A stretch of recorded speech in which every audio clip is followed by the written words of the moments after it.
Hi, welcome back guys. This is your Sensei, back with another fanfiction. This is the first part of What If Naruto Awakens Instinct Evolution. Now before starting, please give this video a like and subscribe to the channel if you want more videos like this. Now let's get into the fanfic. Chapter 1. The Breaking Point. The battle had been brutal. The Valley of the End bore witness to the destruction caused by two boys. Sasuke lay on the ground, unconscious and barely breathing, his cursed seal faded and leaving him in a fragile state. Naruto, though initially in worse condition, had been kept alive by the Nine Tails' healing influence. He bore severe injuries across his chest that had healed into faint scars as his battered body clung to life. Kakashi arrived on the scene, his heart sinking at the sight of his students. Sasuke's weakened form made him fear for the Uchiha's survival. Naruto, though stable, looked pale and utterly exhausted. Kakashi took action without hesitation. He formed a shadow clone to carry Naruto while he carefully lifted Sasuke, then they vanished in a blur of speed, rushing back to the village. Naruto woke to the sterile scent of the hospital. His body ached as he slowly opened his eyes, blinking at the light streaming in from the window. As his vision cleared, he recognized a familiar figure sitting by his bed. Naruto croaked that it was Hinata, and Hinata's head shot up, tears welling in her eyes. She hugged him tightly, trembling and overwhelmed with relief. Naruto coughed and grimaced as the pressure on his still tender body sent a wave of pain through him. He complained that she was pressing too hard. Hinata immediately pulled back, flushed and apologetic, hurriedly wiping her tears. Naruto offered a weak smile and thanked her for worrying. His smile faltered as the memory of the fight returned. Naruto asked after Sasuke and the others, Neji, Shikamaru, and the rest. Hinata's expression darkened as she explained that Neji and Choji were in critical condition and that Sasuke was also in a serious state, but that the medics were doing everything they could. Guilt washed over Naruto. He stared at the ceiling, knowing his friends had risked themselves to bring Sasuke back and were now paying the price. Naruto attempted to sit up, saying he needed to see them, but Hinata insisted that he rest and recover. He hesitated, then relented for the moment. Throughout the day, Lee, Shikamaru, Gaara, Temari, Kiba, and Kankuro visited with words of encouragement. Naruto appreciated their support but could not shake the heavy weight on his shoulders. That evening, two ANBU members appeared in his room and identified him as Uzumaki Naruto before informing him that he had been summoned. Naruto asked who had summoned him, but the ANBU answered only by placing a hand on his shoulder and vanishing in a flash from the hospital. When they reappeared, Naruto found himself in a cold, dimly lit council room. The three elders sat before him with grim expressions. The Nine Tails stirred inside him and warned that something felt wrong. Danzo, the man wrapped in bandages, told Naruto that the council had made a decision. Naruto asked what decision had been reached. Koharu stated sternly that he was to be banished from Konoha. Naruto reacted with shock and demanded to know why. Koharu accused him of instability, saying his battle with Sasuke had nearly killed the Uchiha and that the village could not risk having someone so dangerous at large. Naruto insisted that he had no choice, that Sasuke had tried to kill him and he could not simply stand by. Hamura, adjusting his glasses, added that Naruto could not control the Nine Tails' power and was a liability, suggesting it was only a matter of time before the beast took full control. Naruto's fists clenched and tears streamed down his face as he protested that he had done everything for the village and endured so much. Hamura dismissed the argument, saying the decision stood. Naruto glared at Danzo and claimed that Tsunade would not approve. Danzo revealed that she had already given her consent. Those words shattered Naruto's resolve. He stumbled back, reeling and questioning whether Tsunade had betrayed him. The Nine Tails told him not to trust them and suggested letting them play their game, implying it served the beast's interests. Danzo ordered the ANBU to escort Naruto to his home to gather his belongings so he could leave the village immediately. Naruto did not resist as the ANBU seized him and vanished. Back at his apartment, the ANBU handed Naruto a storage scroll and left him to pack. The Nine Tails whispered bitter thoughts, claiming that the village had always hated him and that he had always been alone, reminding him that the village had never truly cared. Naruto clenched his fists, heavy with pain and doubt. A knock at the door interrupted his thoughts. When Naruto opened it, he was confronted by a furious Sakura. Without warning, Sakura struck Naruto across the face and blamed him for Sasuke's condition, accusing him of causing Sasuke to fall into a coma. Sakura said she wished that Naruto had been the one to be injured instead of Sasuke, then stormed off, leaving Naruto standing there, heartbroken. The Nine Tails encouraged him to let the pain consume him. ANBU escorted Naruto outside the village. The journey was silent, and Naruto's mind whirled with despair and anger. When they stopped suddenly, the Nine Tails growled a warning and told him to duck. Naruto obeyed and narrowly avoided an attack aimed near his neck. He jumped back and demanded to know what was happening. The Nine Tails suggested that Danzo had never intended to truly banish him but instead planned to control him, treating him like a tool. Something inside Naruto snapped. Grief and confusion gave way to a seething, focused rage. He met the ANBU with a changed expression, a darker resolve forming. Chapter 2: Awakening the Beast. Naruto demanded what was going on. The ANBU leader stepped forward, his mask blank and unfeeling, and explained that the orders came from Danzo and that Naruto was too valuable to be released. They were to deliver him to Danzo alive.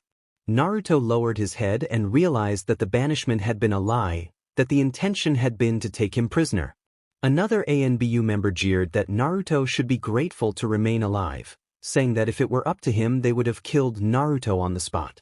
The Nine Tails reminded Naruto that the village had never truly cared for him and that they saw him only as a weapon or a threat to eliminate. Naruto's body trembled as raw rage and the feeling of betrayal built within him. He challenged the ANBU's attempt to control him, and the moment marked a turning point as his resolve hardened and a new course of action began to form. Slowly he raised his head, his cerulean eyes glowing faintly with an unnatural intensity. The lead ANBU tensed and ordered the others to take him down. The first ANBU lunged forward with his tanto slicing through the air with precision. Naruto sidestepped the attack, his movements faster and his instincts sharper than he expected. The blade barely grazed his cheek. He twisted and slammed a knee into the man's gut, sending him sprawling. The second ANBU formed a flurry of hand seals and released a stream of fire. The flames roared toward Naruto. He leaped and flipped over the attack, landing behind the ANBU. He swung his fist in a brutal arc that connected with the man's jaw and shattered his mask, leaving him stunned on the ground. The Nine Tails urged him to let it out, the voice echoing in his mind. Naruto's movements grew wilder, his body responding to instincts he did not fully understand. He ducked under another slash, grabbed the attacker's wrist, and forced it until the man dropped his blade. The tanto felt light in his hand, and something about holding it felt right. The remaining ANBU hesitated, then regrouped to surround him. One of them muttered that he was tapping into something unknown. Their leader barked orders to stay focused and rely on their numbers. Naruto offered a cold, unsettling grin that made them uneasy. The air around him grew heavy, oppressive, and a vast golden aura began to seep from his body. The Nine Tails questioned in confusion that the energy was unfamiliar and asked what he was drawing on. The ANBU moved as one, coordinating their attacks. One came at him from the front with a high strike while another swept low from behind. Naruto spun, using the tanto to deflect the high strike with a ringing clang. His foot lashed out, knocking away the lower attacker's blade before driving the heel of his palm into the man's throat, leaving him incapacitated. Another ANBU unleashed a lightning technique, sending a crackling bolt toward Naruto. Naruto condensed the golden aura into a protective barrier that absorbed the attack and shattered outward in a shockwave. The ANBU were thrown back and crashed into the trees. Naruto pressed the advantage without hesitation. He lunged at the nearest opponent, his movements a blur. The tanto found a gap in the man's armor and routed him, and Naruto's grin widened. Naruto challenged them, demanding they fight him with everything they had. The lead ANBU's hands trembled as he formed another set of seals and called forth a water dragon. A massive serpentine torrent erupted from the ground and surged toward Naruto. For a moment it seemed overwhelming, but Naruto raised his free hand and let his presence thicken the air around him. Naruto taunted them, asking if they thought that was enough to stop him. He slashed the air with the tanto. The golden aura extended from the blade like an arc of energy, colliding with the water dragon and splitting it down the middle before the force tore through the trees behind it. The ANBU froze in disbelief. Naruto's grin faltered and his body trembled as he fought to control the surge of power, wondering what the feeling was. The remaining ANBU charged again, desperation in their movements. Naruto moved like a predator, his blade flashing as he weaved between them. He landed decisive, disabling strikes that left opponents unconscious or otherwise unable to continue. One by one they fell. The leader remained, breathing heavily and watching his team be taken down. He accused Naruto of being a monster. Naruto tilted his head. His grin vanished and his eyes burned with a strange mix of anger and sorrow. He admitted quietly that maybe he was. The leader made a final desperate charge with his tanto aimed at Naruto's heart.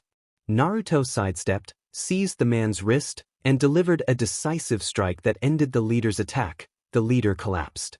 Naruto stood in the silence that followed, his breathing ragged. The golden aura faded, leaving only stillness. The Ninetales asked cautiously what the power had been. Naruto said nothing. He dropped the blade, hands trembling, and regarded the scene with his stomach churning. He whispered to himself that he did not know what he had done.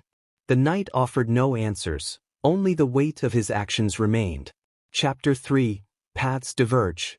Naruto sat among the fallen root Enbu, the tanto lying beside him as a quiet reminder of the fight. As he stared into the dark, a soft, high-pitched voice broke the oppressive silence. Yachiru greeted him cheerfully and told him not to look so down.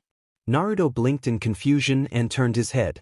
The tiny girl with bubblegum pink hair leaned toward him and rested her small hand gently on his hand. She said everything would be fine as she patted his head. Naruto responded with bewilderment, asking who Kenny was and who she was. Yachiru giggled and introduced herself as Yachiru, teasing that he always forgot. Naruto repeated the name, feeling it tug at some distant memory. Yachiru observed that he always got serious after a fight but that he was still himself and would figure things out. Naruto stared at her, baffled by her presence yet oddly comforted.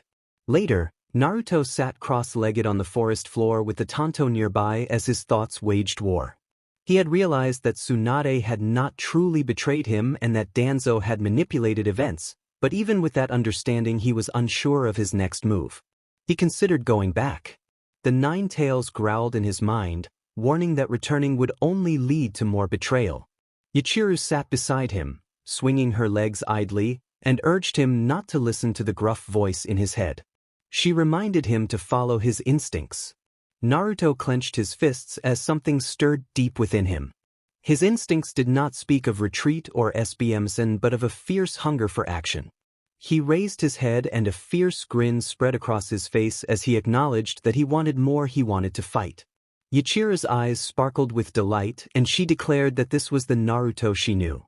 Meanwhile in Konoha, Tsunade finished overseeing Niji's surgery and went to visit Naruto.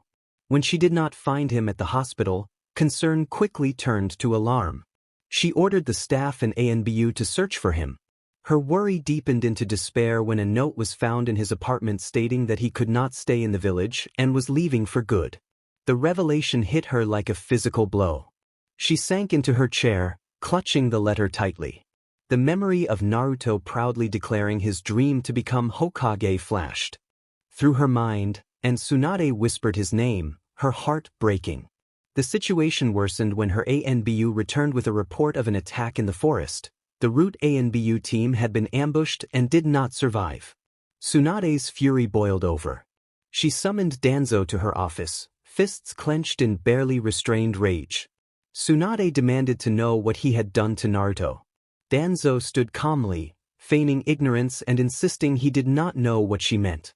Tsunade accused him sharply, reminding him that the Root ANBU were dead and Naruto was gone. Danzo's silence and measured expression answered more than words. Tsunade signaled her ANBU, and they quickly moved to surround Danzo with weapons ready. Danzo smirked and warned the Hokage not to be hasty. Before Tsunade could react, Danzo used a powerful, subtle mind-altering technique. The room fell quiet as the illusion took hold. Tsunade's stern expression softened and her Anbu lowered their weapons. Danzo chuckled darkly as his plan unfolded and privately resolved that one day Naruto would belong to him. A week passed. Sasuke, Niji, and Choji recovered from their injuries. Sasuke, however, burned with fury.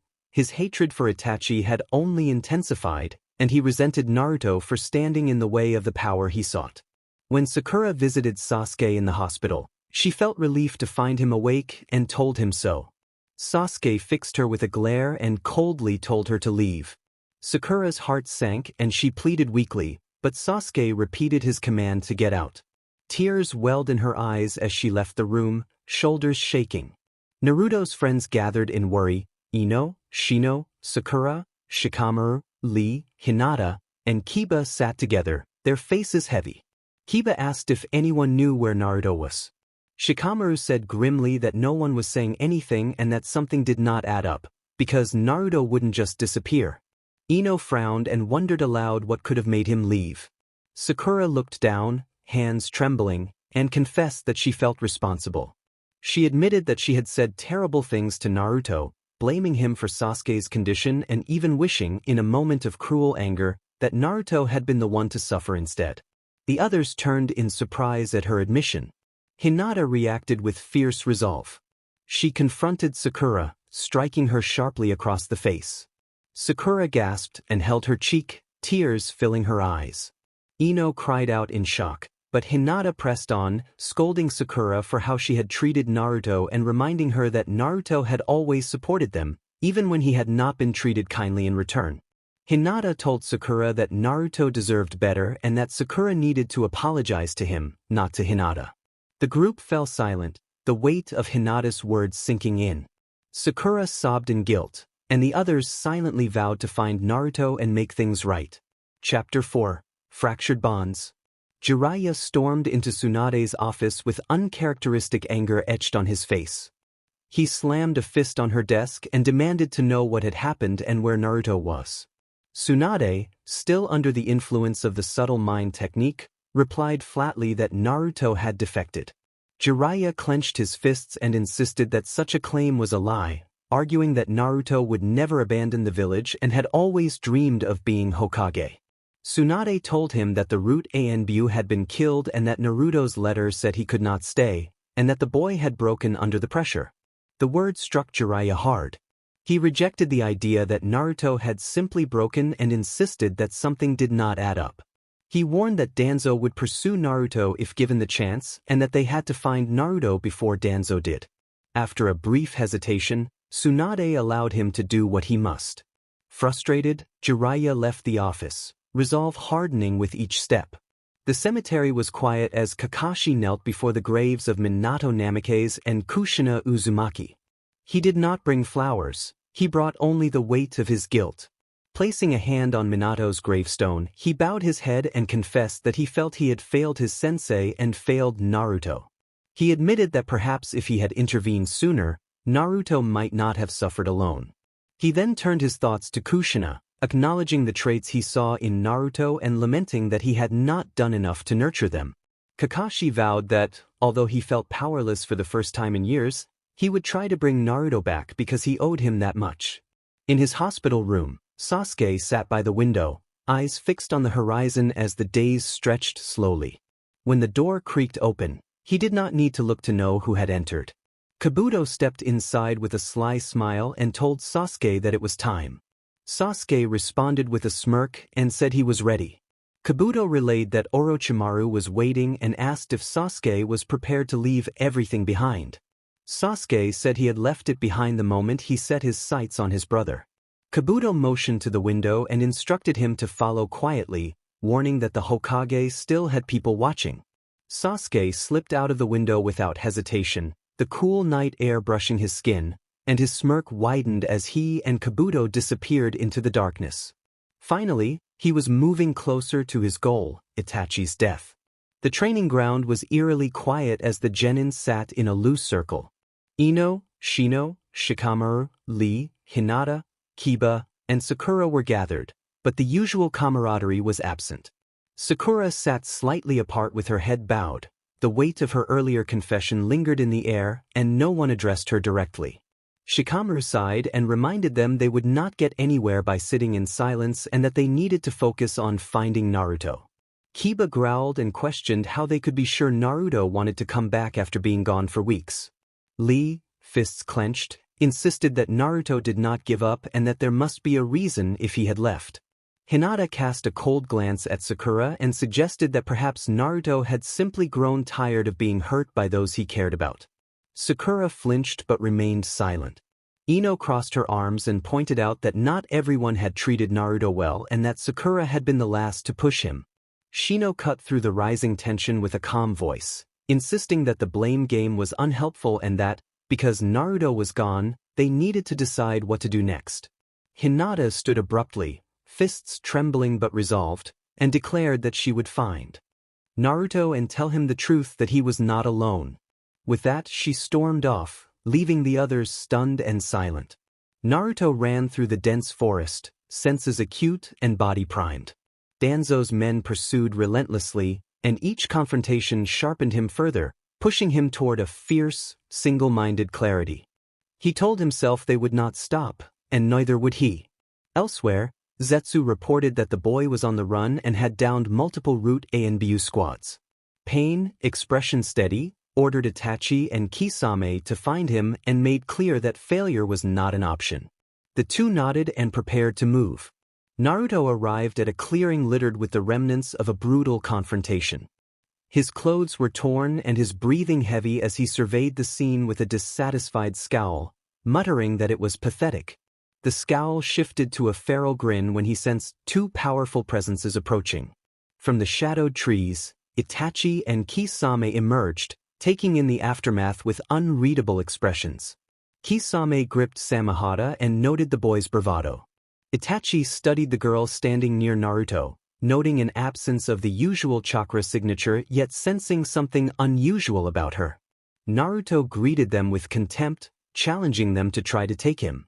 Kisame acknowledged the boy's mouthiness with a low chuckle while Itachi calmly declared that Naruto would come with them. A small girl nearby watched with bright curiosity and giggled at Kisame and his sword, pointing and asking if he would use it against Naruto. The girl called Naruto by a nickname and cheered him on. Kisame, taken aback by her enthusiasm, questioned whether she was serious.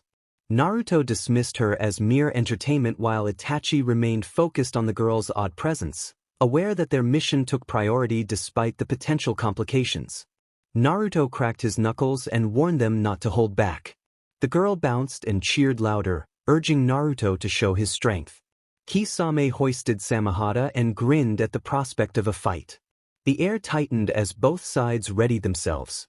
The forest held a tense hush as Ryatsu and Chakra pressed on the atmosphere.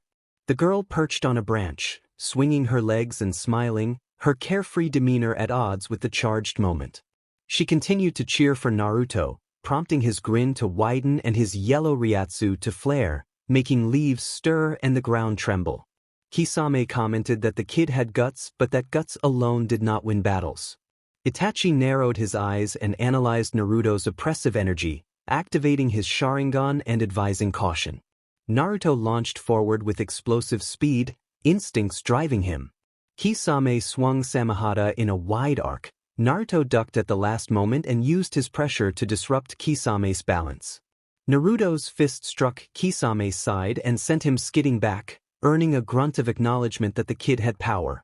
Naruto flowed straight at Itachi, whose Sharingan tracked every wild strike. Itachi blocked and deflected each attack with composed precision, calling the moves predictable before catching Naruto's wrist and spinning him toward Kisame. Kisame renewed his assault, Samehada humming and seeking chakra, but Naruto's overpowering Ryatsu flared to form a protective barrier that deflected the blade. Kisame's grin widened as the confrontation intensified, energy and movement scattering leaves and shaking the earth in an anime-style clash of wills.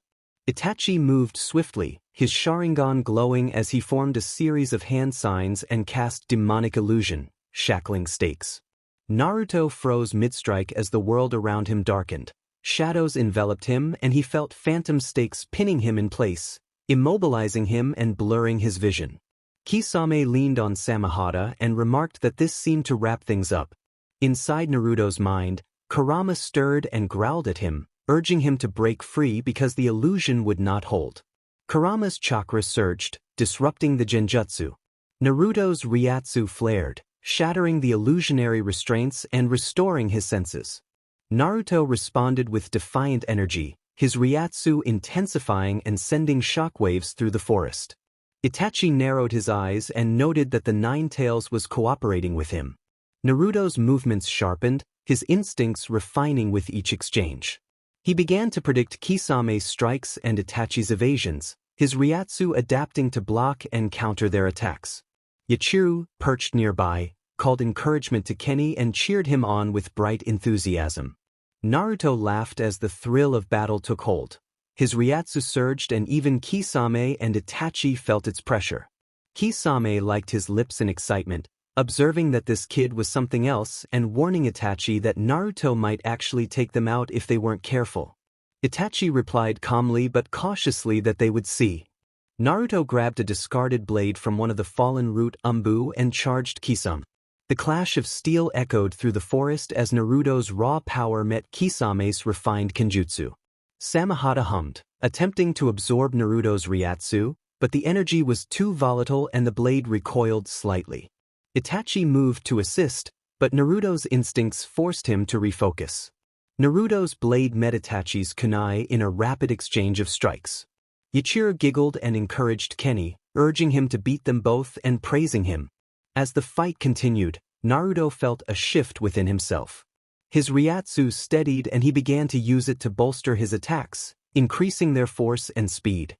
Itachi and Kisame both noticed the change. Itachi observed that this was no longer just raw power but learning and adapting, while Kisame grinned and commented that a real fight needed a real challenge.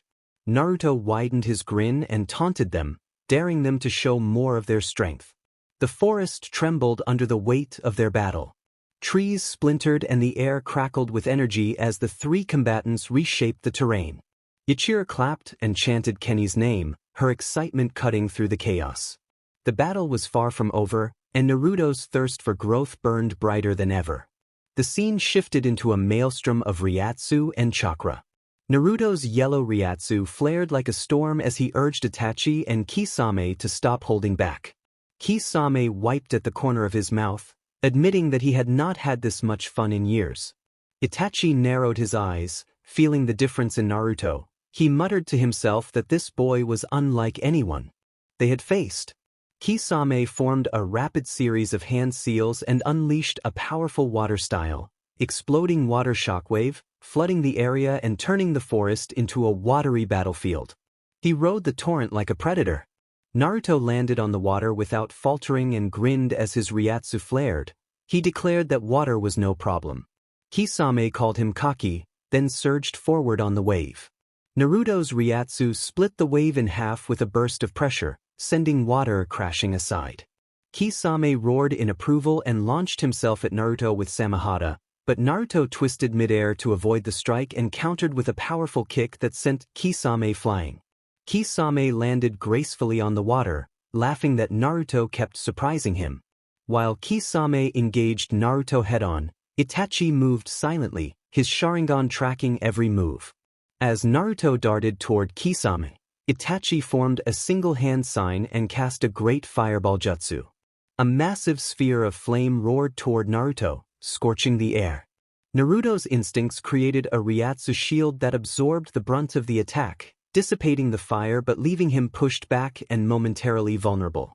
Itachi appeared behind him with kunai in hand and observed that Naruto's movements still had predictability. Naruto twisted in time to avoid a serious hit, the kunai grazing him, and retaliated with a wild swing of his stolen blade that forced Itachi to leap back. Itachi acknowledged Naruto's improvement with calm gravity. Yachiru called from her perch that Naruto should stop letting them hit him and hit harder instead. Naruto smirked and told them that they had heard her, letting his Ryatsu surge again. Kisame grew serious and placed a hand on Samehada. The blade shuddered as its scales extended and began absorbing the surrounding water. He merged with the sword, his features taking on a more shark-like aspect and his chakra spiking, He announced that it was time to get serious. Naruto grinned, eager for a real challenge.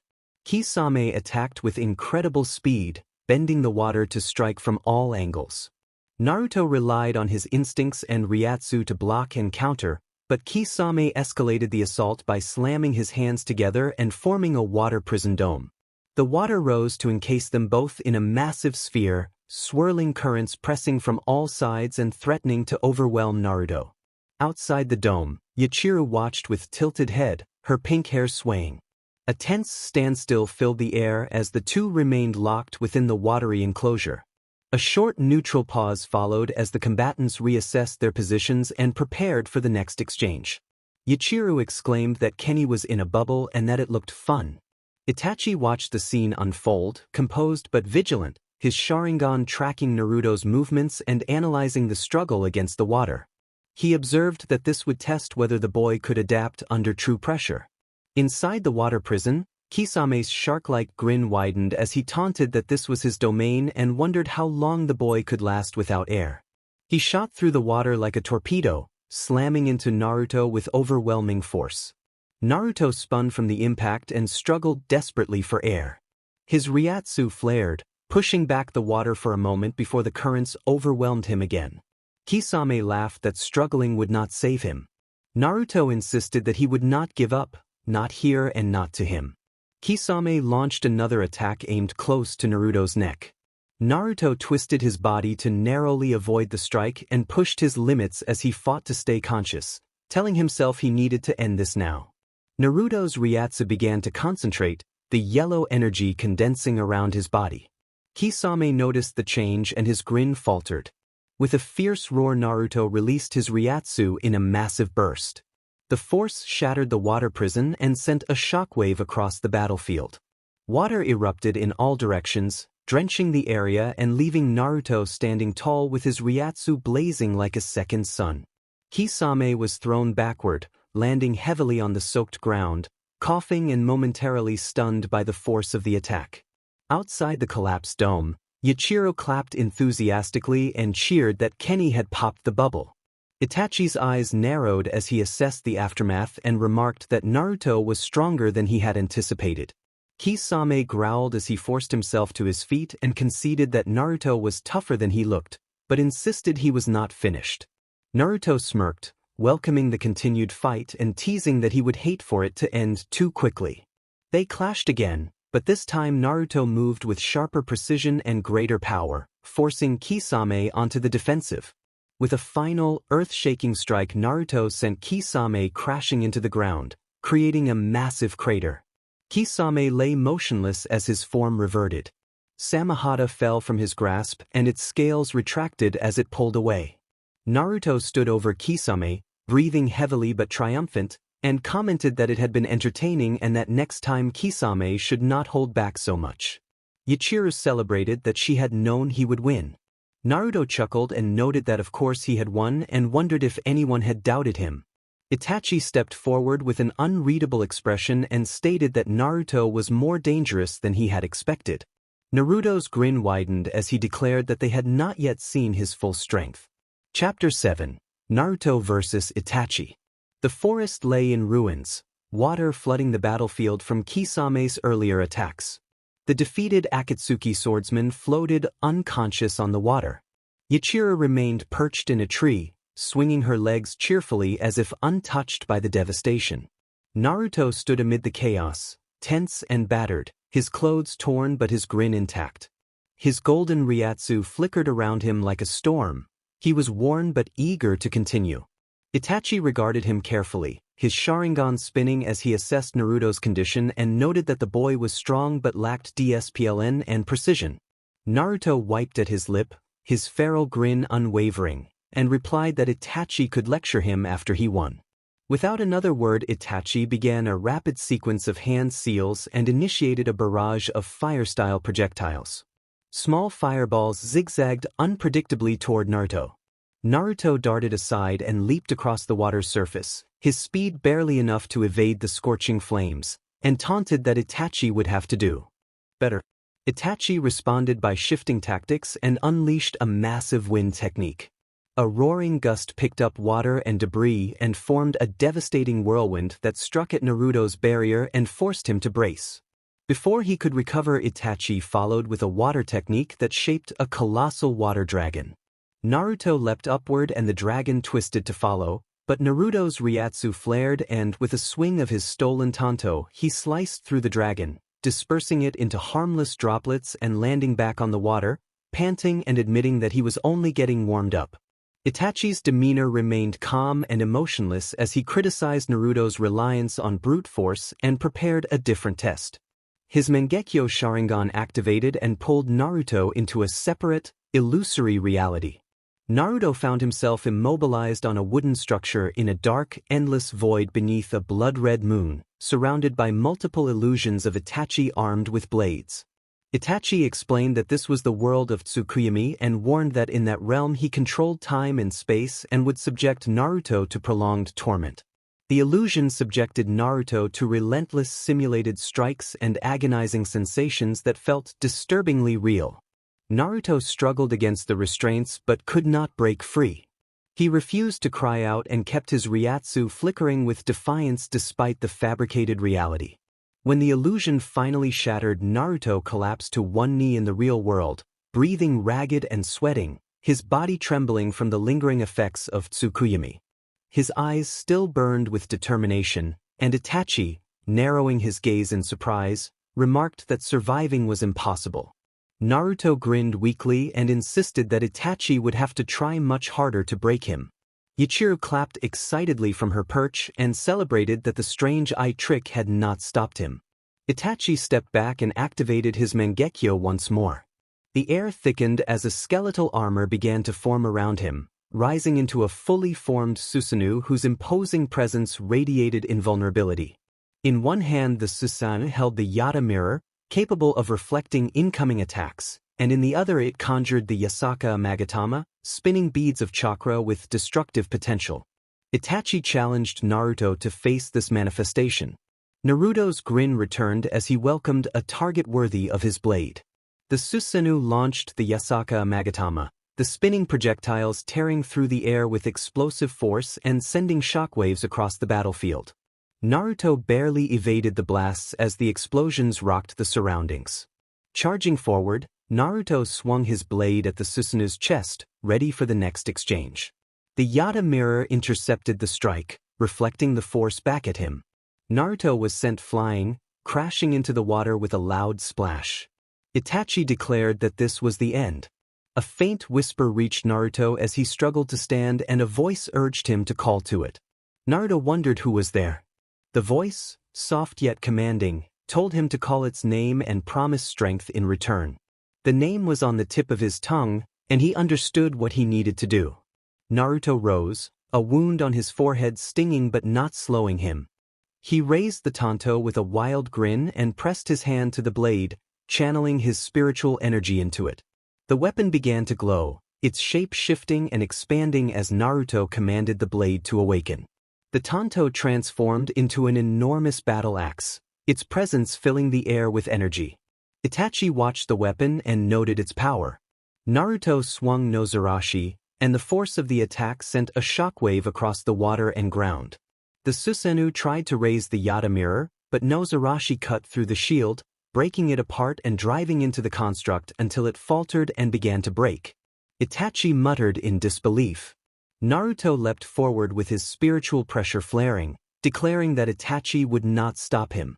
With a final, thunderous strike, Nozarashi cleaved through the Susanoo and the massive construct disintegrated into shards of energy.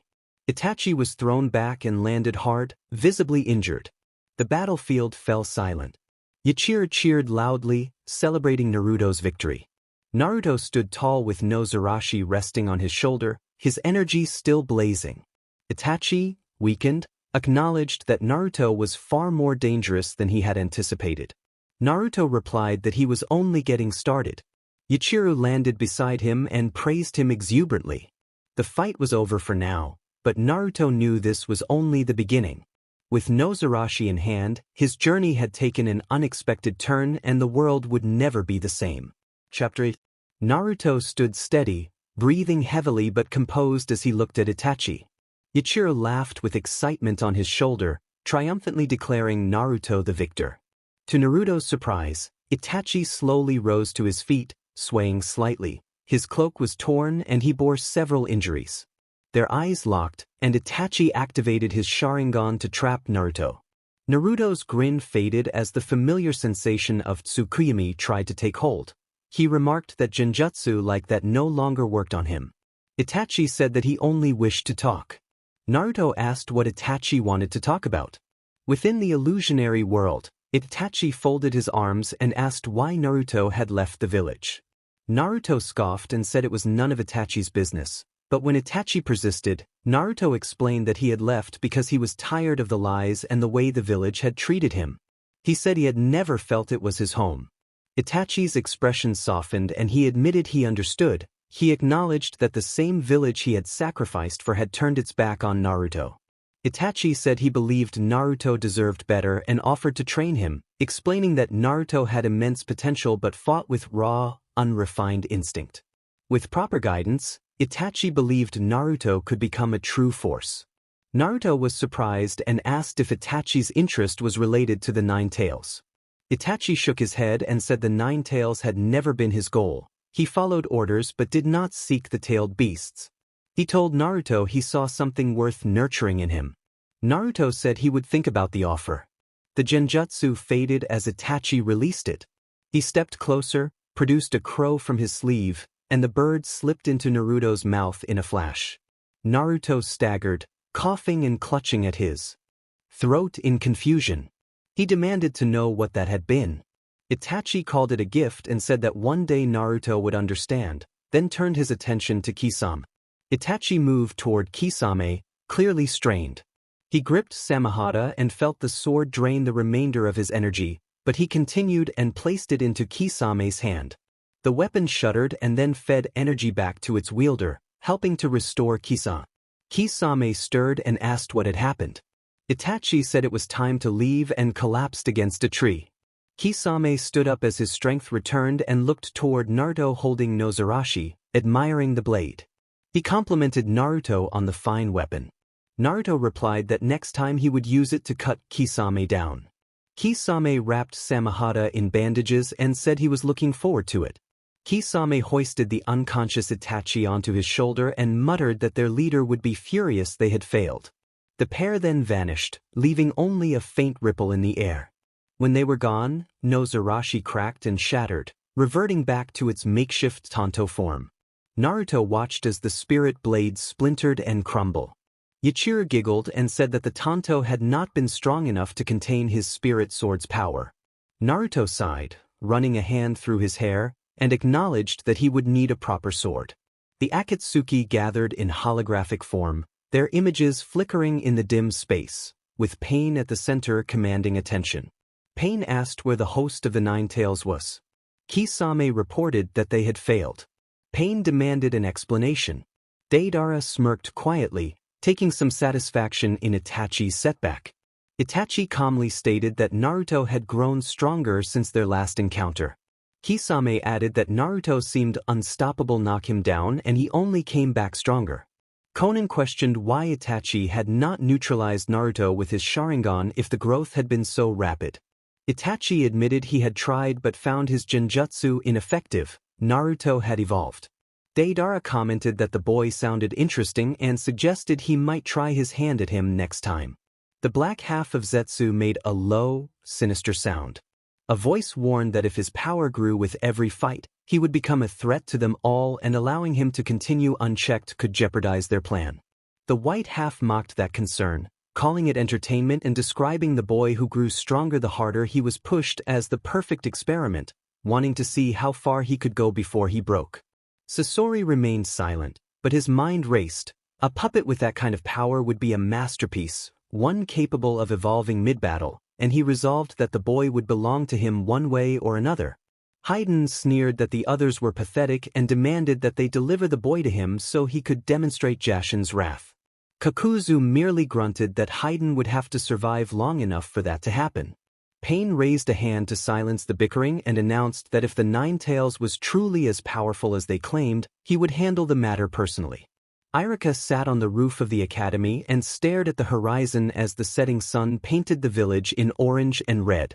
His fingers gripped the edge of the rooftop while memories of Naruto, his antics, determination, and laughter replayed in his mind like a stubborn, painful loop. He wondered where Naruto was and felt his chest tighten. He had often scolded the boy for recklessness, for skipping class, and for pranks that disturbed the village, but beneath that sternness Irika always knew Naruto was special, a bright light unfairly shadowed by the villagers' hatred. A gust of wind carried the distant sound of children laughing, a sound that once had warmed him but now deepened his ache. He remembered Naruto's wide grin, his loud vows to become Hokage, and the way he fought relentlessly for recognition. Irika thought that he should have done more. He regretted not making Naruto feel like he belonged, not making him feel less alone. The empty seat in the classroom and the small ramen bowls they used to share at Ichiraku came to mind. He recalled how Naruto had lit up when someone simply believed in him. Irika silently pleaded for Naruto to be safe and to come home, expressing how much the village and he personally missed the boy. As the sun dipped below the horizon and the village slipped into shadow, Irika remained on the rooftop, quietly hoping that somehow Naruto could hear him. The warm aroma of broth and noodles filled Ichiraku ramen, but the shop lacked its usual lively charm. Ayam wiped the counter with slow, absent-minded motions, glancing at the empty stool that had been Naruto's favorite. She asked her father if he thought Naruto was eating okay, and Tucci, stirring a pot of ramen, reflected that Naruto could survive on sheer willpower but that he was probably missing the shop as much as they missed him. Ayam recalled how Naruto ordered extra servings and slurped so loudly it startled customers. Tucci smiled through the bittersweet memory of Naruto's constant gratitude and big grin, no matter what kind of day he had. They imagined Naruto bursting through the curtain yelling for his usual, but the door remained still. Ayam admitted she missed him and that the shop felt quieter without him. Tucci reassured her that Naruto was strong and that wherever he was, they were proud. He promised they would have a bowl ready when Naruto returned. They fell into quiet reflection, the shop's glow a small beacon of hope as they silently waited for their favorite customer. The sky shifted to deep blues and purples as the sun set. A gentle breeze rustled the trees and carried the scent of wildflowers and a nearby stream. Naruto sat on a large boulder in a quiet clearing, elbows on his knees and gaze fixed on the ground. Yachiru dangled her legs off the rock and hummed a carefree tune. She noticed Naruto's serious expression and asked if he was thinking about fighting someone fun. Naruto offered a small, humorless chuckle and admitted that it was something along those lines. In truth, Naruto's thoughts had drifted back to Konoha and the people he had left behind. Despite the bitterness born of years of being shunned, faces that mattered to him lingered and made leaving sting more than he expected. He thought of Irika's warm smile and how the man had stood up for him time and again. Irika had felt like a big brother who made him feel that he mattered. He remembered Tucci and Ayam's ramen stand as a sanctuary during lonely days, where they had treated him without pity or judgment. He missed the food and the way they had made him feel welcome. Naruto's expression softened as Hinata came to mind. He reflected that she had looked at him differently without fear or hatred and had believed in him. He wondered if his leaving had hurt her. Clenching his fists, Naruto realized that the memories of those who cared for him were a double-edged sword, cutting into the resolve that had driven him to leave. He had departed out of exhaustion from the glares and whispers, tired of being reminded he wasn't wanted, yet in leaving he had also turned away from people who had shown him kindness. Yachiru's voice pulled him back to the present, breaking the quiet and offering a small moment of lightness. She leaned close and pouted exaggeratedly, teasing that he was making a broody face and that fighting was more fun when he smiled. He blinked, then smirked despite himself, reached out to ruffle her hair, and promised to save the brooding for later. Yachiru giggled and hopped down from the rock, bouncing with endless energy as she told him there was a really strong person in the next town who would be loads of fun to fight. His smirk widened into something feral as the thirst for battle reignited. He stood, cracked his knuckles, and agreed to go, saying he had been itching for a real fight. As they walked toward the horizon, he cast one last glance at the clearing, faint memories of the village flickering through his mind. He resolved to keep moving forward and hardened his resolve, No matter what, this was his path now. Kurama fumed within his cage, eyes blazing. Naruto's resilience irritated him. The fox intended for him to despair, not revel in the chaos of battle. Kurama reached inside the host's mind and summoned Naruto into his private mindscape. Naruto appeared with arms crossed, ready and defiant. Kurama told him that he deserved to know the truth about his parents, the third Hokage, and his senseis, a truth that framed their actions as betrayal.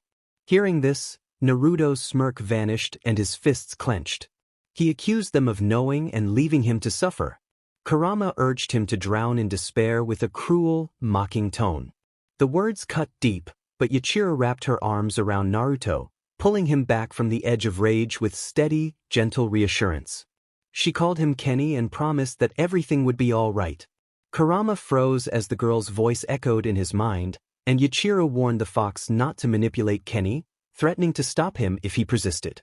Fear crept into the ancient spirit. Her unexpected strength and certainty made the Nine-Tails hesitate. Later, by a riverbank where the water whispered over stones, Jiraiya found Naruto with Yachiru perched cheerfully on a rock. Jiraiya greeted him warmly and asked who the little friend was. Yachiru introduced herself as Kenny's best friend with her usual brightness. The mood shifted when Naruto fixed Jiraiya with a cold stare and asked what he wanted. Jiraiya said he had come to bring him back to the village, and Naruto's expression turned hostile. He made it clear that if he returned, it would be to burn the village down. Jiraiya's heart sank. He believed the young man was broken. He stepped forward, voice imploring, and told Naruto that he had strayed far enough and that it was time to come home because the village needed him. Naruto laughed bitterly and reminded Jiraiya that the village had treated him poorly for 13 years, and that Jiraiya had been no different. Jiraiya admitted his failures and explained that he had tried to protect Naruto by keeping his distance, claiming it was to keep him safe.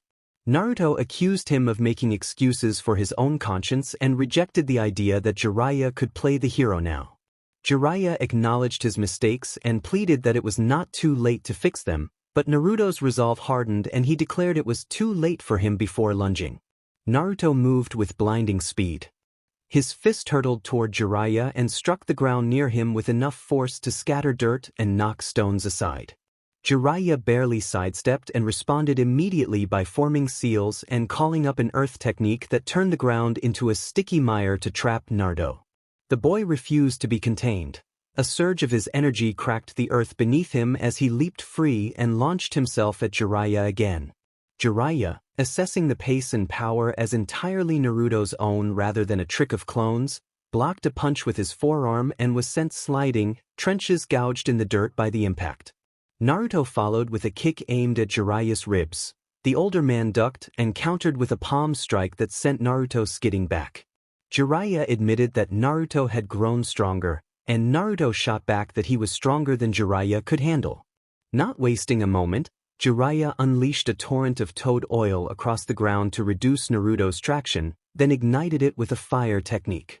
Flames flared and spread, turning the riverside into a ring of heat and light, but Naruto emerged from the blaze unharmed, his intense spiritual pressure forming an invisible barrier that shielded him from the flames.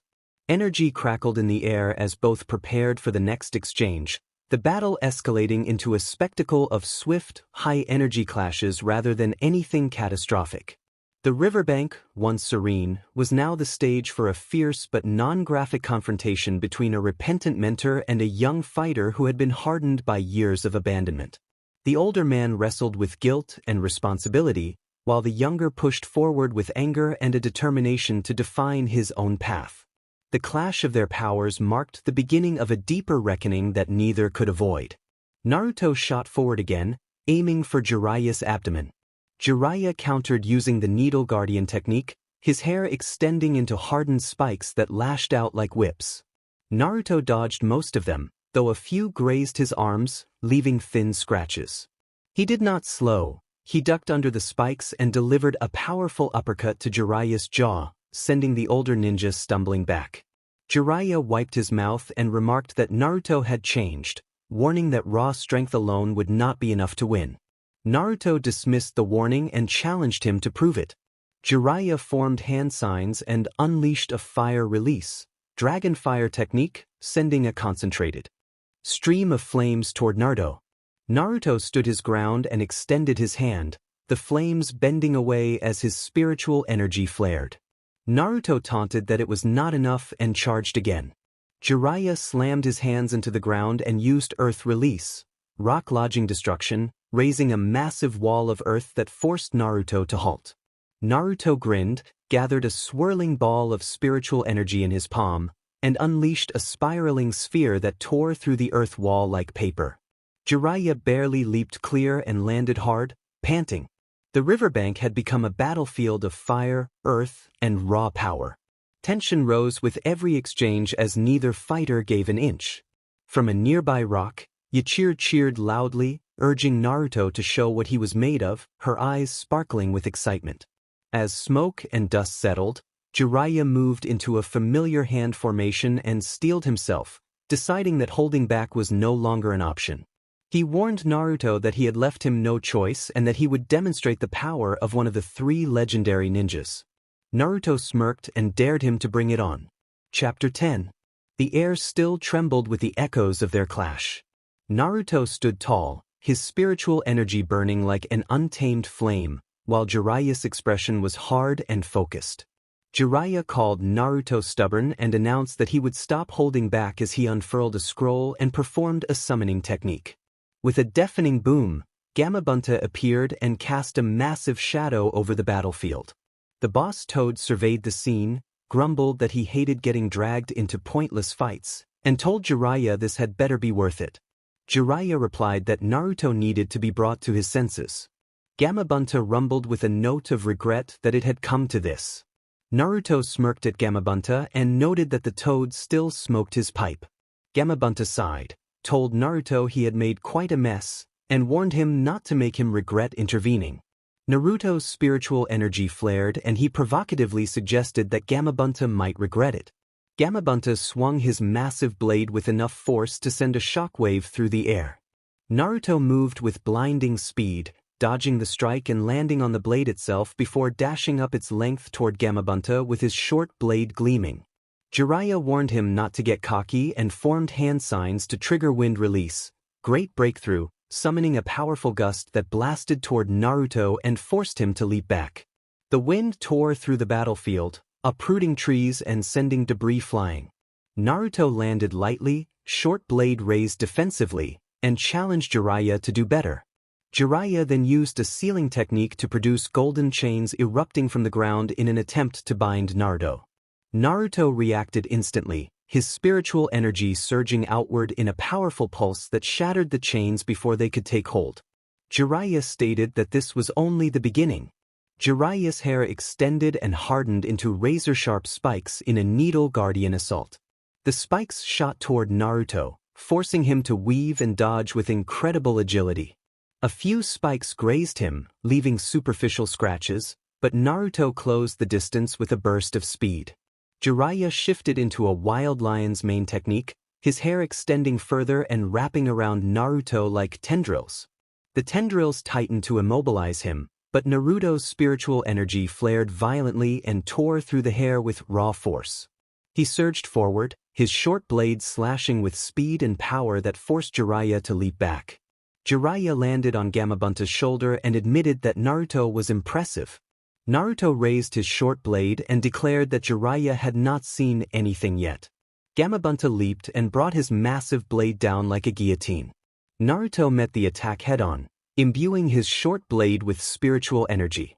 The clash sent a deafening shockwave through the area and cracked the ground beneath them, but Naruto held his ground and pushed Gamabunta back. Jiraiya, still perched on Gamabunta's shoulder, formed a spiraling sphere in his hand and leapt toward Naruto to test him. Naruto sidestepped Gamabunta's next strike and turned to face Jiraiya. Their collision was explosive as the spiraling sphere collided with Naruto's spiritual energy-infused short blade, sending both skidding back. Naruto did not give Jiraiya a moment to recover. He dashed forward in a blur of strikes that overwhelmed the older ninja's defenses. Jiraiya acknowledged Naruto's skill but warned that he was not invincible. He slammed his hand into the ground and raised an earth release, mud wall to halt Naruto's advance. Naruto smirked and began forming another spiraling sphere, this one infused with his own spiritual energy. Naruto declared that he was not the only one who could use the technique and slammed the weapon into the wall. The spiraling sphere tore through the barrier effortlessly, and Naruto burst through the debris with a short blade aimed directly at Jiraiya's chest. Jiraiya barely managed to block with a short blade, the force of the strike sending him flying backward. He landed hard, panting. Gamabunta stepped back, his massive blade resting on the ground as he observed the scene, noting that the youngster was no joke. Jiraiya nodded in agreement as he wiped sweat from his brow. Naruto stood a few feet away, his spiritual pressure still burning brightly. Despite the intensity of the fight, he did not appear tired. Naruto taunted that Jiraiya was slowing down and demanded to know if that was all he had. Jiraiya narrowed his eyes and said he was far from finished while forming a series of hand signs. Naruto told him to stop talking and show him, then charged forward again. The riverbank bore the scars of the ferocious battle, its serenity shattered by the combatants' power. Jiraiya stood on the ground now, breathing heavily as he dismissed Gamabunta with a single hand sign. The boss toad vanished in a puff of smoke, leaving only the two opponents and the faint rush of the river nearby. Jiraiya warned that it was time to stop playing, then bit his thumb and slammed it into the ground to perform a summoning technique. In an instant, two elderly toads appeared on his shoulders. The toads glanced at the battlefield with serious expressions. One of them scolded Jiraiya for getting himself into trouble again, while the other narrowed his eyes and asked who the child was. Jiraiya identified the boy as Naruto and asked the toads for their help to stop him. They agreed and prepared to join the fight. Jiraiya's body shifted as sage form overtook him, his features becoming more toad-like and the markings on his face deepening. His chakra flared, radiating overwhelming strength. Yachiru climbed down from her perch and stood beside him with a steady smile. She cheerfully remarked that Naruto was really going to fight for real now.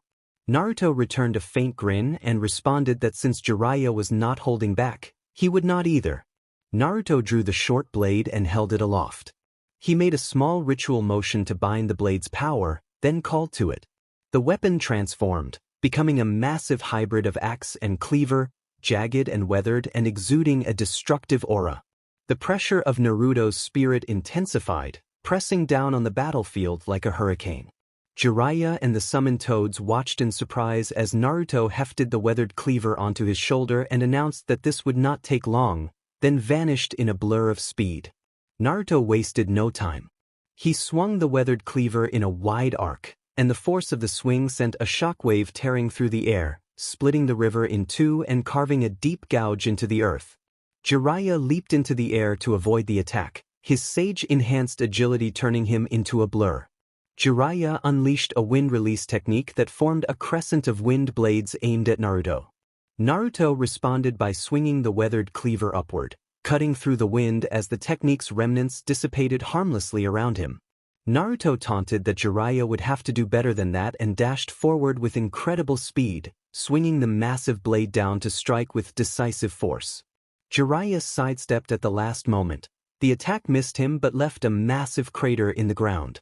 Jiraiya countered with a flurry of strikes, punches and kicks strong enough to shatter boulders.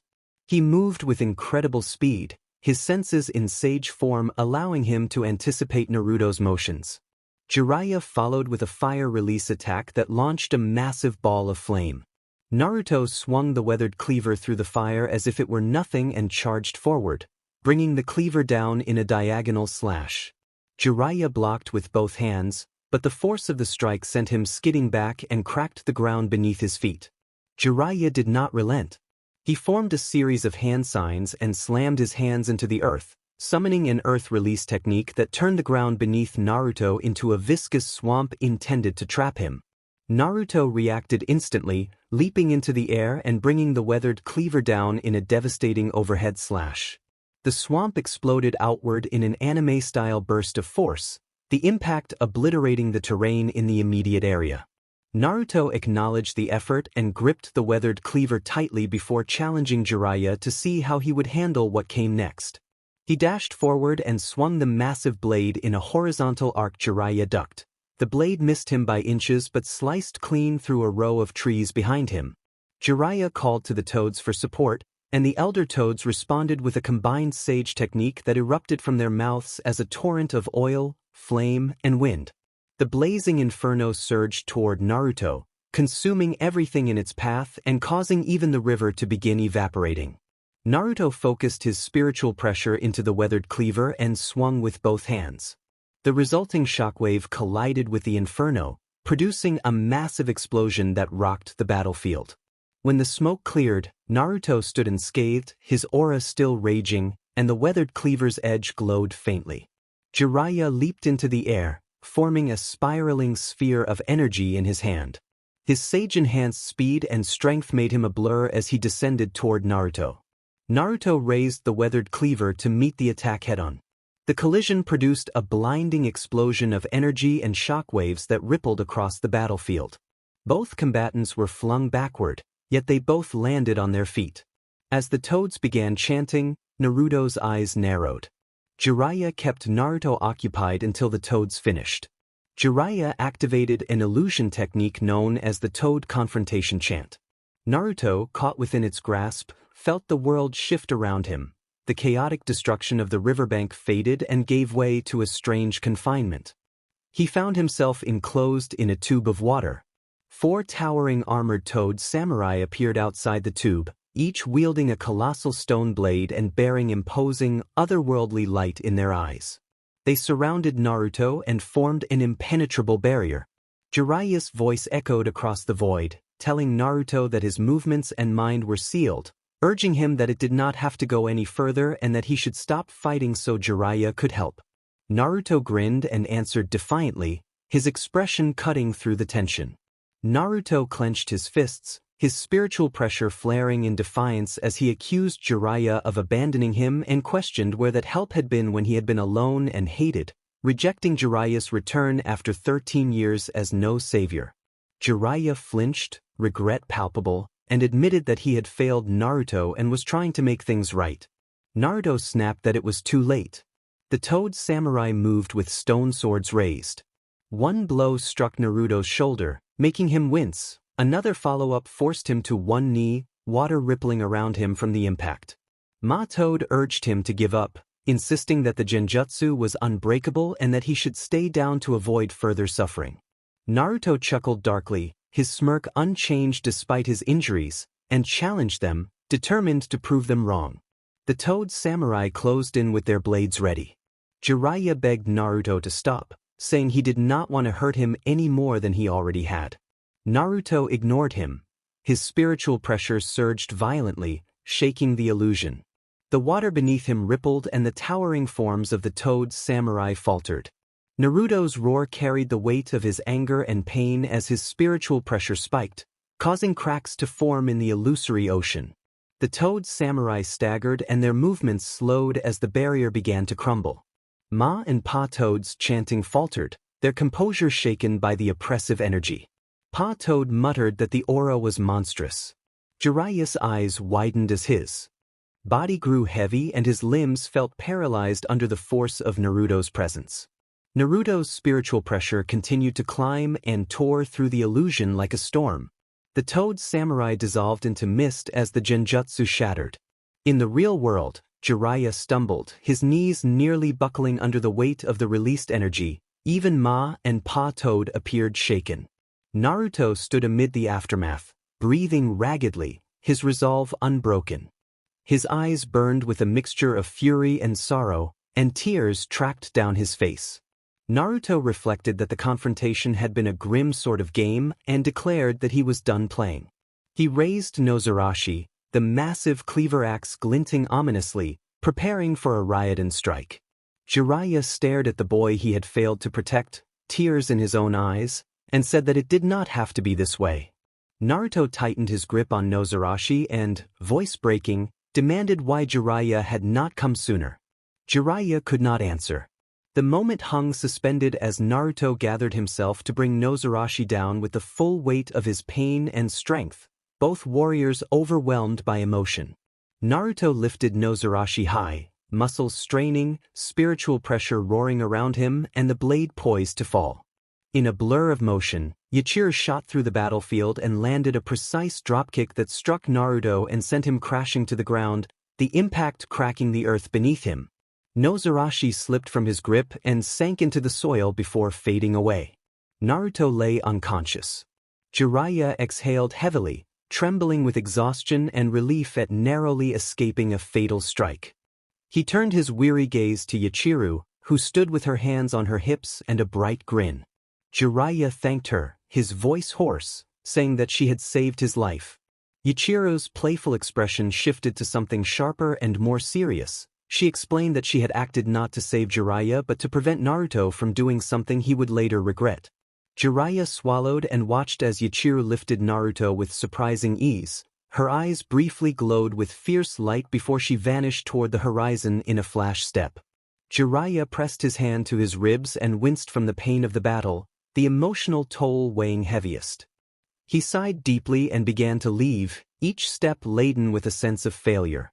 Ma and Pa Toad offered quiet words of comfort before returning to Mount Myaboku. With a pained expression, Jiraiya silently vowed to make things right.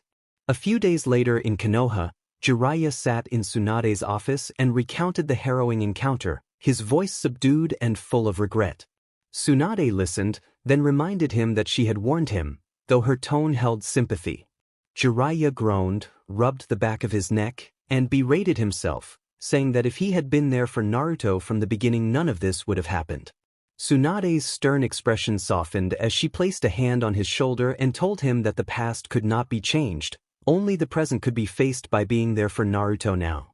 On a quiet hilltop at twilight, Jiraiya described the battle in somber detail, Naruto's overwhelming strength, the devastating aura, and the lethal intent that had driven him.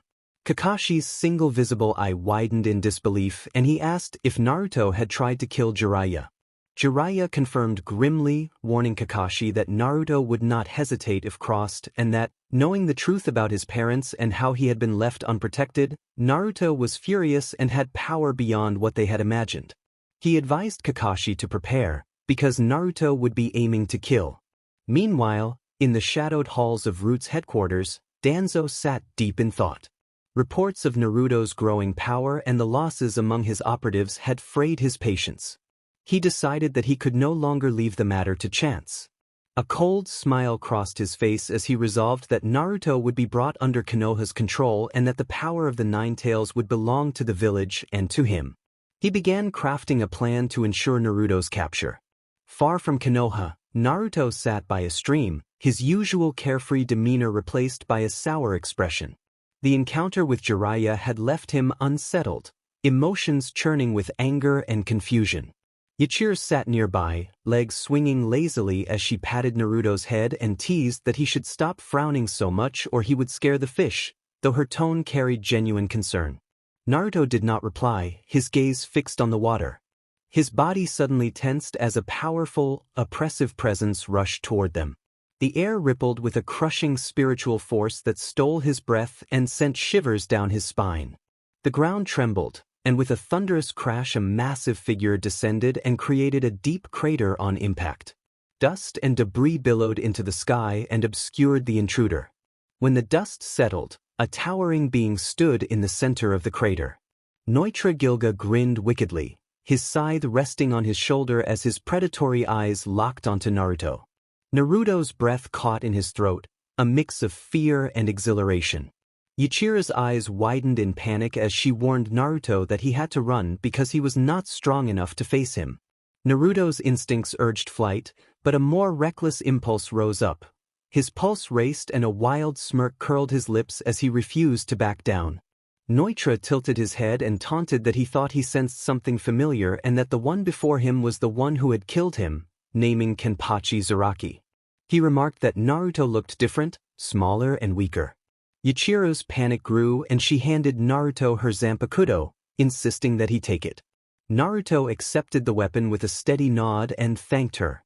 Yachiru made it clear that if things got too dangerous they would retreat, and Naruto grudgingly agreed. Noitra laughed boisterously and mocked Naruto to say his last words before the slaughter began. He spun Santa Teresa with ease, the crescent blades carving the air as he announced the start of the battle. Naruto gripped Yachiru's Zanpakuto tightly, noting how unfamiliar it felt compared to the Tantos but sensing a strange energy that resonated with him. He adjusted his stance, body low and ready to spring. Yachiru stood a distance behind him, pale but resolute, and cautioned him not to push himself too hard. Naruto gave no verbal reply. Instead he steeled himself and prepared to begin. Neutra did not wait. With a flick of his wrist, Santa Teresa arced toward Naruto in a devastating horizontal slash, the force creating a shockwave that ripped through the ground and sent debris flying. Naruto dodged to the side in a blur and retaliated with a quick downward slash aimed at Neutra's side. The blade connected but failed to have any effect on the Arrancar's body, his tough exterior absorbing the blow. Neutra chuckled and taunted that Naruto would have to do better. Neutra lunged forward, his scythe spinning like a whirlwind. Naruto raised Yachiru's Zanpakuto just in time to block the strike. The impact sent him skidding backward, his feet digging into the earth. His arms trembled under the blow, but he managed to stay upright. Neutra pressed the attack with a relentless flurry, each swing brutal and forcing Naruto onto the defensive. Despite enhanced strength and speed, Naruto struggled to keep up. Neutra taunted Naruto's effort and continued to press forward. Naruto growled and let his Ryatsu flare slightly, pushing back against the onslaught. He ducked under a horizontal slash and countered with a spinning kick aimed at Neutra's torso. The kick landed, but Neutra's defenses rendered it ineffective. Seizing an opening, Neutra brought his scythe down. The blade grazed Naruto's shoulder, causing a sharp sting. Naruto leaped back, breathing heavily, protective Ryatsu still barely holding. Neutra acknowledged the contact but insisted that Naruto's Ryatsu was weak and that Naruto would never cut him. Naruto wiped his shoulder and replied with a quiet, determined retort. As the battle continued, Naruto's Ryatsu began to grow subtly, almost imperceptibly at first. Each exchange forced him to adapt and his instincts sharpened. He moved more fluidly now, aiming strikes to exploit openings in Neutra's relentless assault. The Espada remained dominant, his superior Ryatsu and battle experience making him a formidable opponent, but Naruto's persistence started to show. Neutra briefly vanished with a sudden sonido and reappeared behind Naruto, slamming the hilt of Santa Teresa into Naruto's back and sending him flying. Naruto crashed into a boulder with enough force to shatter it, dust and debris filling the air as he struggled to his feet, vision blurred. Neutra roared for him to get up and derided him for showing so little. Naruto stood with ragged breathing but unwavering resolve, admitting that Neutra was tougher than he had expected and showing a hint of grudging respect. Neutra smirked and challenged that he was tougher than Naruto could handle. Naruto's Ryatsu flared stronger this time and the ground beneath him cracked as pressure built. He charged forward with renewed intensity, moving so fast he blurred, and launched a series of rapid slashes. Each strike grew more precise and powerful, forcing Neutra to take him more seriously. The Espada managed to block each attack, but the force behind Naruto's strikes began to push him back. Neutra admitted that Naruto was starting to entertain him. Naruto pulled back and formed a swirling sphere of concentrated energy in his palm. He charged with the spinning orb as it grew brighter and stronger. Neutra waited and at the last moment sidestepped, narrowly avoiding the full impact as Naruto's momentum carried him forward. Neutra retaliated with a spinning slash and the chain of Santa Teresa extended, catching Naruto and redirecting his motion.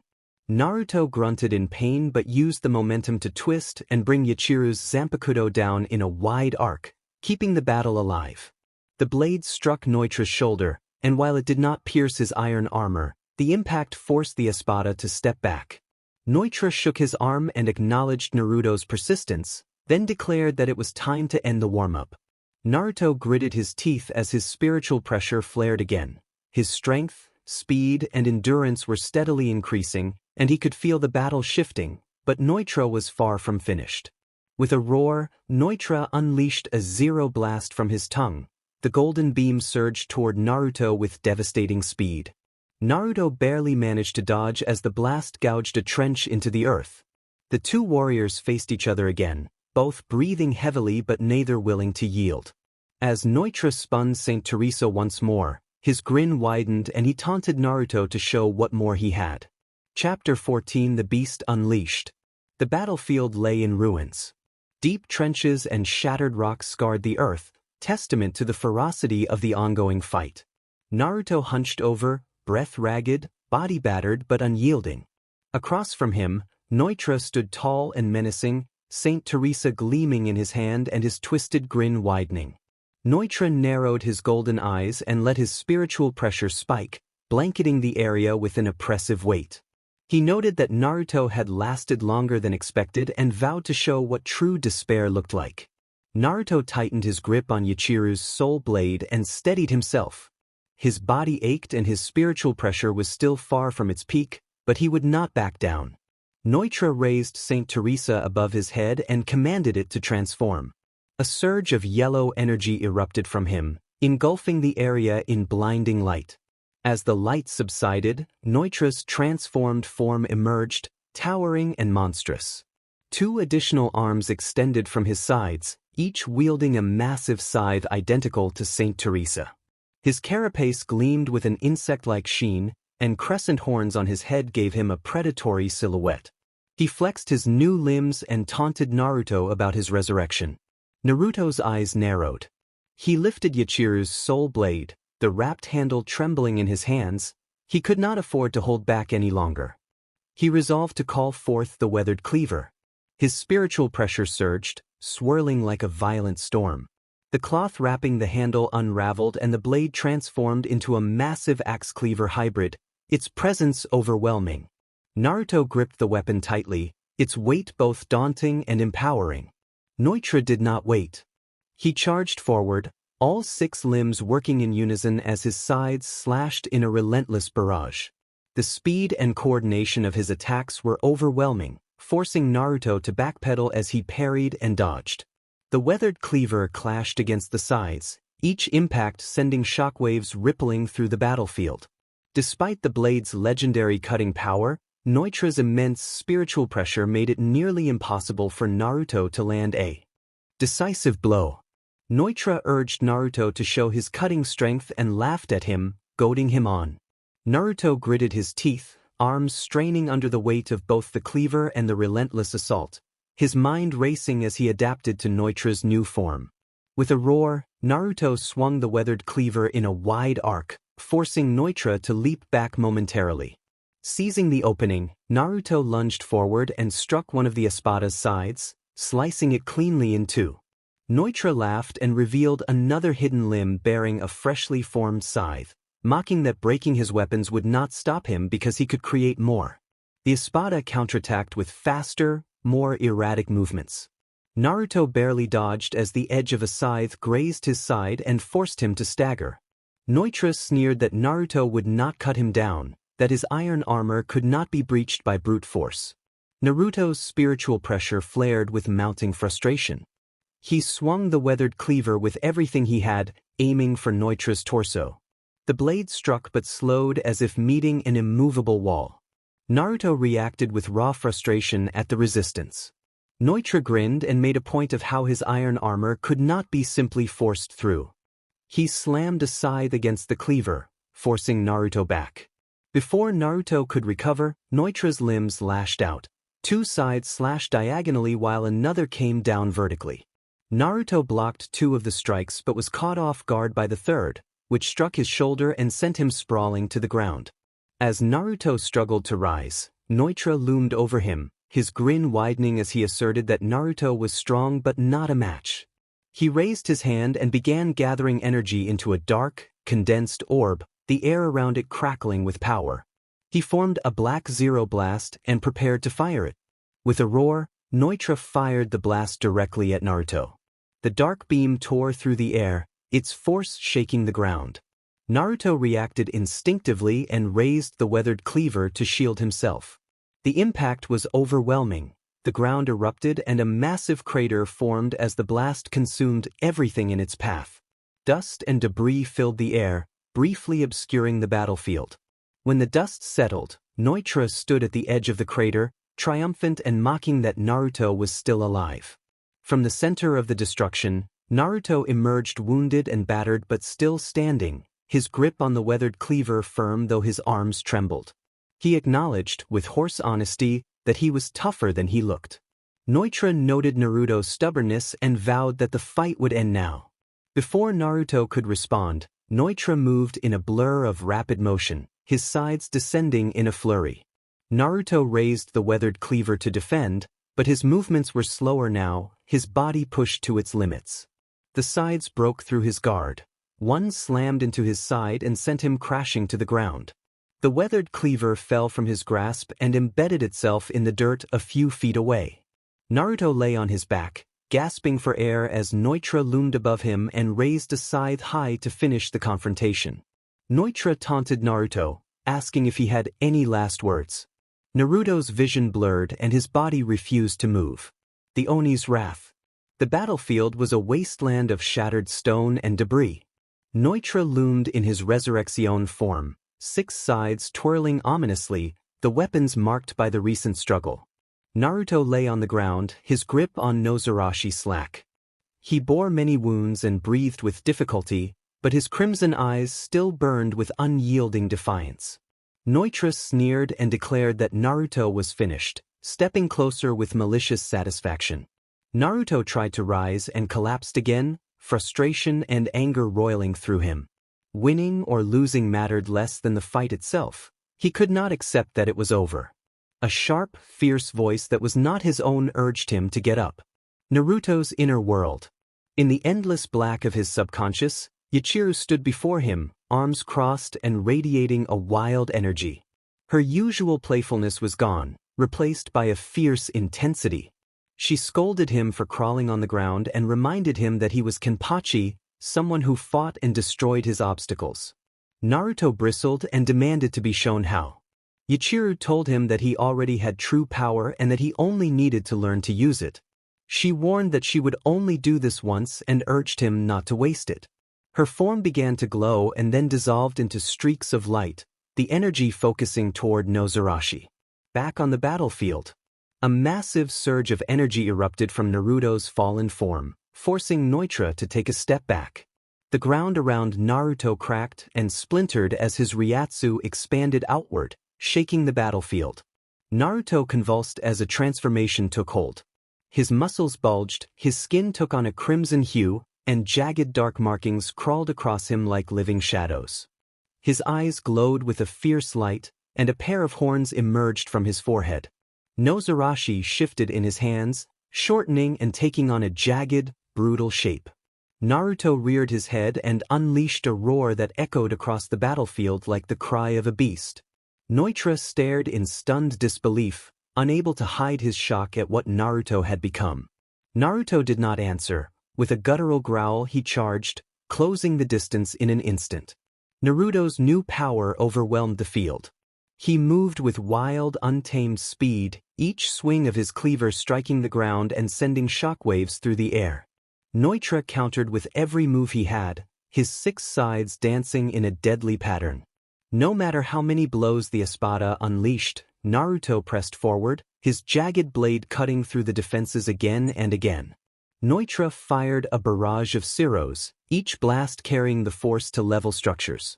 Naruto met them head-on, cleaving through the bursts of energy as if they were little more than wind. In the clash, Naruto's blade struck true and rendered 2 of Neutra's arms useless, forcing the espada to stagger back as his remaining sides flailed. Neutra cried out in fury and, desperate, began to shape a dark Siro using his own energy as a catalyst. Naruto's Ryatsu flared, he tightened his grip on the cleaver and focused on the espada. Neutra unleashed the Siro Oscuras with all his might. Naruto charged into the blast, his cleaver raised.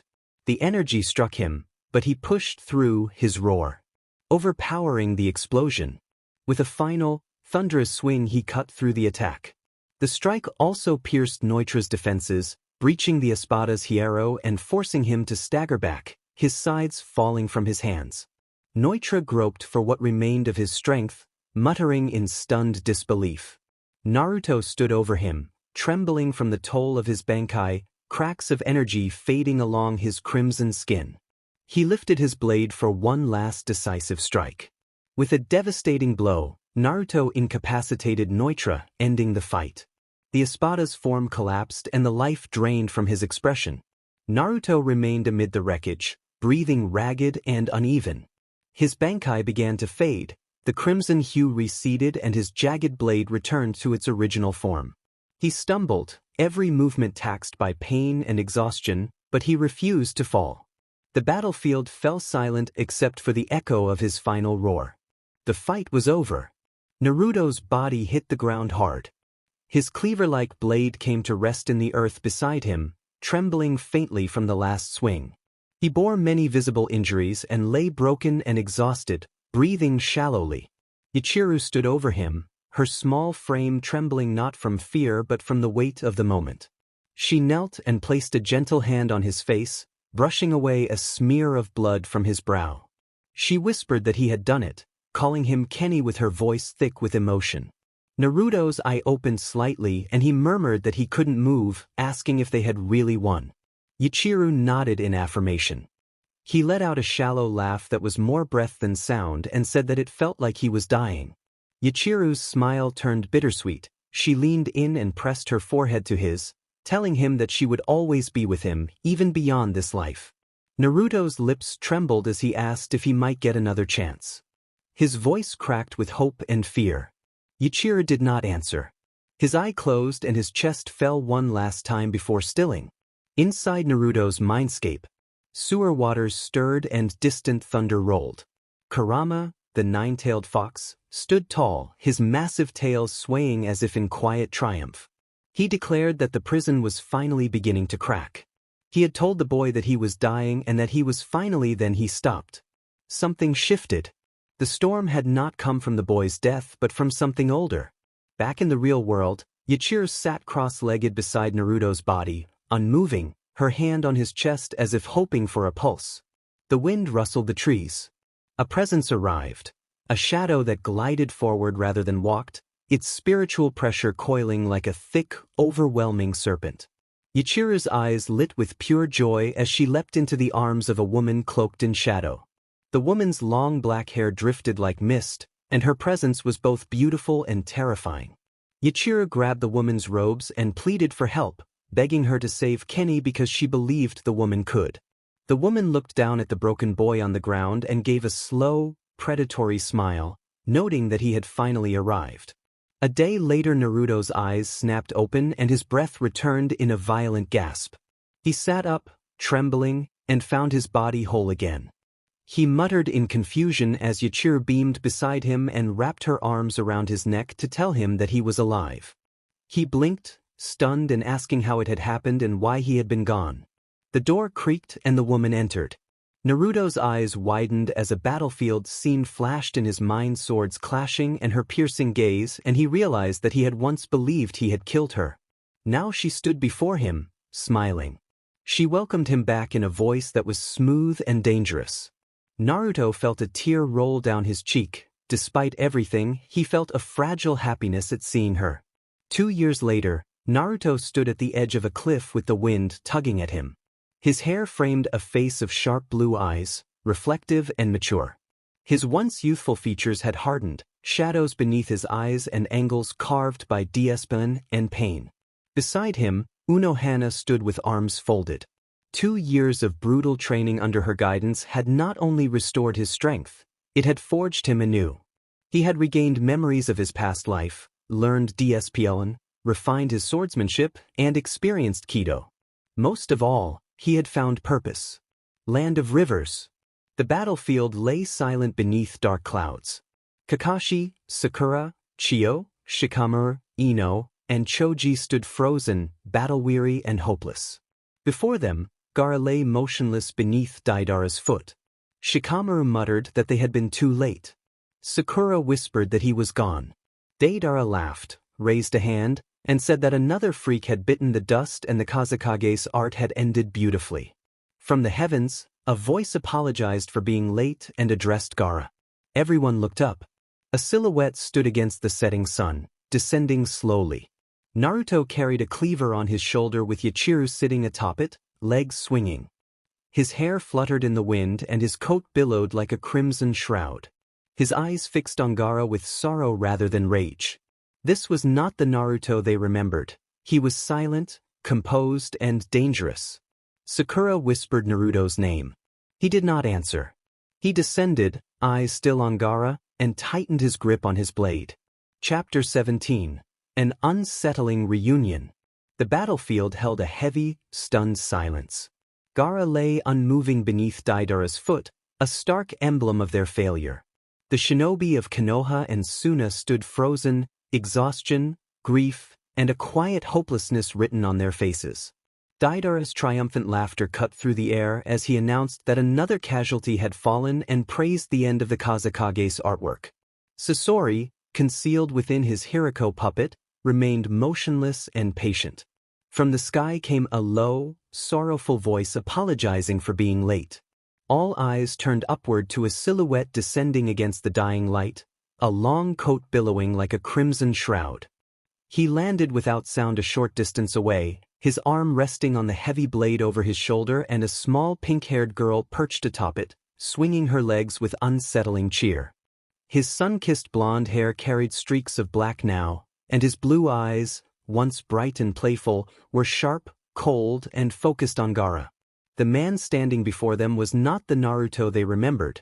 He was composed, dangerous, and utterly silent. Yachiru, sitting on the blade, reached over and gently patted his head, telling him it was okay and that they would make the attackers pay. Naruto lifted his head and squared his gaze on the Akatsuki. Hiriko rasped that the nine-tailed beast host had been found and that another such host was now within reach, declaring their good fortune. Naruto stepped forward and planted himself between the Konoha shinobi and the Akatsuki, ordering everyone to stand back with an authority that brooked no argument. Sakura moved toward him with hope flickering in her features, but his head snapped toward her and his stare stopped her in her tracks. The look he gave her was devoid of warmth or recognition, the face of someone who had become a stranger. Sakura recoiled as guilt and regret surged up. The memory of cruel words she had once spoken rushed back, wrenching at her. She stumbled and tears rose to her eyes. Naruto refocused on the Akatsuki and declared that he had a score to settle with them. He warned that anyone who interfered would be cut down without hesitation.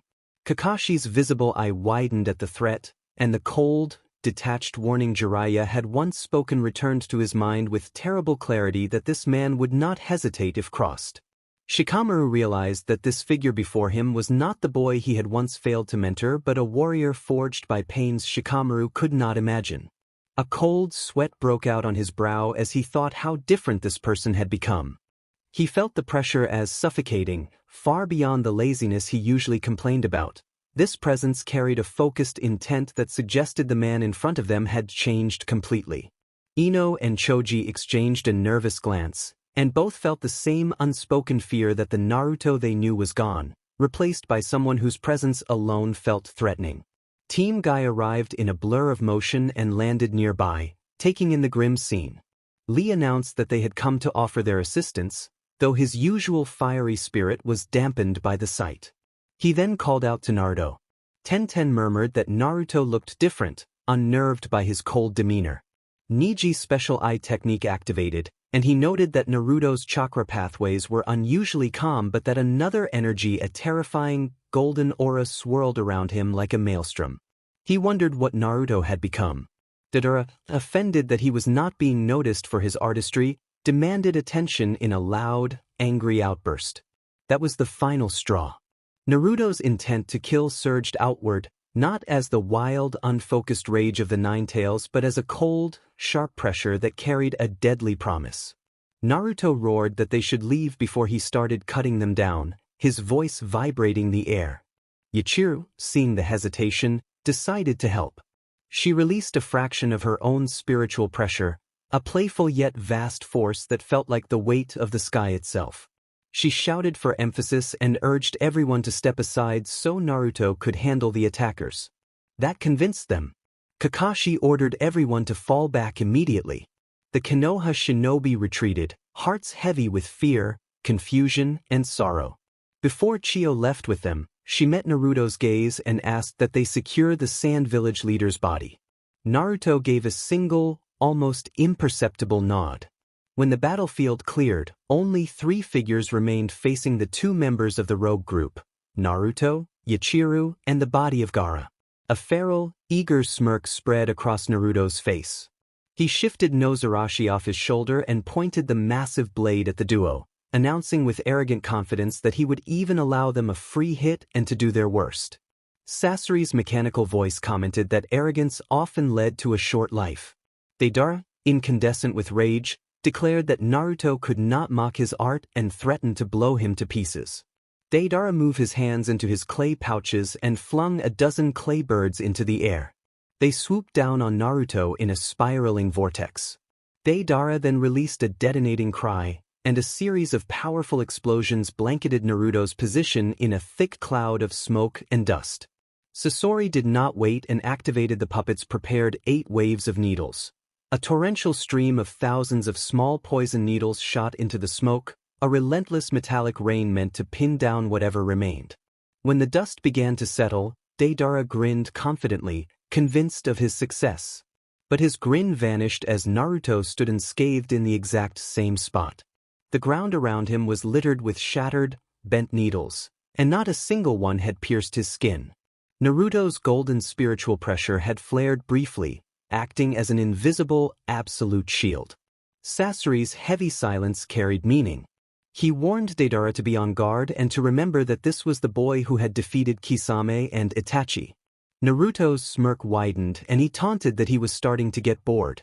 Deidara's face contorted with fury as he warned Naruto not to get cocky and claimed that his best masterpiece could reduce him to dust, reminding Naruto that they kept him alive for a reason. Naruto dismissed that assumption, taking a slow step forward and asserting that they did not have a choice in the matter. His spiritual pressure rose and the ground cracked under his feet as he raised Nozarashi, declaring that it was his turn. The air thickened with the acrid smell of burnt earth and Sasori's subtle poison.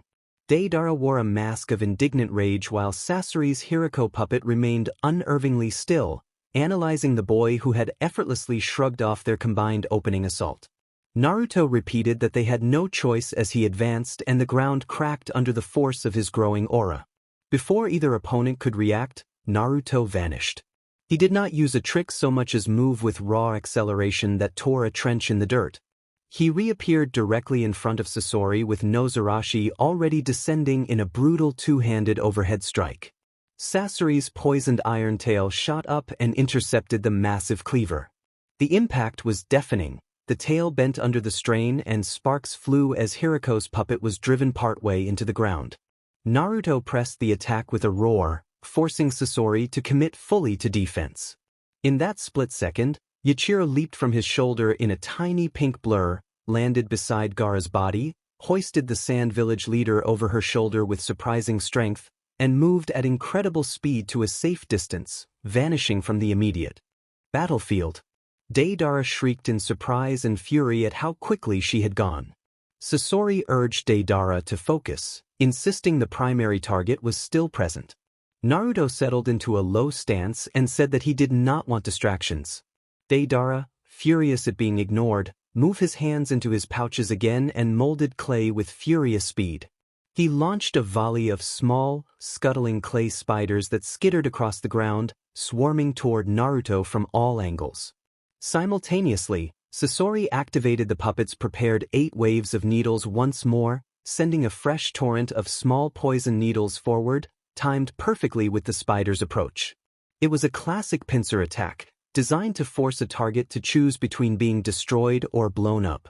Naruto did not choose either. He stomped his foot, and his aura erupted outward in a physical shockwave of golden energy. The ground around him buckled. The incoming needles were blasted off course, clattering harmlessly to the sides. The clay spiders tumbled, their fragile forms breaking before they could detonate. Deidara cried out in frustration that it was his art, but Naruto ignored him, eyes locked on Sasori. He charged again, Nozarashi held low, and Sasori reacted as Hiriko's arm launched toward him. The rotating prosthetic prepared to unleash a hail of needles, but it never got the chance. Naruto did not dodge. He swung Nozarashi in a clean, horizontal arc. The prosthetic arm split apart in 2 precise halves, its mechanisms sparking uselessly before it crashed to the ground. Sasori fell silent, stunned by the speed and power that had dismantled his weapon. Naruto pointed the tip of his cleaver at the stunned Hiriko and ordered Kensho to break the puppet armor. He swung Nozarashi, and a wave of compressed golden energy shot forward in a flying slash that simply cut through the air. Hiriko's heavy back shell took the brunt of the impact, and the durable armor that had protected Sasori for years shattered into scattered fragments.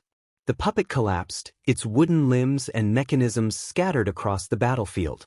From the wreckage, the true Sasori emerged, his youthful puppet body gleaming. A thick, coiled cable shot from his abdomen, its poison tip aimed at Naruto's chest. Naruto tilted his head, raised his free hand, and caught the stinger with a vice-like grip. The poison fizzed against his aura-infused skin, unable to penetrate.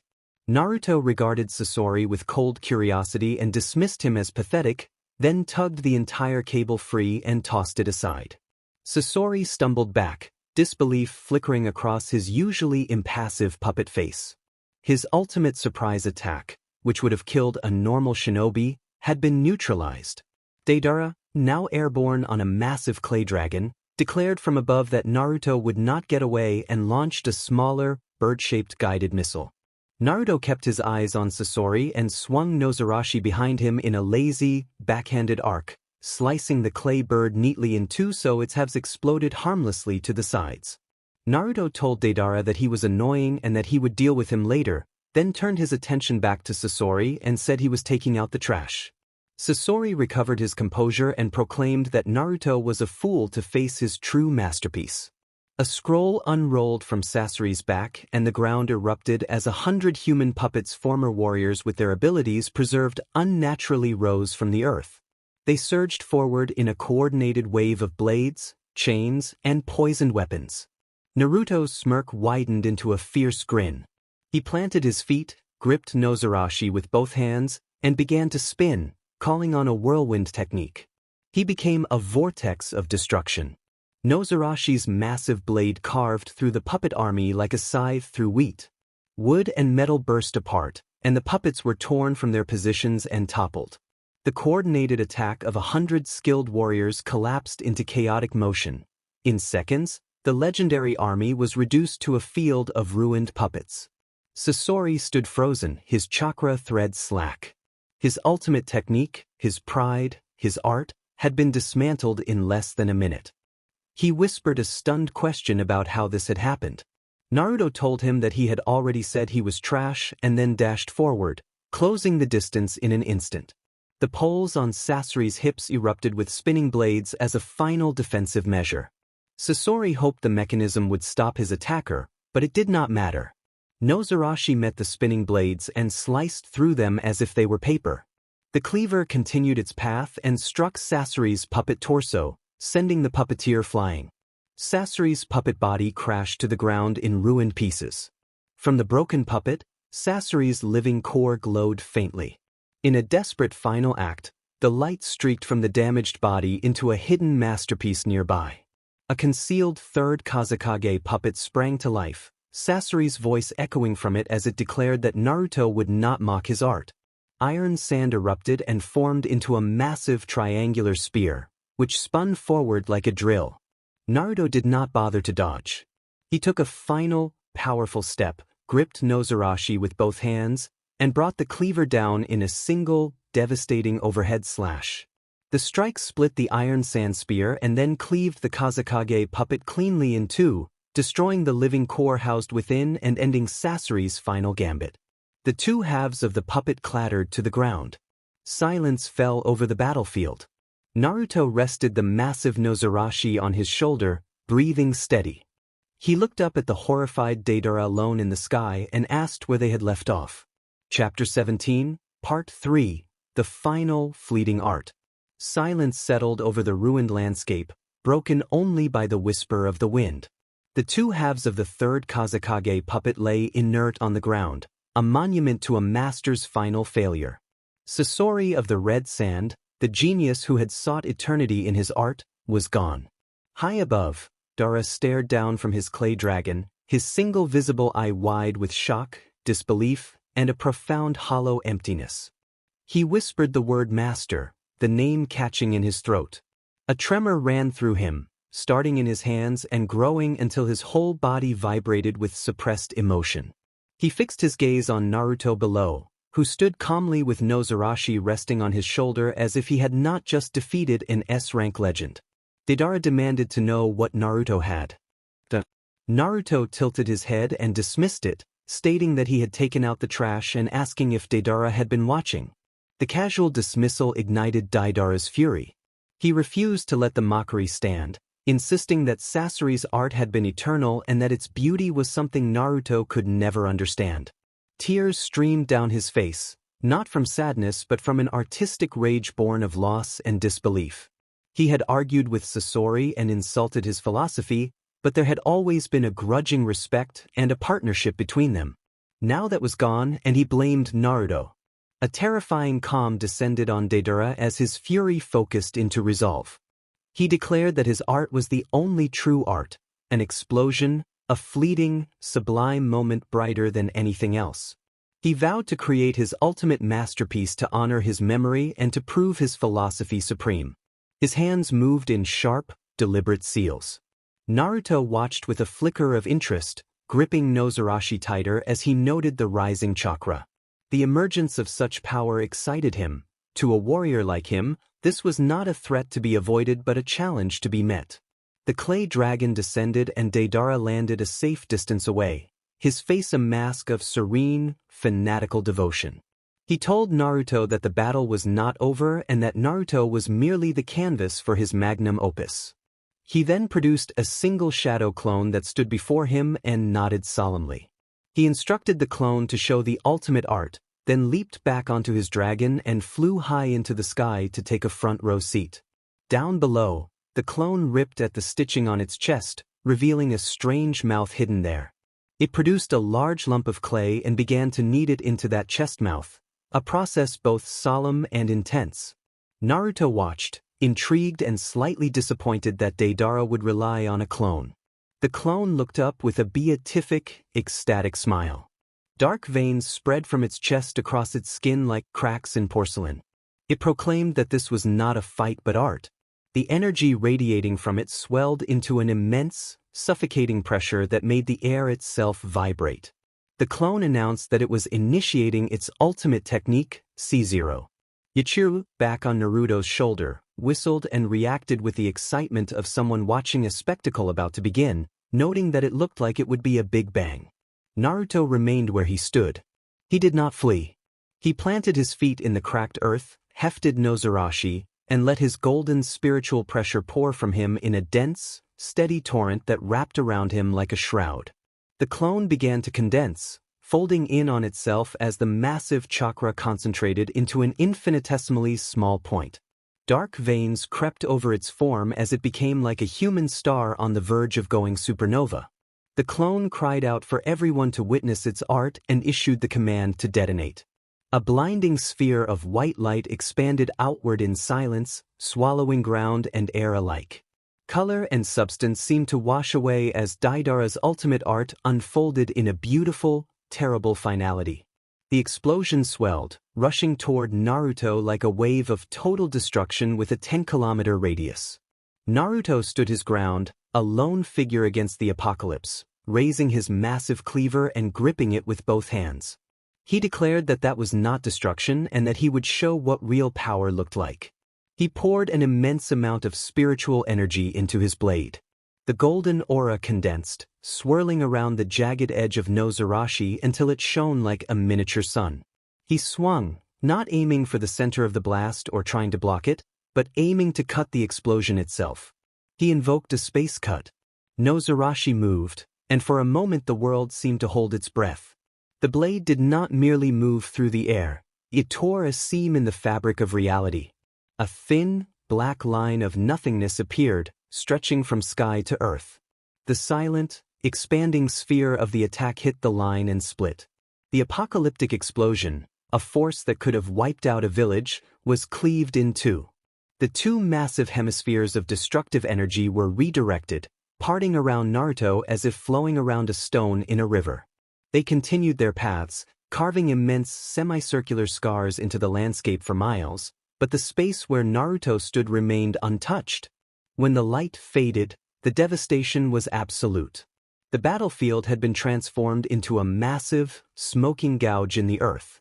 In the center of it all, Naruto stood in a small, pristine circle of untouched ground, no Zaraki resting on his shoulder.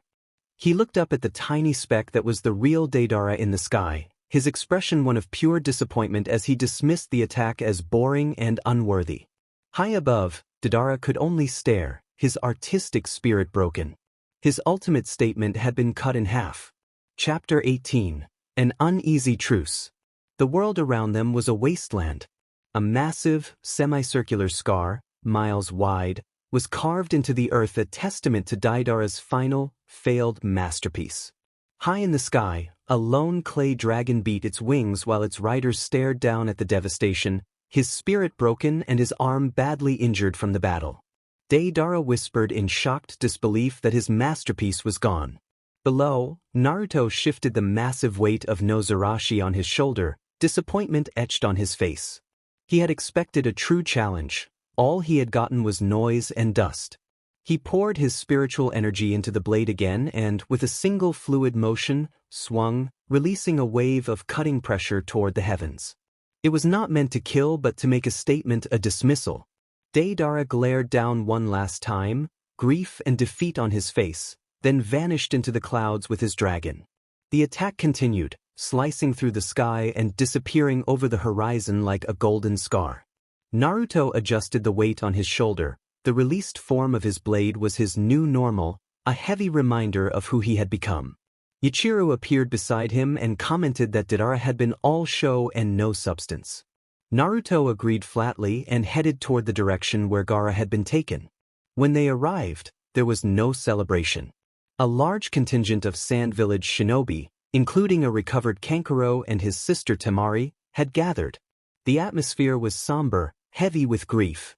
In the center of the crowd, Gaara stood tall, his eyes clear and his body revitalized. Beside him, Lady Chio lay peacefully, a faint smile on her face. Naruto understood what had happened. Chio had given her life to save Gaara. The Sand Ninjas paid their respects in quiet murmurs. After the solemn rites, Gaara approached Naruto and, after a long, wordless exchange of looks between the two hosts of the tailed beasts, expressed his gratitude. Naruto told him not to thank him and instead to thank Chio. Gaara nodded and offered Naruto a home in the Sand Village, insisting the offer still stood. Naruto accepted the handshake, an echo of the promise they had shared years before, and said he would keep it in mind. With a final meaningful look, Gaara turned and led his people away on the long, somber journey home. Silence fell afterward, awkward and suffocating. Naruto stood alone with Yachiru on his shoulder, facing the shinobi of the Leaf Village: Kakashi, Sakura, Shikamaru, Ino, Choji, Gai, Lee, Niji, and Tenten. Familiar faces now felt like strangers. Sakura was the first to move. She stepped forward with her hands clenched and her head bowed, apologizing for what she had said and done in the past. She admitted that she had been selfish and cruel, that she had thrown away their friendship while she was hurting, and that she truly regretted it. Naruto listened with a cold, impassive expression and offered no immediate forgiveness or anger. Lee then stepped forward, his usual fiery demeanor tempered by desperate sincerity, begging Naruto to return to the Leaf Village and insisting that Naruto's youthful spirit belonged with them. Naruto asked why he should return to a village that had treated him with contempt for so long, asking for one good reason. Kakashi answered quietly but firmly, reminding them all that despite everything there were people who cared for Naruto Irika, the teacher who had looked after him, and the ramen shop where he had found small comforts. Naruto brought their attention to their friends, then asked Kakashi if that included him. He stepped closer and demanded to know where Kakashi had been, accusing him of abandoning those who needed him. Kakashi's composed mask shattered. The confident, aloof Jonin was gone, replaced by a man overwhelmed by the weight of his past losses. Guy, watching his rival, felt a tug of sympathy, remembering how much Kakashi had carried, the deaths of his father, Obito, Rin, and their mentor. Kakashi admitted that he had been a coward, that he had been a child who lost everyone. He recalled his mother dying before he knew her and his father taking his own life, leaving him with shame and confusion. He remembered Obito sacrificing himself and giving Kakashi his eye to save him. He confessed that Rin had died because of an attack he had used. He blamed his own weakness for failing to protect her. Then he spoke of the others he had loved, and of the one teacher he had looked up to more than anyone, gone in a single night. He told Naruto that he had convinced himself he was cursed, that anyone close to him would be doomed, and so he kept his distance to protect others. He acknowledged now that it had been a pathetic excuse and that he should have tried to be there for Naruto and for those who had been lost. He apologized. The group fell silent, stunned by the vulnerability they had never seen in their sensei. Sakura and Ino wiped away tears as they finally understood the depth of the pain Kakashi had hidden. Shikamaru and Choji turned away under the weight of the revelation. Niji's usual stoicism softened as a flicker of empathy crossed his face. Naruto's savage grin faded into weary understanding. He told Kakashi that if their roles had been reversed and Kakashi had been left alone, Naruto would have been there for him. Kakashi lowered his head at those words. Naruto then declared that he understood and that he would return to Konoha. Relief washed over the group. He made clear, however, that his return was not for the village or for them but because he planned to stay for a while. Kakashi managed a weak, tired smile and said that was better than Naruto never coming back at all. Naruto turned and confronted Sakura with a reminder of a promise. He had vowed to bring Sasuke back and he always kept his promises. Sakura could only nod, speechless. The others exchanged looks full of hope, fear, and uncertainty. Naruto's return would not be a simple homecoming. It felt like the return of a storm. As he began the long walk back, Naruto's thoughts centered on Danzo, and he vowed that he would come for him. A few days later, they arrived at the main gate of Konohagakure. Izumo and Kotetsu, the perennial gate guards, had been dozing in their chairs. When the large group approached, they snapped to attention, their initial surprise turning to disbelief when they took in the figure at the center of the party. Izumo and Kotetsu called a greeting to Kakashi and Guy before their gazes fell on Naruto, and both men reacted with stunned recognition. Naruto ignored them and walked past the gate with silent, confident steps, re-entering the village that had cast him out. The storm had come home. Chapter 19. The Weight of a Ghost. The massive gates of Konohagakure rose like a monument to a home that had never truly felt like his. Naruto walked forward without breaking stride, the colossal, jagged form of Nozarashi resting on his shoulder like an old companion. Ichiro perched atop the blade, kicking her legs idly, a bright contrast against the grim metal. Izumo and Kotetsu snapped to attention again. Their shock at the familiar face turned to alarm when they saw the weapon he carried. Kotetsu's hand moved toward his kunai pouch as he registered the size and shape of the blade, thinking it was meant to fell walls rather than fight ninja.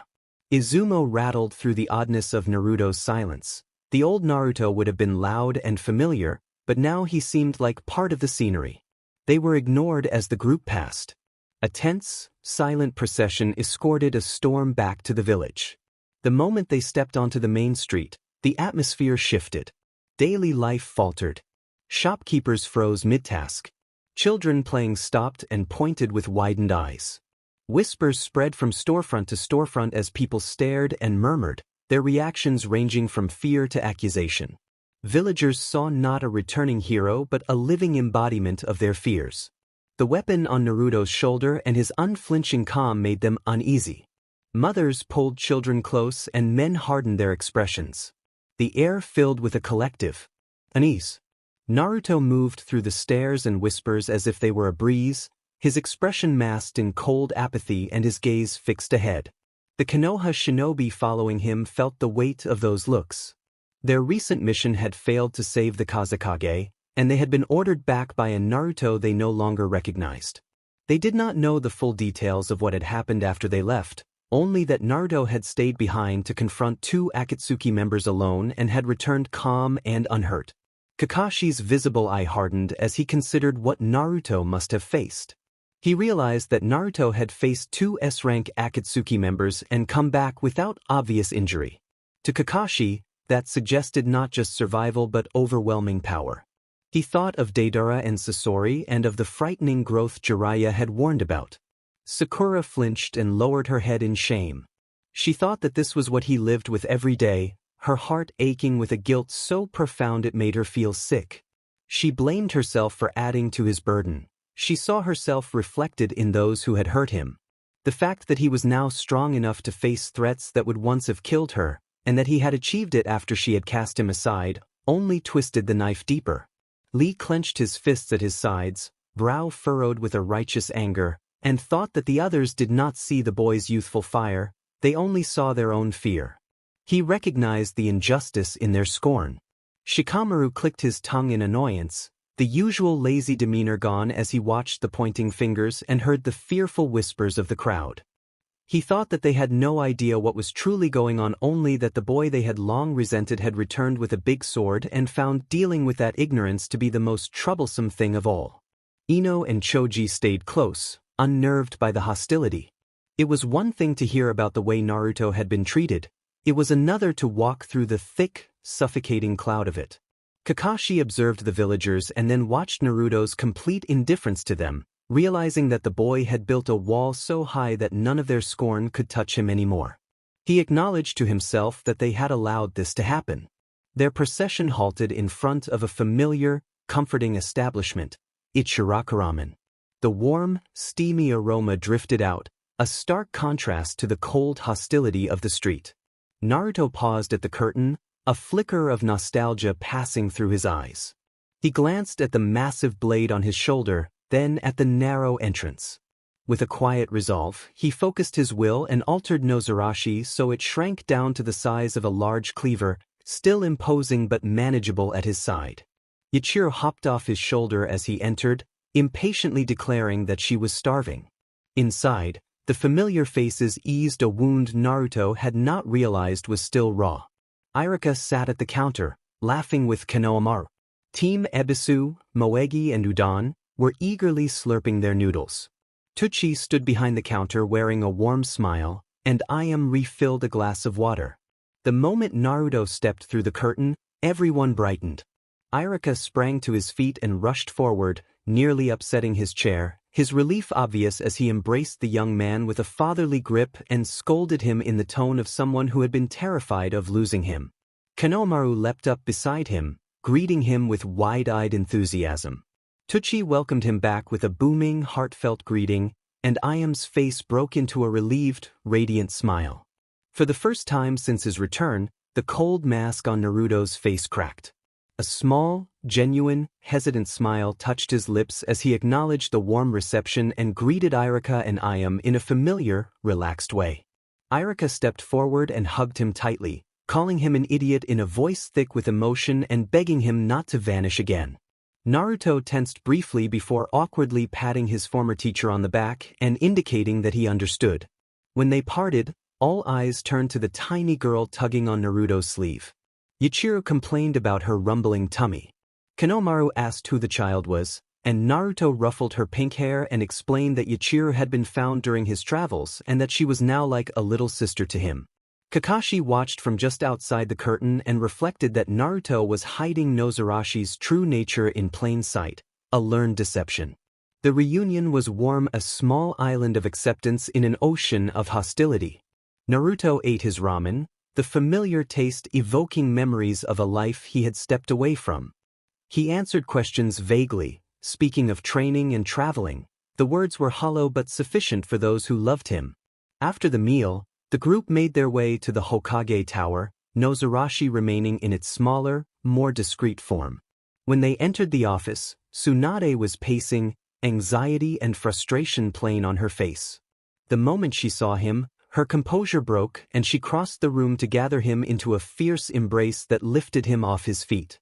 Her relief felt like the embrace of someone who had feared losing him forever, and she called him an absolute moron in a voice that trembled with emotion. Naruto stood rigid at first, then slowly returned the hug, murmuring that he was back. Shizune pushed the door open carrying a stack of medical reports and froze at the sight, dropping the scrolls as tears of relief filled her eyes. Naruto's face flushed from the intensity of the hug, and he greeted Shizun using the old nickname, which slipped out naturally. Shizun rushed forward and embraced him as well, overwhelmed with relief and scolding him for the worry he'd caused. Once the emotional greetings subsided, Tsunade reclaimed her authority and turned the conversation toward business, asking whether Naruto's return was permanent.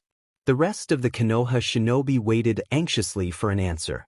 Naruto's smile faded and his expression returned to its neutral, unreadable state as he stated simply that he was staying for a while because there was unfinished business he needed to address. His eyes held a flash of cold determination that hinted at his true purpose. Tsunade sighed, disappointment and concern washing over her face.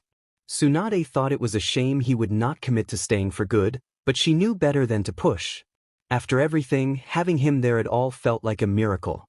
She accepted his decision with a heavy heart and told him that, for now, that would have to be enough. Her gaze then shifted to the pink-haired girl who had been quietly observing with wide, curious eyes, and Tsunade asked who the little one was. Naruto placed a hand on Yuichiru's head and explained that this was Yuichiru, an orphan he had found during his travels who had been with him for some time. He said she was like a little sister to him. Tsunade's eyes softened at Yuichiru's cheerful wave, and she said that any family of Naruto's was welcome in Konoha and that they would get her settled in. Kakashi remained silent, thinking that Naruto was not simply hiding her nature. He had formed a bond with his weapon that he was willing to call family. Kakashi noted that Naruto seemed more tied to that blade than to anyone in the village. Later that day, the group gathered at one of the training grounds. The initial tension had eased into a stilted, awkward camaraderie. The remnants of the Konoha 11 were all there, trying to bridge a 2.5-year gap that felt much longer. As Naruto stood apart, watching the setting sun, Hinata approached him, hands clasped nervously. Her eyes, once timid and downcast, now showed a steady, unwavering resolve. She moved closer and embraced him in a warm, relieved hug. Hinata expressed how glad she was that he had returned, explaining that she had never believed he left because he was weak and that she understood he had been hurting. Naruto was silent for a long moment, taking in the sincerity and care in her words. He slowly raised a hand and gently patted her on the back, thanking her quietly. As Hinata pulled away, her face flushed but her expression proud, Rock Lee strode toward them, eyes gleaming with passion. Lee announced that Naruto's return was a triumph and demanded a friendly bout to celebrate. Naruto raised an eyebrow and wondered if Lee meant to spar. Lee confirmed that he did, striking a dynamic pose and claiming he had trained relentlessly. He recalled that during their last mission to save Gaara, his team had faced a powerful foe from the Akatsuki, the swordsman Kisame. Niji and Tenten shifted uneasily at the memory of that difficult fight. Lee grew more intense and said that while they had fought Kisame's doppelganger, he had spoken of Naruto, claiming Naruto had defeated both him and Itachi Uchiha 2 years ago and had called Naruto a demon brat who had gotten lucky. Lee declared that he did not believe in luck but in hard work. Because Naruto had defeated such dangerous opponents when they were still genin and now had returned even stronger, Lee insisted he had to test the gap between them and measure his own strength against Naruto's power. A rare, predatory grin crossed Naruto's face as he remembered their first encounter, when he had been badly beaten before the Chunin exams. He cracked his knuckles and reminded Lee that the last time they sparred Lee had defeated him easily. Naruto agreed to the fight. Lee beamed and promised not to hold back. Naruto chuckled low and set the massive Nozarashi down, the cleaver embedding slightly in the earth. Yuichiro hopped off and scampered to a nearby tree to watch. The two squared off in the center of the training ground. Naruto stipulated no ninja techniques, only hand-to-hand combat.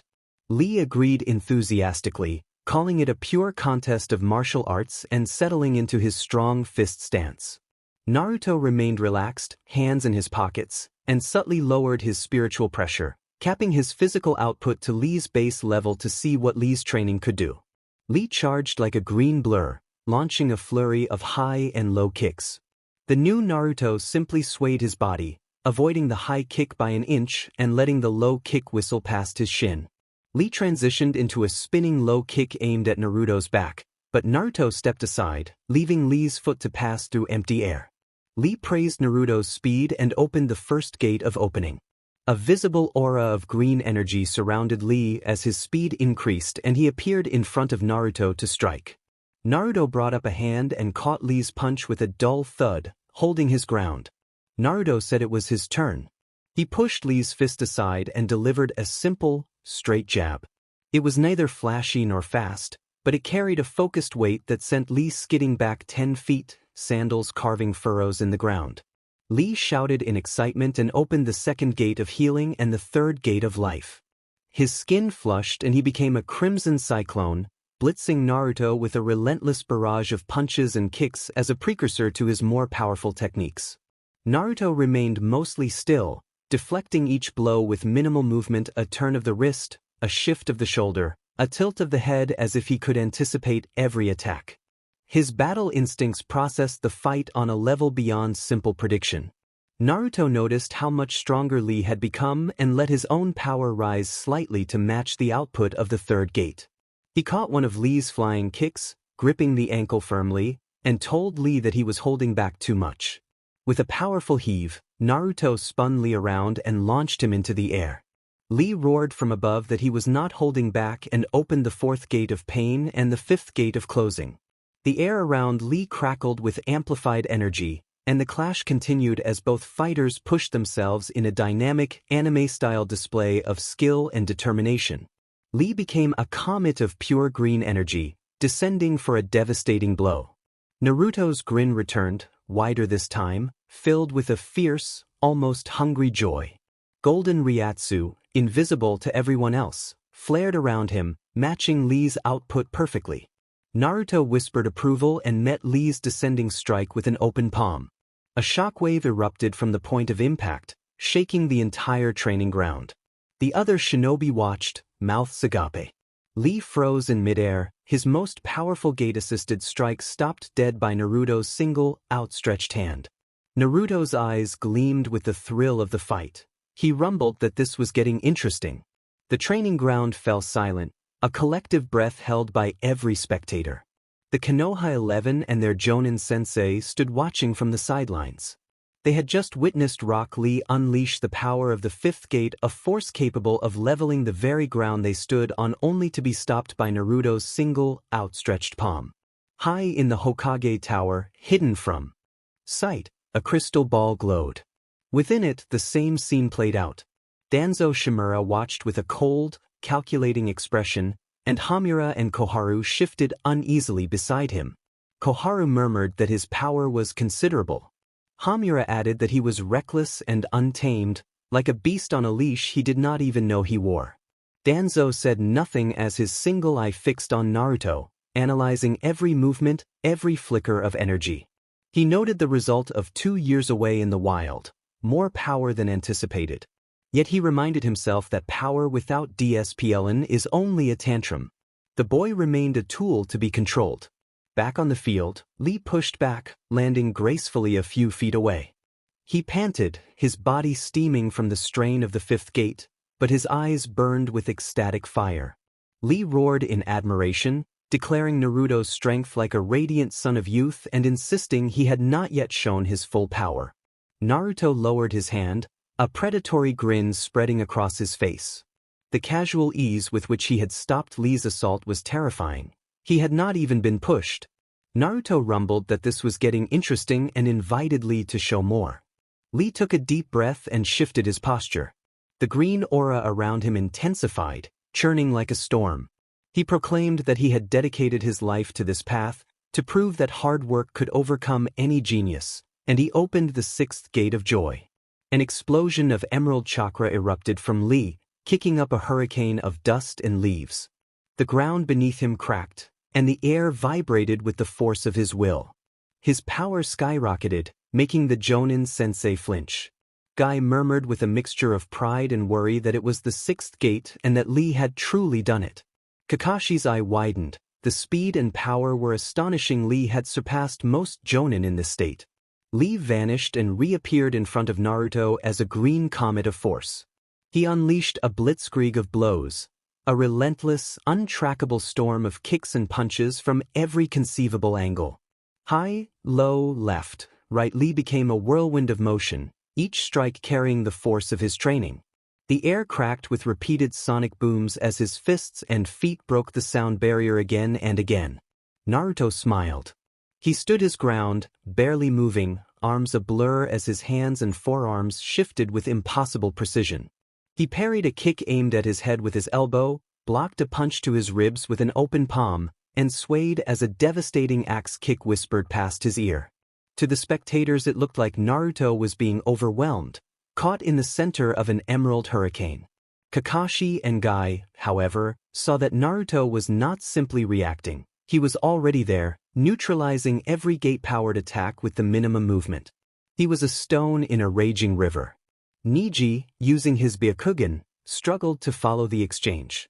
He thought that Lee's speed was immense, yet Naruto's movements were not faster, only perfect. Naruto was not reacting. He was anticipating.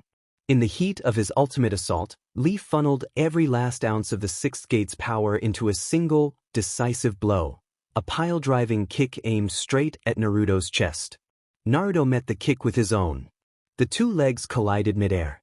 For a heartbeat there was silence, then a hard, resonant crack that reverberated across the training ground.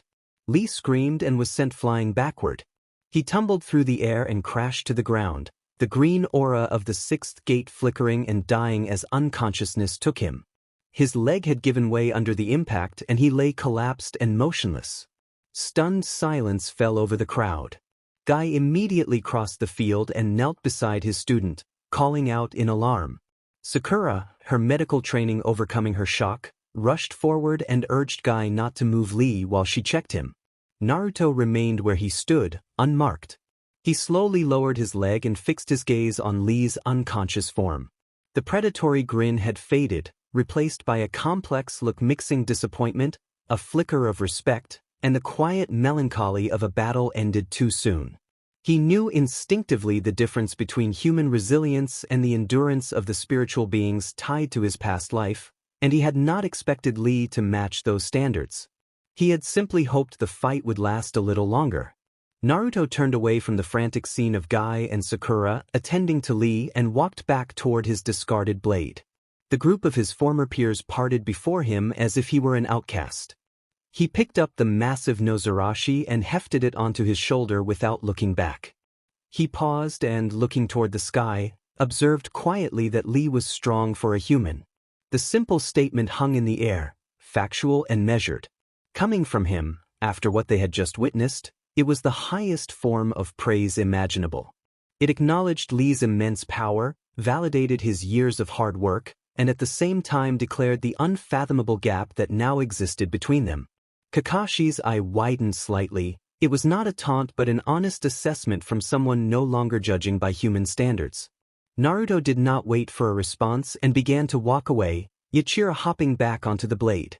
Yachiura chirped that it had been fun and teased that the new toy had already been broken. Naruto grunted and, with a faint smirk, acknowledged that their opponent had put up a good fight.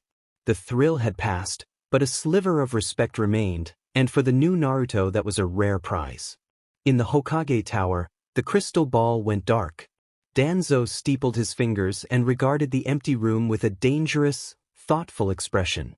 He murmured that the subject's control and durability marked him not as a beast but as a weapon that had learned to aim itself, and that the methods would need adjustment because the boy was far too valuable to be left to his own devices. The game had changed once again. Chapter 19, Part 4. A War in the Shadows. In a realm without sun or moon, under a sky of perpetual twilight, a fortress of bleached white stone rose from the gloom. Its cavernous main hall was lit by ethereal blue flames, and within it a gathering of monsters took place, the ghosts of a long war, the slain Espada of Hueco Mundo, given a second, profane life. At the head of a massive stone table, Barragan Luzenbairn sat like a skeletal king, leaning back on his throne and surveying the room with an air of absolute, impatient authority. Sailaporo Grands, the scientist, was methodically cleaning a scalpel marked from recent use, a predatory smirk at his lips. Yami Largo slumped in a chair too small for him, a new scar visible along his jaw. Zamari Ruro stood perfectly still, his robes singed at the edges. Eren Yarrow Araruri remained a silent presence within his vessel, a faint crack on the porcelain mask. The signs of recent conflict were evident on them all. Sailaporo reported that the latest skirmish had been inconclusive and that Tozen had been more adept at defense than they had anticipated, which had delayed their attempt to secure the soul well in the land of valleys. Yami slammed his fist on the table in frustration, complaining that he had almost prevailed but had been thwarted by a grinning swordsman who kept extending his blade. He demanded to be allowed to return and finish the job. Sailaporo chided him for mindless rage, reminding him that they were not fighting mindless hollows but reincarnated souls of the Godii 13 captains who now used strategy. Zamari observed flatly that their opponents were adapting and that the white-haired captain with twin blades, Yucatec, fought with unorthodox techniques as if unburdened by past illness. Aranyero's layered voice hissed its frustration, noting that wherever the Espada tried to gather power across these nations, the reincarnated captains appeared and protected the souls of the world as if they were their own. Barragan stirred, the movement echoing through the hall like a grinding creak, and dismissed the idea of protection as a threat. He declared that the captains were acting as self-appointed guardians of a new soul society, a world they intended to mold in their image, and called them pests infesting a harvest that rightfully belonged to the Espada. He admitted his weariness with the stalemate of shadow battles. Months of skirmishes in mountains and forests where they took a few hundred souls and the captains saved thousands. He made clear that he would not tolerate a stalemate. Barragan's presence intensified, and he warned that the time for pawns and subtlety was over. He proclaimed that they had moved beyond the limits of their past lives and had evolved in this new world where chakra served as a catalyst. Sailaporo demonstrated that evolution by producing a second pair of wings that pulsed with vibrant pink energy and announced that they had ascended to a new stage. Yami laughed, describing his rage as now limitless and his power ever-growing. Barragan confirmed that they had surpassed their old limits. He rose from his throne, the air bending around him, and declared that they would no longer react but act. They would divide the continent among themselves, claim major villages, and turn them into feasting grounds. He intended to force the reincarnated captains into the open not for simple battles but for executions, to show the captains a level of power they could no longer match. He raised a skeletal hand as a crown of dark spiritual energy flared above his head and announced that the Shadow War was over and that the Espada would bring their full, ascended might to the elemental nations. A grim accord passed between them as the resurrected Arankar rose. The era of secret battles had ended, and a new, open campaign of conquest was about to begin. An open war of annihilation was about to be unleashed. Chapter 20: Old Ghosts of the Waterfall. The air on the outskirts of Takigakure was clean and sharp, filled with the scent of pine and damp earth. Here, nestled in a secluded clearing, was the simple, traditional home of Retsu Unohana. It was a place of quiet contemplation and healing, a stark contrast to the turbulent world beyond its borders. Inside, Unohana sat opposite a young, vibrant kunoichi with mint-green hair and bright orange eyes. Fu, the Jinchuriki of the Seven Tails, listened intently as the elder spoke, her two Jonin bodyguards standing stoically by the door.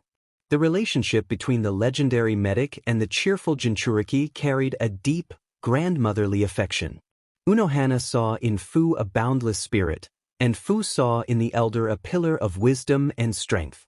Unohana told Fu that her control over the insect's chakra was progressing and reminded her that true power came from harmonizing with the beast rather than suppressing it. Fu beamed and promised that she and Chome would practice until they could fly all the way to IWA and make more friends. Unohana chuckled softly and expressed no doubt about Fu's resolve. Suddenly, the tranquil atmosphere shattered. Two figures appeared in the clearing outside with a silent, jarring suddenness. There was no puff of smoke, no flicker of a jutsu, they were simply there. Unohana's smile did not falter, but her eyes hardened for a fraction of a second as she recognized one of them. Unohana informed Fu that they had visitors. The Jonin guards immediately drew their kunai and moved to flank their charge, their cheerful expression replaced by the focused gaze of trained shinobi. Unohana rose gracefully and stepped out onto the veranda. The two Akatsuki members stood in the center of her meticulously raked Zen garden, a stark intrusion on its serenity. One was a man with slicked back, silver hair, carrying a massive, triple-bladed scythe and wearing a strange triangular amulet, his eyes burning with intense conviction. The other moved with a hollow, unnatural presence. Unohana greeted Kakuzu with a tone of detached nostalgia and noted that it had been a long time. Kakuzu tilted his masked face and chuckled lowly as he remarked on Retsu's undiminished vigor and the remarkable potency of her life force. Unohana returned the remark smoothly, acknowledging his own unnatural means of preservation and recalling the mission that had led to his disgrace. Kakuzu replied by bitterly blaming the village leaders for sending pawns to face impossibly powerful foes and suggested that, had she been sent instead, she might have made a difference. The silver-haired man grew impatient and brandished his scythe. Haydn announced that they had come for the Jinchuriki and boasted that he intended to offer her to Jashin and bring suffering upon those who stood in his way. Kakuzu warned Haydn to be silent and cautioned that Unohana was not ordinary fodder. He recalled the old whispers about her battlefield ferocity. She did not fear pain and would accept dangers if it meant landing a decisive blow. Haydn's fanatical grin widened at this, mistaking the warning as a promise of a brutal fight. Unohana observed the guards. Instinct to flee and, with calm authority, ordered Fu and her guards to remain inside the house where it would be safest. One of the guards protested that they should get the Jinchuriki to safety, but Unohana countered that fleeing could lead them into a trap and that staying under her watch was their best chance. The guards froze as the reality sank in. The greater danger lay in abandoning the presence of the woman who stood before them. Unohana turned her full attention back to the Akatsuki duo, wearing a serene smile that did not reach her eyes, and stepped forward into her garden. She declared that by trespassing, threatening her guest, and spoiling the afternoon's tranquility, they had earned a price. Chapter 21, The Kenpachi's Garden. The tranquil clearing had become thick with tension. Fu and her guards remained frozen inside the house, trained instincts clashing with the older, wiser judgment that kept them from acting. They felt like spectators at the brink of an execution rather than participants. Unohana stood in the center of her Zen garden, her serene smile giving way to a hint of the fierce warrior she had once been. She made clear that those who violated her home would pay for their intrusion. Haydn responded with a wild, grating laugh and reiterated that they had come for the Jinchuriki, boasting about offering her to Jashin and unleashing pain on anyone who opposed them. The atmosphere tightened as both sides prepared for an inevitable confrontation, the garden poised to become the stage for a swift, decisive clash. Haydn told her she should be grateful, then spun his massive, triple-bladed scythe, the weapon whistling through the air as he settled into a wide, aggressive stance. Kakuzu remained still, eyes narrowed in analysis. He remembered the Unohana from the past, a prodigy of the blade and a master of medical arts.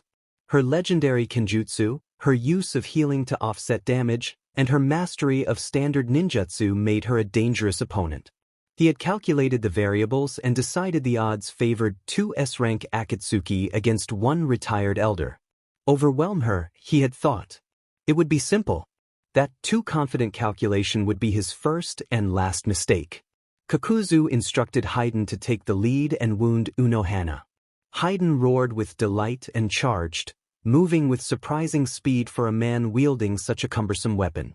He swung the scythe in a wide, horizontal arc meant to strike her cleanly. Unohana did not dodge or block. She stood with a calm, unwavering smile as the massive blade hurtled toward her. At the last possible instant she took a single, impossible step forward, closing the distance inside Haydn's guard. The outer blade whistled harmlessly behind her. Haydn's fanatical grin flickered into confusion. Before he could react, Unohana's hand shot out in a gentle, almost lazy open palm strike that tapped his chest.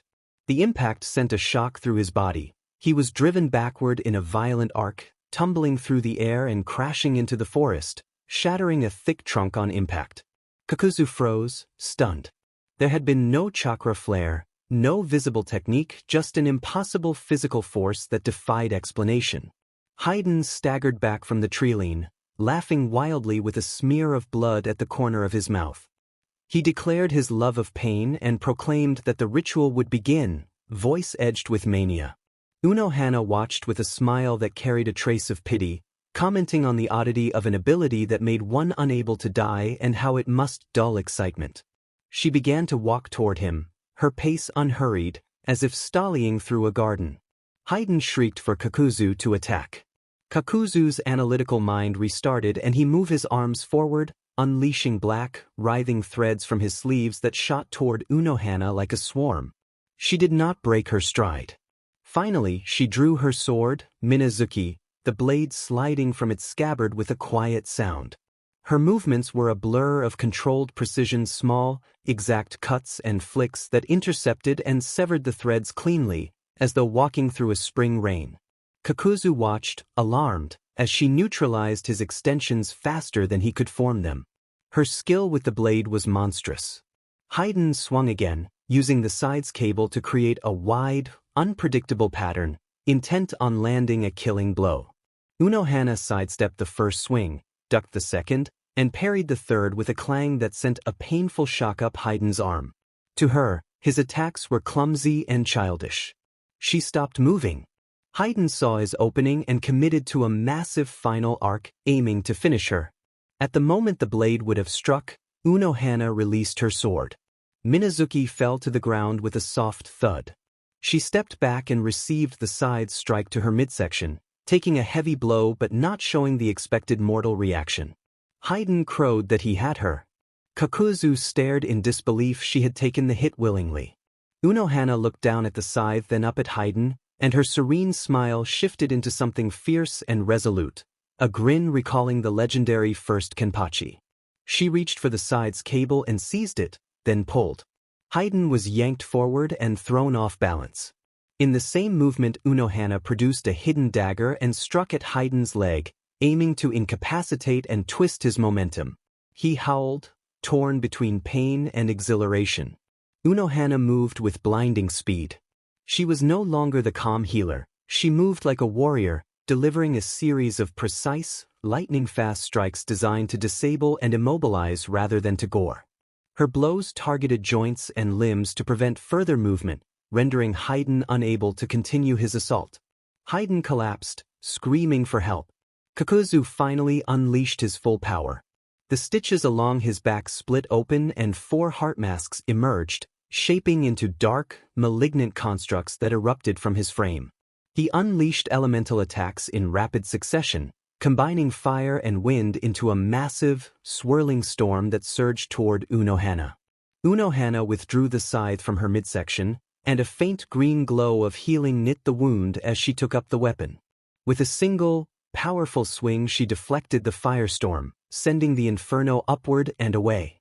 The heart beasts renewed their assault from all sides. One mask speared the air with electricity, another formed a high-pressure jet of water. This was the overwhelming force that had toppled many powerful shinobi before. Unohana dropped the scythe and picked up Minazuki again. She said softly that it was time to end this and activated her Bankai, Minazuki. She touched the blade to her skin as part of the invocation. The clearing was altered by the release. A crimson, spiritual rain and intense, otherworldly downpour of energy fell across the battlefield, bathing the ground and trees in a surreal red light. The deluge destabilized the heart beasts, unraveling their chakra weave until they began to dissolve and falter. Kakuzu recoiled in horror as his constructs failed under the onslaught. Chapter 21, Part 2, Lessons in Despair. Unohana made it clear that this was not a jutsu as she stood in the center of a crimson ocean, her blade dripping with the same red liquid. She swung her sword and a wave of razor-like red energy swept across the pool, cutting through the lightning mast construct until it dissolved into nothingness. Another swing erased the water mast form. Kakuzu tried to harden his body with Earth Spear, but the liquid was not a simple physical strike. It was corrosive and began to eat away at even his diamond-hard defenses. He launched his remaining threads at her in a desperate final assault, but Unohana raised her hand and the crimson ocean rose like a wall, dissolving the threads on contact. Unohana reminded Kakuzu that he had lived a long life and that all things must end. She vanished and reappeared directly in front of him with her blade held high. For the first time in nearly a century, Kakuzu felt the long-forgotten sting of fear. He did not see a healer or a kunoichi anymore. he saw something harsher, a force that seemed to smile down from a throne of blood. Her blade came down in a single, silent slash that unmade Kakuzu in an instant. The crimson ocean calmed, leaving the garden washed in a red light. Haydn lay on the ground, still alive and dazed, murmuring his devotion. Unohana stood over him, her blade clean, her serene smile restored. She regarded the Jashinist as an intriguing specimen and, with a clinical interest, decided to test his claimed immortality. Kakuzu's broken form lay on the damp earth, his eyes wide with the final, shocking realization of his own mortality. Haydn, injured and dazed where she had left him, finally fell silent. The usual fanatical gleam in his eyes was replaced by confusion and disbelief. Unohana's smile returned as if she had just completed a precise ritual. The crimson energy from her bankai dissipated before it touched the ground. She examined the technique that had sustained Kazu and mused that Earth Grudge Fear sought to prolong life by weaving others' hearts into one's own soul, a crude but effective method for a time. She nudged Kakuzu's lifeless form with the tip of her scabbard and explained that the flaw in his philosophy had been reliance on a finite resource. Believing in 5 lives had not made him a god. It had made him a man who had to die repeatedly. Then, in a motion that seemed to defy logic, Unohana knelt beside him. The crimson liquid from her blade, which had acted as a solvent moments before, now flowed onto his wounds and glowed with a soft, restorative light. Threads of pure crimson energy wove his form back together, and the destroyed hearts began to reform and pulse with forced life. Kakuzu's eyes snapped open and he inhaled sharply, his body convulsing as unwanted, impossible life was restored. Kakuzu choked in abject horror and demanded to know what she had done. Unohana replied that she was a healer by nature and that she mended what was broken. She told him that he was a lesson waiting to be taught.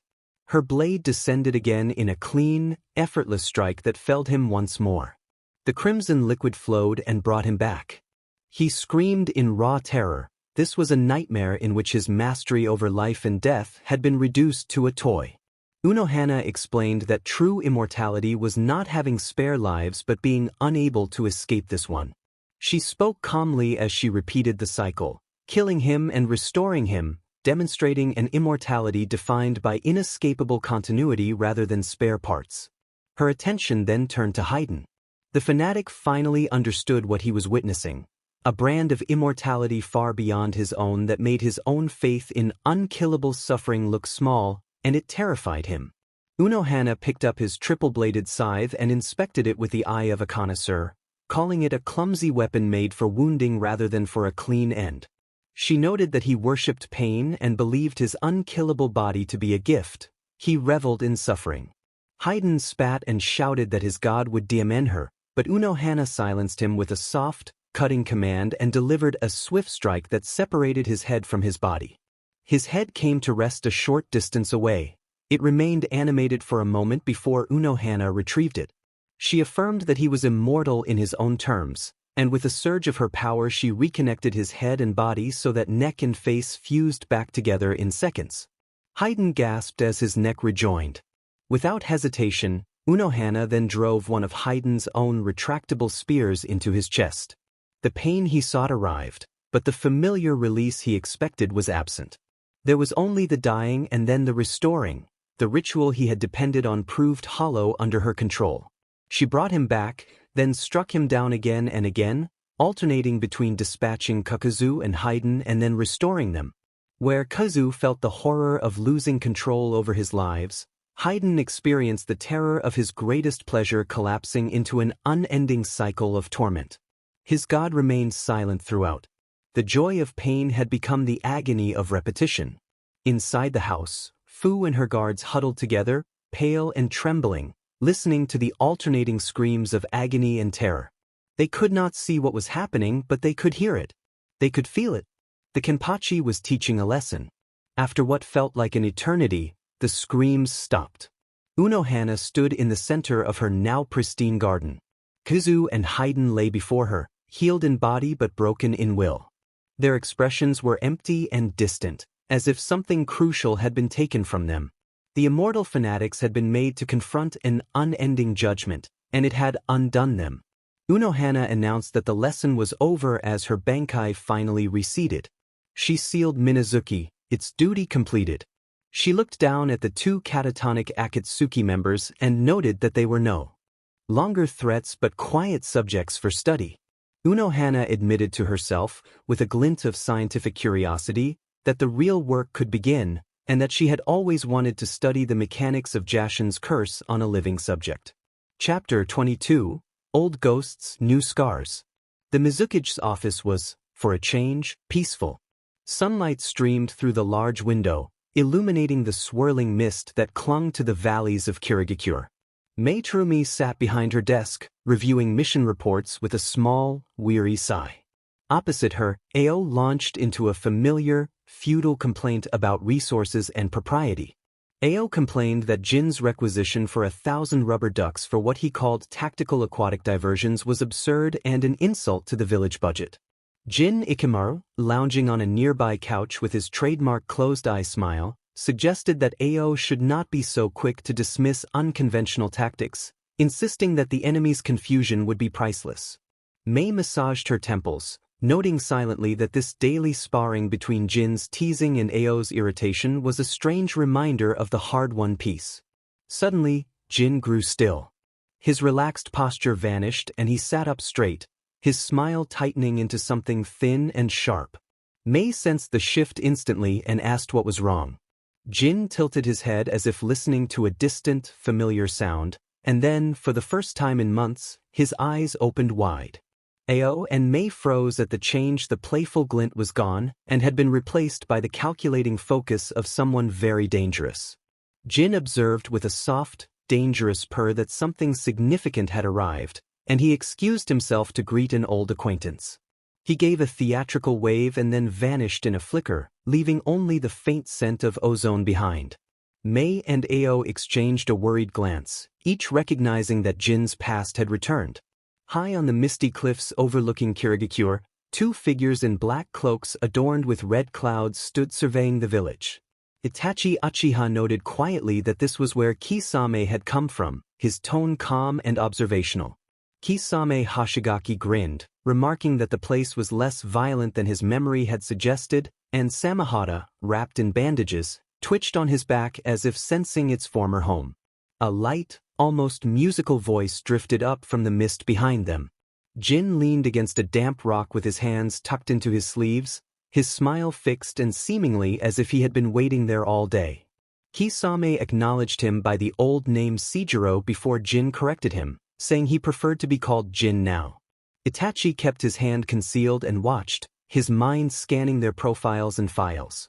He classified Jin as an S-rank, a Kaga-level threat, and understood that this encounter could prove troublesome. Kisame commented that Jin still had the same unsettling smile.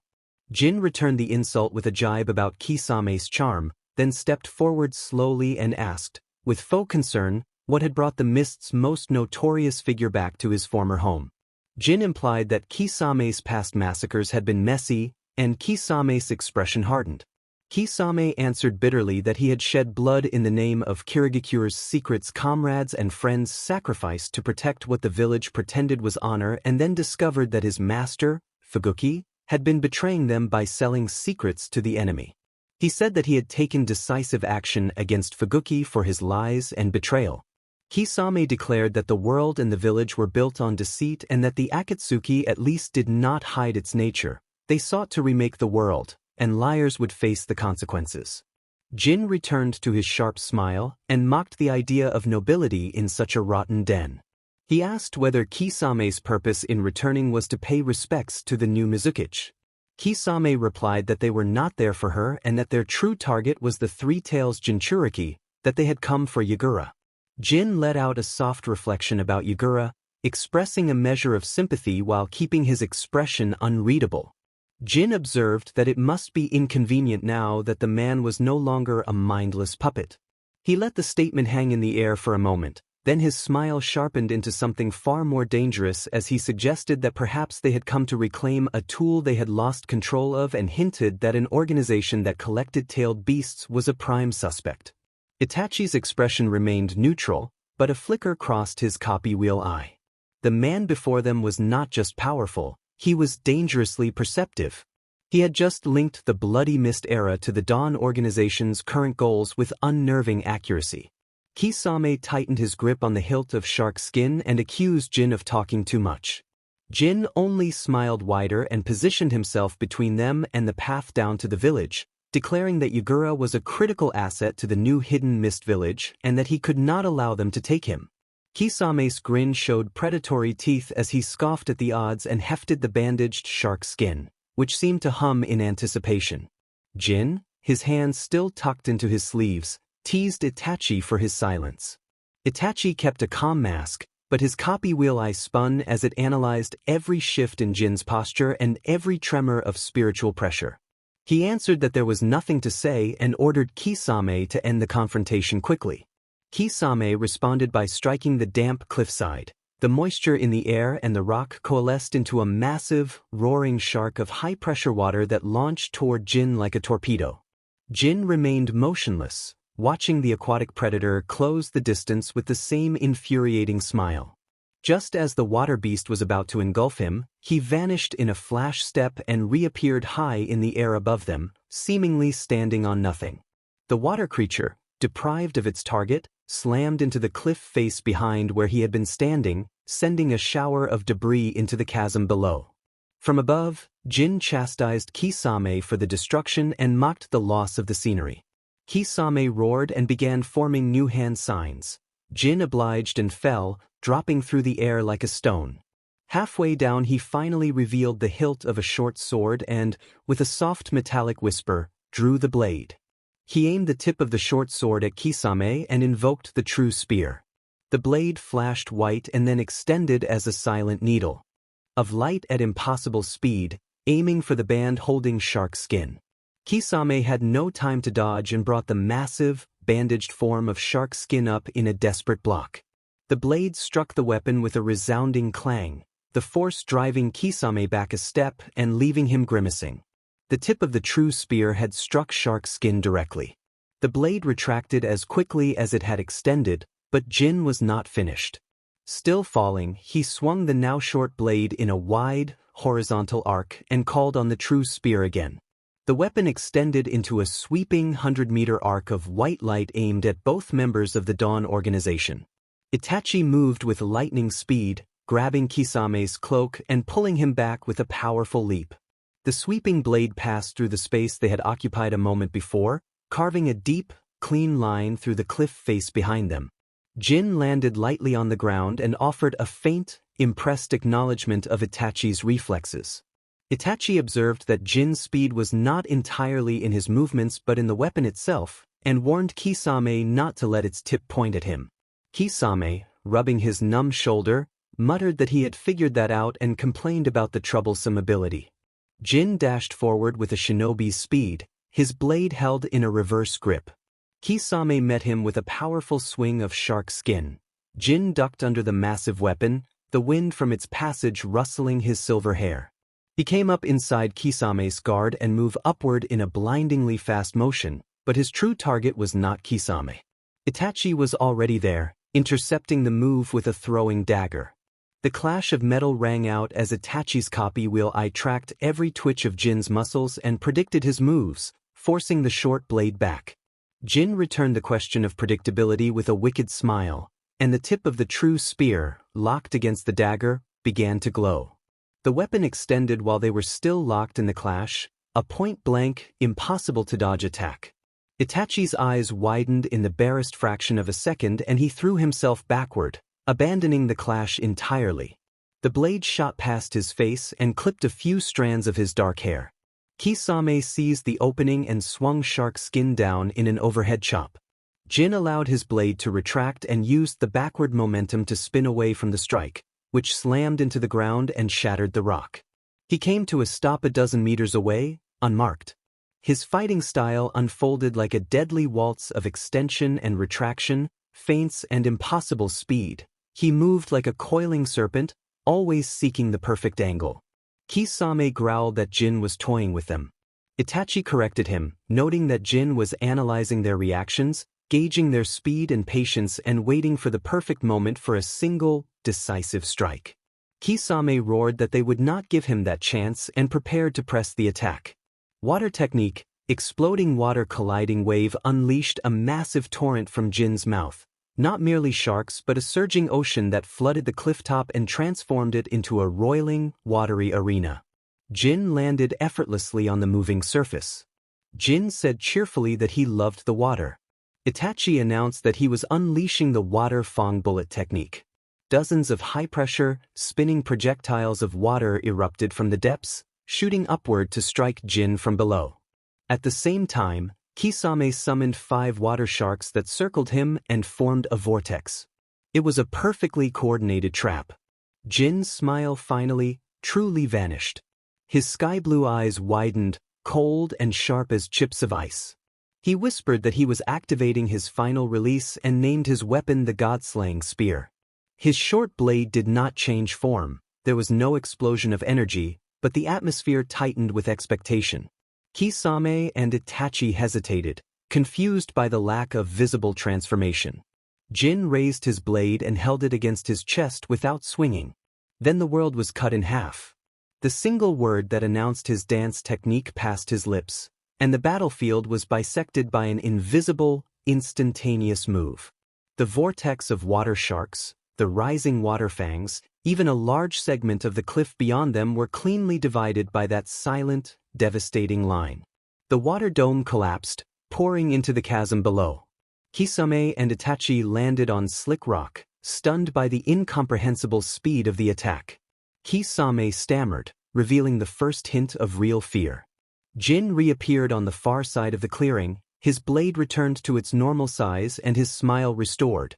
He told them in mock sweetness that he had only been getting a little serious, and then asked who was next. Chapter 24. Know Your Own Powerlessness. Silence on the clifftop was absolute except for water dripping from the bisected rock. Kisame stared at the impossible line of destruction.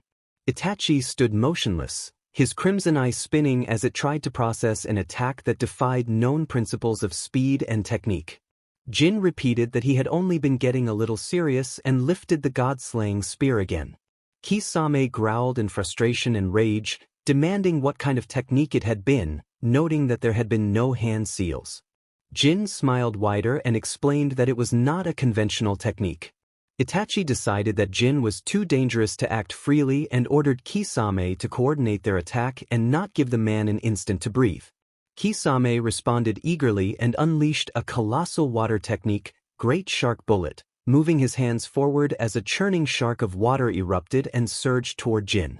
At the same moment, Itachi focused his crimson eye and called forth the divine sun flame, black fire that sought to burn their target in place. Jin did not brace or dodge. He began to speak in a low, rhythmic cadence that cut through the roar of water and the crackle of the black flames. He intoned strange phrases about turbidity and disruption, then invoked his dance, linked moves. He took a single, measured step forward with the blade braced to his chest, and the world seemed to stutter. From his position, a storm of impossibly fast, invisible moves erupted. The Great Shark Bullet was not merely cut, it was dispersed into harmless droplets in midair. The divine sun flame, denied its target, consumed a patch of empty rock instead. Jin continued his chant, each word layering on the last as spiritual pressure warped the air. Phased to the right of Kisame and swung his blade in a simple arc. The extended effect of his final release, an invisible line of force, shot toward Kisame's legs. Warned by Itachi, Kisame drove the sharkskin blade into the ground and vaulted away to avoid the unseen attack. Itachi descended with a kunai aimed at Jin's neck, his hands striking out instinctively. Jin tilted his head so the kunai scraped off his shoulder as he parried with his own blade. Itachi demanded to know what Jin was chanting as his kaleidoscope eye tried to decipher the rhythm for any genjutsu trigger. Jin replied with another fragment of his chant and continued to push them back. Kisame fused with his sharkskin blade, his form becoming more monstrous and powerful as he charged. Itachi's kaleidoscope eye flared and a spectral ribcage of protective energy erupted around him, forming the beginnings of a towering spectral guardian. He called forth 3 spinning chakra orbs and launched them with destructive force. Jin did not pause his chant or look at the incoming attack. He took another step and invoked dance, linked moves again. Another storm of invisible moves erupted, shattering the 3 orbs in midair and dissipating their energy harmlessly. The barrage forced Kisame to abort his charge and retreat into a defensive flurry against unseen blows that battered his fused form and left him visibly staggered and wounded. The energy around Jin became visible now. The air turned dark as if space itself were being squeezed into a solid, geometric form. A humming, dark rectangular shape began to form in the sky above him, pulsing with alien power. Kisame shouted that they had to stop whatever that was immediately, his voice roughened by the recent blows. Itachi expanded his spectral ribcage into a full, invincible guardian. In its hands appeared an immovable mirror and a sealing sword, the guardian manifesting in full to protect him. Jin's chant reached its crescendo. He no longer smiled. His face was a mask of cold, absolute concentration. He looked up at the 2 of them, at the monstrous Sharkman and the invincible spectral god, and issued a final, dimming command that they be filled with earth and made to know their own powerlessness. He raised a single empty hand toward them and invoked spell 90 Black Coffin. It was not a technique, it was a judgment. A single black box of spiritual energy in the sky multiplied, becoming 100, then 1,000, blotting out the clouds. Each was topped with cross-shaped spears of gravitational force. They descended not just on Itachi and Kisame, but across the entire clifftop. The world seemed to darken as space and time warped around the spell's epicenter. Itachi's ethereal armor rose to hold the Yata mirror, its surface shimmering to prepare for the attack. Kisame roared in defiance and gathered a vortex of water to defend himself. It made no difference. The black coffins did not come from one direction. They closed in from above, below, and from impossible angles. They were not merely an assault. They were a collapse of reality itself. The Yata mirror was not struck so much as enclosed. The water vortex was not shattered so much as contained. The black coffin slammed shut. There was a sound like the world groaning, a grinding of space and a fracture of time. A monolithic black tomb stood where the 2 Akatsuki members had been, covered in ethereal cross-shaped spears that pulsed with a final, oppressive energy. Silence followed. Jin stood before the black coffin, chest heaving, a thin trickle of blood at the corner of his mouth from the strain of casting such a high-level spell. He waited as the air trembled. Cracks appeared on the surface of the monolith. With a deafening roar, the black coffin exploded outward. From the wreckage, Kisame emerged, his fused form torn and badly injured but still breathing.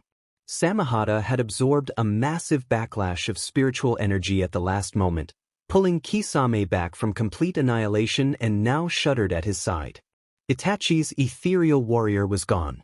He was on one knee, exhausted and badly harmed, blood trickling from his eyes.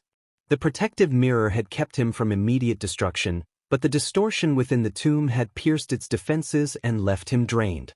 Both were alive, but grievously wounded and broken. Jin allowed a faint, tired smile, and told them that he had said it would be over quickly. The echo of the black coffin's destruction faded into a silence heavier than any sound. The clifftop lay in ruin, rock warped and space still echoing the collapse. Jin walked slowly among the debris, the hilt of his final release resting on his shoulder like a casual prop. He was the victor, surveying the aftermath of his masterpiece. He remarked with a strained, playful tone that it had taken more effort than expected and that the 2 had been surprisingly tough. He stopped a few feet from Itachi as the wounded man remained kneeling, breathing shallowly. A soft caw broke the silence. Jin's smile faltered. He glanced around as a single black crow landed on a nearby rock, then another, then another. From the folds of Itachi's torn cloak, more crows began to emerge. They did not simply take flight. They poured out in a river of black feathers and sharp, watchful eyes. They swarmed across the ground and rocks, hopping and fluttering, surrounding the scene and filling the air with a dissonant chorus of caws. Jin's expression soured. He gestured to wave them off, annoyed at their presence and calling them creepy birds, trying to shoo the flock away. One bold crow hopped onto a rock directly in front of him and craned its neck. Jin's sky-blue eyes met the crow's small black ones for a single, fleeting instant. The world dissolved. He was no longer on the clifftop. He found himself bound to a crimson cross, suspended in a blood-red sky beneath a black, dead moon. The air around him felt thick and oppressive.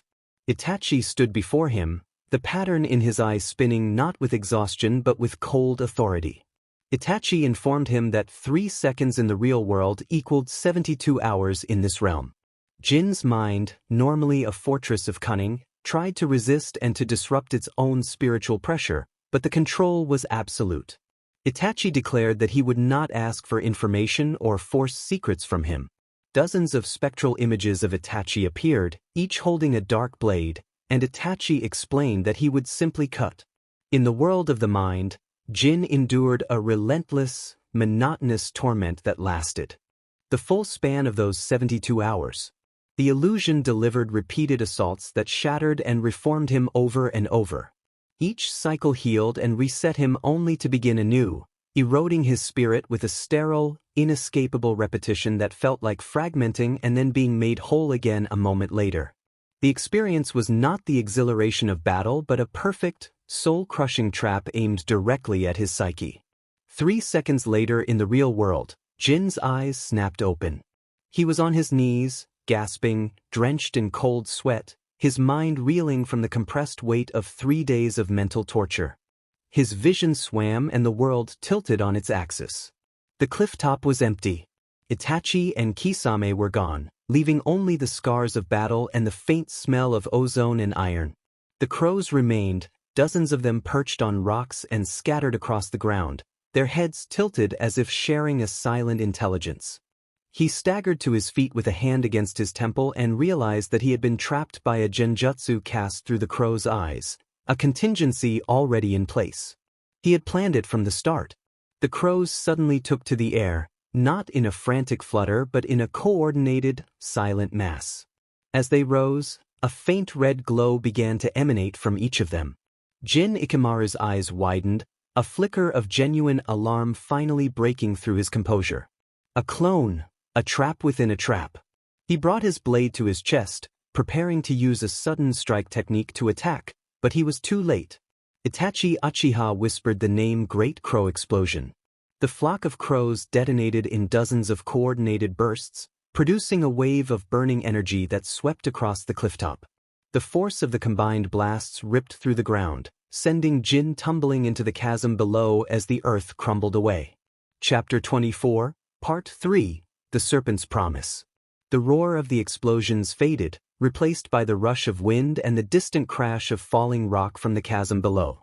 For a long moment the ruined clifftop was silent, shrouded in a thick cloud of smoke and dust, seemingly devoid of life. Then a quiet, almost cheerful voice drifted up from the abyss.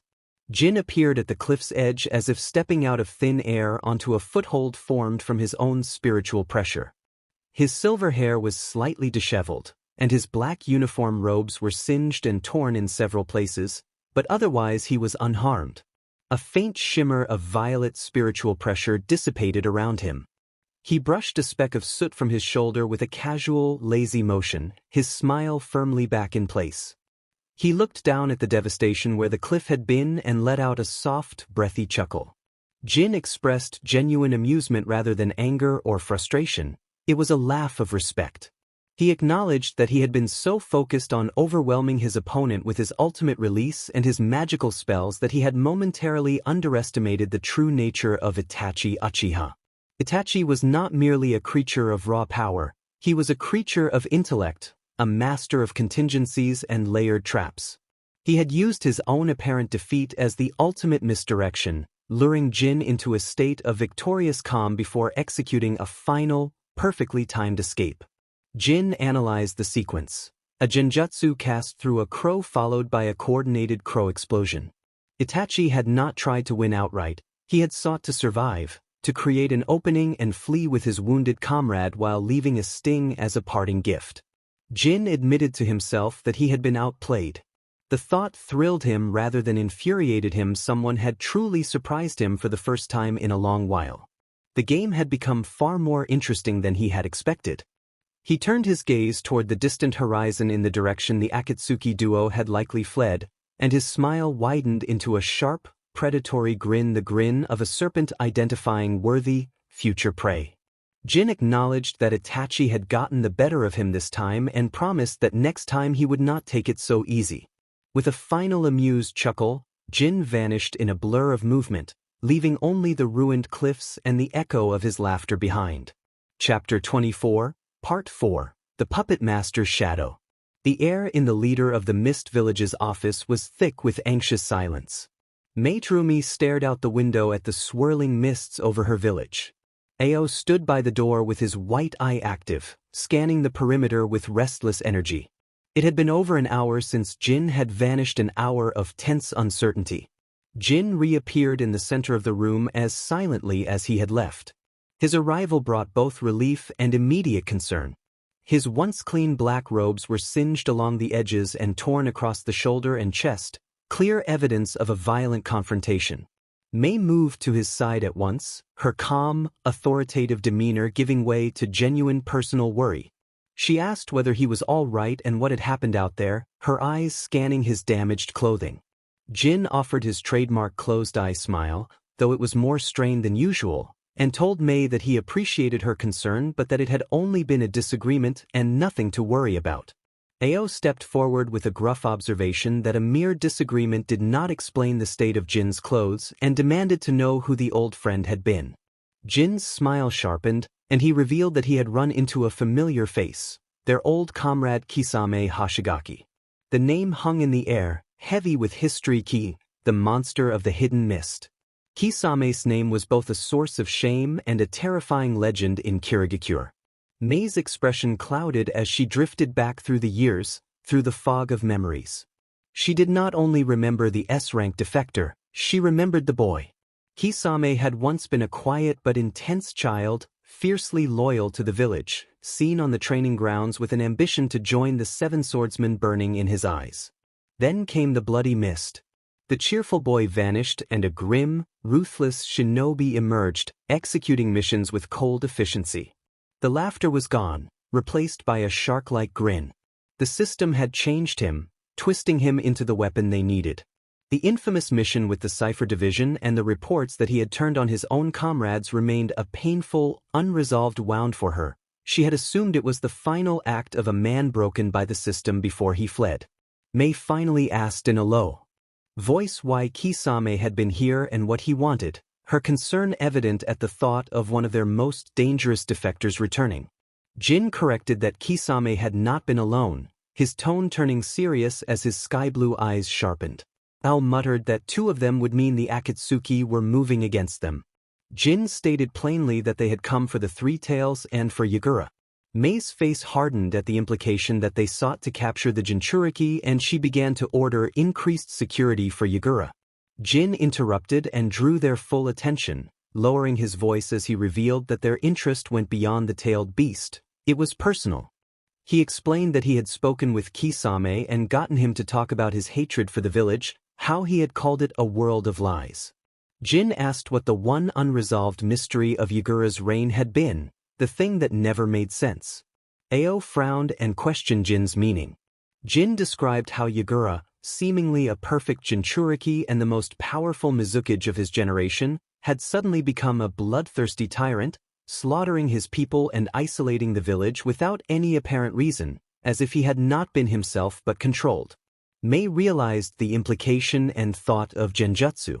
Jin's gaze turned icy as he suggested that Itachi's presence and Kisame's involvement were not coincidences. The Akatsuki had not merely taken advantage of chaos in the village. He leaned in and lowered his voice to say that they had been the ones causing the chaos, implying that the Akatsuki had orchestrated the Bloody Mist era and manipulated Yagura to weaken Kirigakure from within so they could later claim their prize with minimal resistance. Silence filled the room. Ao reacted with a strangled gasp of disbelief at the claim that the Akatsuki had been responsible for the village's suffering and Yagura's fall. Jin said that this explanation fit the facts and that the Akatsuki had essentially used the village as an experiment, cultivating hatred and paranoia to serve their long-term goals. Mei sank into her chair, reeling from the realization that the years of senseless death, the friends she had lost, and the brutal trials all fit into a larger, orchestrated conspiracy that had used them as pawns. The name Akatsuki now tasted like poison to her. Jin finished by declaring that they were not merely criminals but the architects of Kirigakure's suffering, and that by returning they had effectively declared war. The game had changed. Protecting their Jinchuriki was no longer sufficient. This was now about avenging a generation of stolen lives. Chapter 25. A Team of Ghosts and Vipers. The day after the spar, Konoha was quiet but heavy with the shock of what had transpired. News of Naruto's return and of how he had dismantled Rock Lee had spread quickly, shifting the villagers' fear into a wary respect. Naruto was no longer seen as a nuisance but as a force of nature. Inside the Hokage's office, the atmosphere was tense. Naruto stood with his arms crossed, the massive cleaver-like sword Nozarashi resting on his shoulder, leaning against the wall with an expression of bored indifference. Yachiru sat atop the blade, contently eating a candy apple. Sakura stood a few feet away, posture stiff and unable to meet Naruto's gaze. Kakashi was present as well, his single visible eye reflecting deep weariness. Tsunade sat behind her desk with her fingers steepled. Jiraiya entered, his usual boisterous energy muted, and paused as his eyes found Naruto. The memory of their previous clash, the contest of Sage Mode and a fully released Shurkai, the shattered earth, and the final stand where a killing blow had almost been delivered hung between them. Jiraiya's gaze held a complex mix of guilt, sadness, and unusual caution. Naruto's face remained unchanged, but his eyes hardened briefly at the recollection of his own rage and Jiraiya's pained apology. There was no animosity, but there was also no warmth, only an awkward silence that marked a chasm between them. Jiraiya stepped forward and placed a sealed scroll on Tsunade's desk, indicating that one of his contacts on the Land of Fire's border had confirmed a meeting. He reported that Sasori had planted a spy in Orochimaru's ranks and that they were scheduled to meet at the Tenchi Bridge in the Land of Grass in a few days. Tsunade narrowed her eyes and noted that this was a direct link to Orochimaru, calling it the best lead in years. She assigned Team Kakashi to the mission, to go to the Tenchi Bridge, intercept and capture the spy, and if possible, use the captive to obtain a location for Orochimaru's hideout and gather further intelligence. Sakura's head snapped up at the mention of Sasuke's name, a flicker of desperate hope in her eyes. Naruto scoffed, a low, dismissive sound, thinking with contempt that she was still chasing that runaway. Kakashi warned that with Sasuke gone and with Naruto's return, Team 7 was now a three-man cell, not a four-man one, and they were undermanned.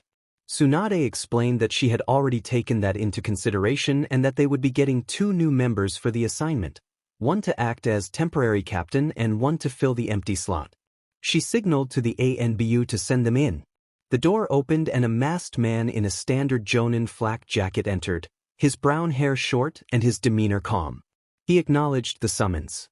Tsunade named him Tenzo and announced that he would be acting under the codename Yamato. His wood style, descended from the first Hokage, would be useful for suppression and capture. Naruto watched him with analytical interest, curious about the power he represented.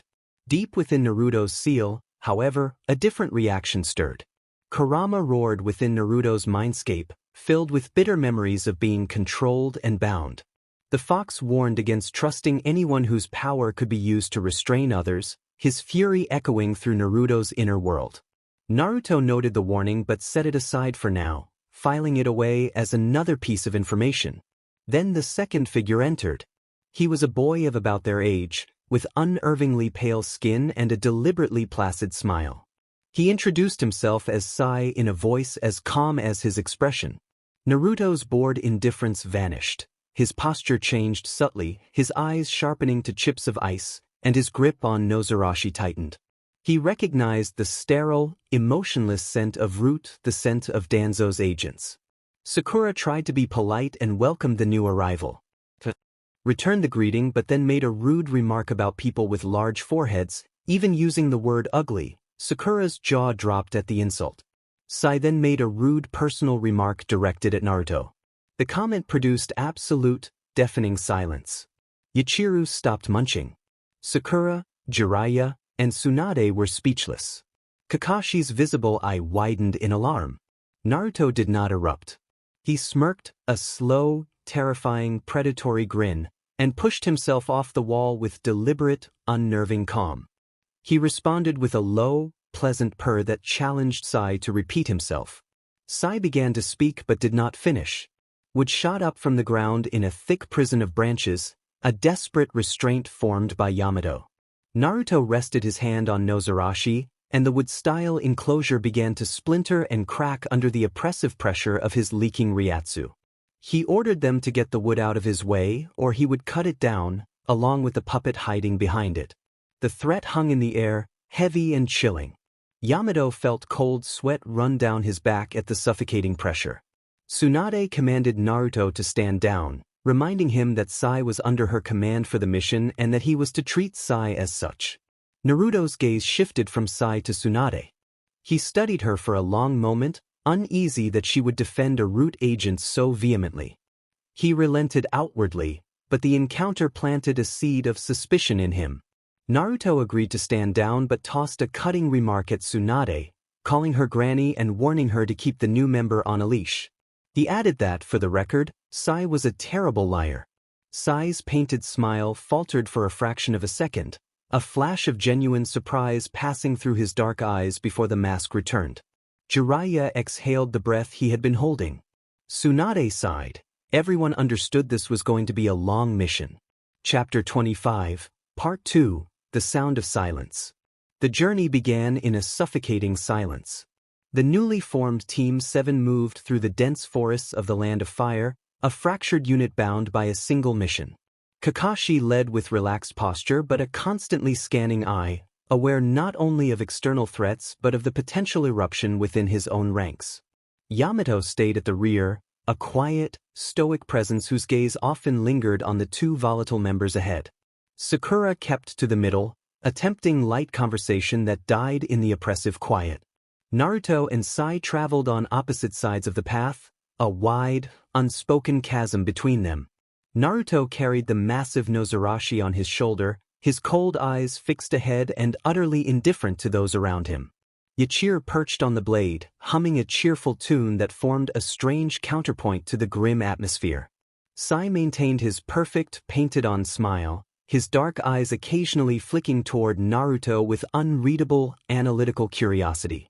The tension was a living thing among them, a coiled serpent that everyone could feel.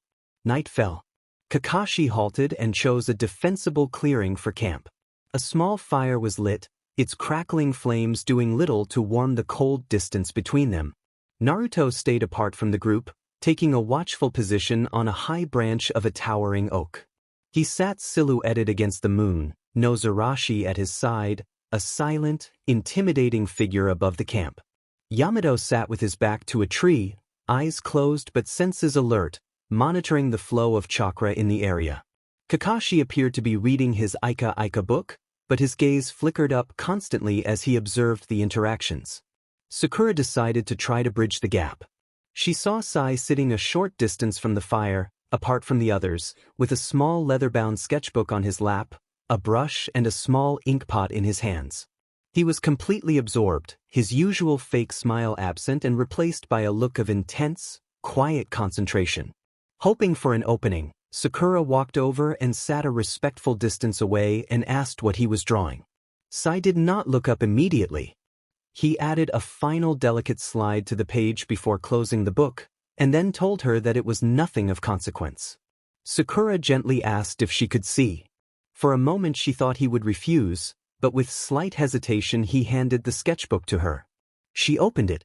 The pages told a story in pictures. The early drawings showed two young boys, faces similar, locked in combat and clashing with Tontos. As she flipped through, their battles became less fierce and their expressions softened. They were shown fighting side by side and back to back against unseen foes. It was the story of two rivals becoming comrades. When Sakura reached the center of the book, the left page showed a boy who looked very much like Sai, but his smile was wide, warm, and confident, and he stood proudly holding a sword. The right page was completely blank, an empty, waiting space where the conclusion should have been. Sakura felt confused by the abrupt end, and a profound sadness washed over her. Sakura asked softly if the smiling boy on the left page was the one he had fought with at the beginning. Sai's fake smile tightened almost imperceptibly, and he said that they were not related by blood. He explained that en route such bonds were forbidden, but that they had been close and that the other boy had encouraged his art. He said this was their story. Sakura asked what had happened to him. Sai replied without emotion that he had died of an illness and that the book could never be finished. He took the sketchbook back with precise, controlled movements and asserted that emotions were liabilities and attachments were weaknesses that led to failure, the lessons from his training. Sakura burst out that bonds did not make someone weak but stronger, that bonds gave people something to fight for and someone to protect, thinking of her desire to save Sasuke and her guilt over Naruto. Sai's smile returned, cold and dismissive, and he repeated that attachments were a flaw, citing Sakura's attachment to Sasuke Uchiha as responsible for her team's failure and nearly costing the Jinchuriki his life. A quiet voice from above cut through the night. Naruto, perched on a branch, observed that Sai was not entirely wrong about attachments. He descended silently and, ignoring Sakura, accused attachments of being promises that could be broken and chains that waited to be pulled tight. He said that fighting for someone who ran away and caring about someone who did not care back was a flaw. Sakura flinched under the impact of his words. Naruto then turned his attention to Sai and called him a hypocrite for carrying the sketchbook and drawing a picture of the man he called brother, keeping the memory alive despite being taught to erase it. Sai's fake smile finally vanished, his face turning into a blank, pale mask, his dark eyes flashing with something resembling panic. He had been seen, the hidden part of him had been exposed. Naruto accused Sai of being an empty puppet and a ghost haunted by a bond he was too cowardly to admit he cherished. Without another word, Naruto leaped back up to his perch and left a stunned, silent camp in his wake. Sakura stared at Sai, who clutched the sketchbook to his chest like a shield. For the first time she saw him not as an arrogant JRK but as a deeply wounded, profoundly lost person. She realized that Naruto, despite his cruelty, had pointed out that the bond with the other boy was the only real thing Sai had. The embers of the campfire crackled softly in the deep silence that followed. Naruto remained a motionless silhouette on his high branch, a figure no one could tell was guardian or predator. Sakura sat by the fire with her knees drawn to her chest, replaying Naruto's cutting words and the glimpse of genuine pain she had seen in Sai's eyes before his mask returned. Sai was gone. After Naruto's verbal assault, Sai had stood rigidly for a moment holding his sketchbook, then turned and walked into the darkness at the edge of the camp and vanished into the trees. Yamato offered to go and find him, and Kakashi closed his book and said he would accompany him. The two moved silently, their shinobi training making them nearly invisible in the night. They found Sai a short distance away, sitting on the bank of a small moonlit stream. He was not drawing. He was staring at his reflection in the dark water, the sketchbook closed beside him. His face showed no emotion, but his posture was rigid and tense. They approached without attempting to sneak up on him. Kakashi deliberately crunched a dry leaf under his sandal, and Sai's head snapped up, his hand immediately going to the tanto on his back. He relaxed slightly when he saw who it was, but his guard remained up. Kakashi told them casually that the perimeter was secure as he and Yamato came to a stop a few feet away, explaining that he had been making the rounds. Sai did not respond and instead returned his gaze to the water. Yamato spoke to Sai calmly and evenly, noting that Naruto's words had been harsh but were not without truth. Sai's practiced smile flickered back into place, pale and unsettling in the moonlight. He insisted that Naruto was an unstable Jinchuriki and that his emotional outbursts were to be expected and of no consequence, repeating a line straight from a root training manual. Yamato asked quietly whether Sai really intended to call it an emotional outburst or whether someone had simply seen the one thing Sai was not supposed to have a bond and called it by its name. Sai flinched at the implication, a barely perceptible tightening of his jaw. Kakashi leaned against a tree with his arms crossed and explained that root-taught emotions were a flaw, that they compromised the mission and made one weak. He said Danzo was a persuasive advocate of that belief. Sai whipped his head around, eyes wide with genuine shock, having expected lectures or pity but not the Jonin commander to speak Danzo's name with such cold familiarity. Sai asked, surprised, whether Kakashi knew of Root. Kakashi revealed that he had worn the mask for a while and had listened to the philosophy. He admitted he had believed it offered a kind of strength and a clarity that the Hokage's way did not a way to cut away the pain of loss and leave only the mission. Yamato's expression softened as he reminded Sai that his name had once been Kino before it became Tenzo, and that he had been raised in the same darkness. He said he had believed in those lies once too, but had learned that a root that never reaches for the light will rot. Danzo's foundation, he said, was like a grave. There was another way to be strong, to serve the village and the Hokage while keeping the things that made one human. Yamato gestured toward the distant campfire and pointed out that Sakura's anger came from a desire to protect a bond and that Naruto's rage came from the pain of bonds betrayed. He argued that the emotions Danzo called flaws were in fact the sources of their power. He told Sai that Naruto's strength did not come from the beast inside him but from a heart that refused to be empty. Sai stared at Kakashi and Yamato, the legendary copy ninja and the stoic would-style user, recognizing them as more than superiors. They were ghosts from the same shadow he had inhabited, people who had walked the same path and somehow found a way out.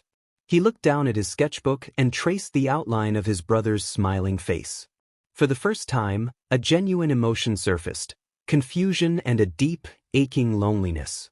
Sai whispered a single word, asking how they had left that life behind. Kakashi's expression was somber as he said that one did not simply leave. Rather, one chose to walk in a different direction every single day. Chapter 25, Part 4, The Flawed Equation. The next several days of travel were a study in strained professionalism. The explosive tension of the first night had settled into a cold, wary truce. Naruto kept his distance, brooding and watchful. Sai remained placid and observant, his practiced smile a constant, unnerving presence. Sakura and Yamato did their best to maintain a semblance of normalcy, while Kakashi watched over them all like a weary shepherd trying to guide a wolf, a viper, a wounded deer, and a loyal hound. On the fifth day, with the land of grass on the horizon, Kakashi ordered a halt in a secluded, rocky canyon. He announced that they were close and that, from this point forward, they should assume they were in enemy territory and prepare for the rendezvous at the Tenchi Bridge. He said they would run simulations. Kakashi pointed out that their teamwork was virtually non-existent and that they were a collection of individuals rather than a unit. He said that their greatest weakness needed addressing. He laid out the scenario. The target was Sasori's spy, whose identity, abilities, and loyalties were unknown. They would run 3 simulations. First, the spy was hostile and attacked on sight. Second, the spy brought unexpected backup. Third, the spy attempted to flee. He designated Yamato to play the spy and told him to use would style to create clones for backup without holding back. Yamato acknowledged and accepted the task.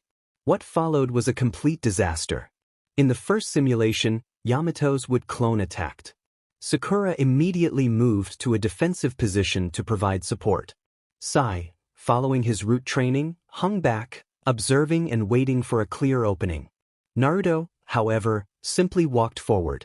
The wood clone launched a barrage of sharp wooden projectiles. Sakura warned the group, but Naruto did not raise a hand.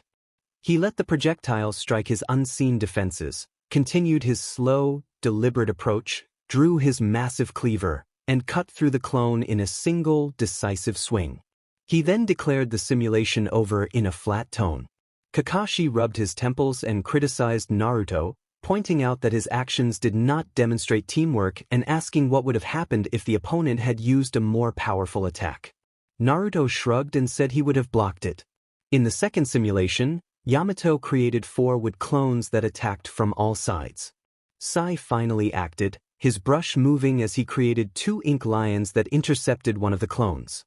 Sakura engaged another training dummy, her monstrous strength collapsing its wooden form with a single punch. Yamato, posing as the spy, moved to confront Kakashi.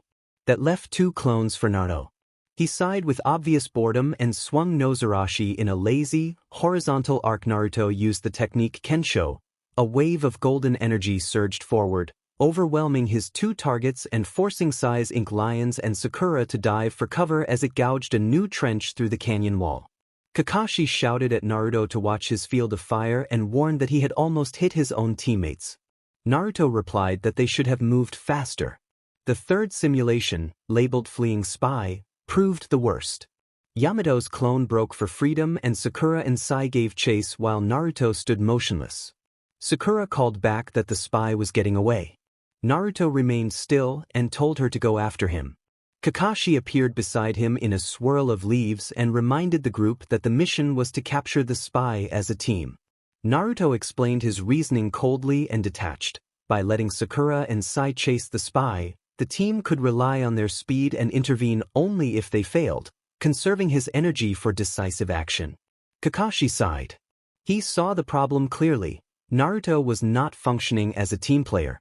Naruto treated his teammates as optional, preferring overwhelming force over coordinated tactics. His strategic mind, shaped by harsh training, valued efficiency over subtlety. Kakashi called a halt to the training exercise and gathered the team. Yamato observed that their coordination was a mess. Sakura accused Sai of not cooperating and pointed to his detached demeanor as a source of friction. Sai responded that his objective was mission completion and that reckless, uncoordinated assaults were counterproductive. Kakashi cut them off and steered the conversation to the actual rendezvous. Sasori's expertise in puppets and disguises meant the safest plan was to send someone disguised as him to meet the spy. Sakura volunteered to go, but Naruto immediately rejected the idea, bluntly stating that she was not strong enough. He argued that if the spy was a trap or if backup appeared, she would not survive. Sending their weakest member as the primary contact was strategically unsound. Sakura flinched but could not argue with the logic. Yamato offered to go, citing Wood's style as ideal for capture and restraint. Naruto refused that too. He stepped into the center of the group, expression serious, and declared that he would be the one to go. Kakashi narrowed his eye and reminded Naruto that a disguise required subtlety and deception. Naruto countered with a different line of logic. If deception failed and the situation became an ambush, they needed someone who could handle any unforeseen variable, who could absorb a hit without faltering, and who could neutralize any number of enemies that might appear. He acknowledged he did not need to be a perfect actor, only effectively indestructible. He would transform into Sasori's puppet, walk in, obtain the information, and if anything went wrong, he would neutralize any threats. The plan was arrogant and brutal in its simplicity, but as Kakashi reluctantly admitted to himself, it was also foolproof. Chapter 26: The Serpent's Rendezvous. The air near Tenchi Bridge was thick and humid, and the low hum of insects filled the forest. 5 figures crouched silently in the canopy. A 6th, a small girl in pink, sat on a branch above them, swinging her legs without apparent concern. Sai knelt at the front with a blank scroll unfurled. A dozen ink rats dissolved into smudges and scurried across the paper as he collected what they had discovered. He rolled the scroll closed and reported with his placid, impassive tone that the bridge was clear and no hostiles had been detected nearby. Yamato murmured that this likely ruled out a direct Akatsuki ambush, and Kakashi acknowledged the update before confirming they would proceed according to plan. All eyes turned to Naruto.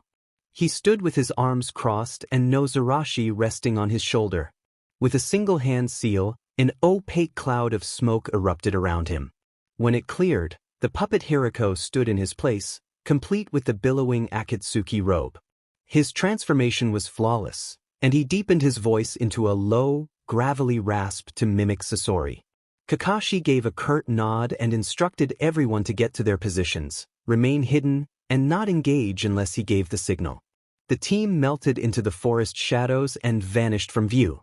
Naruto, in the Hirako guise, began a slow, deliberate walk toward the bridge and waited, tapping the puppet's tail against the railing and reflecting irritably on Sasori's impatience. Sai whispered through the small communication devices that someone had arrived.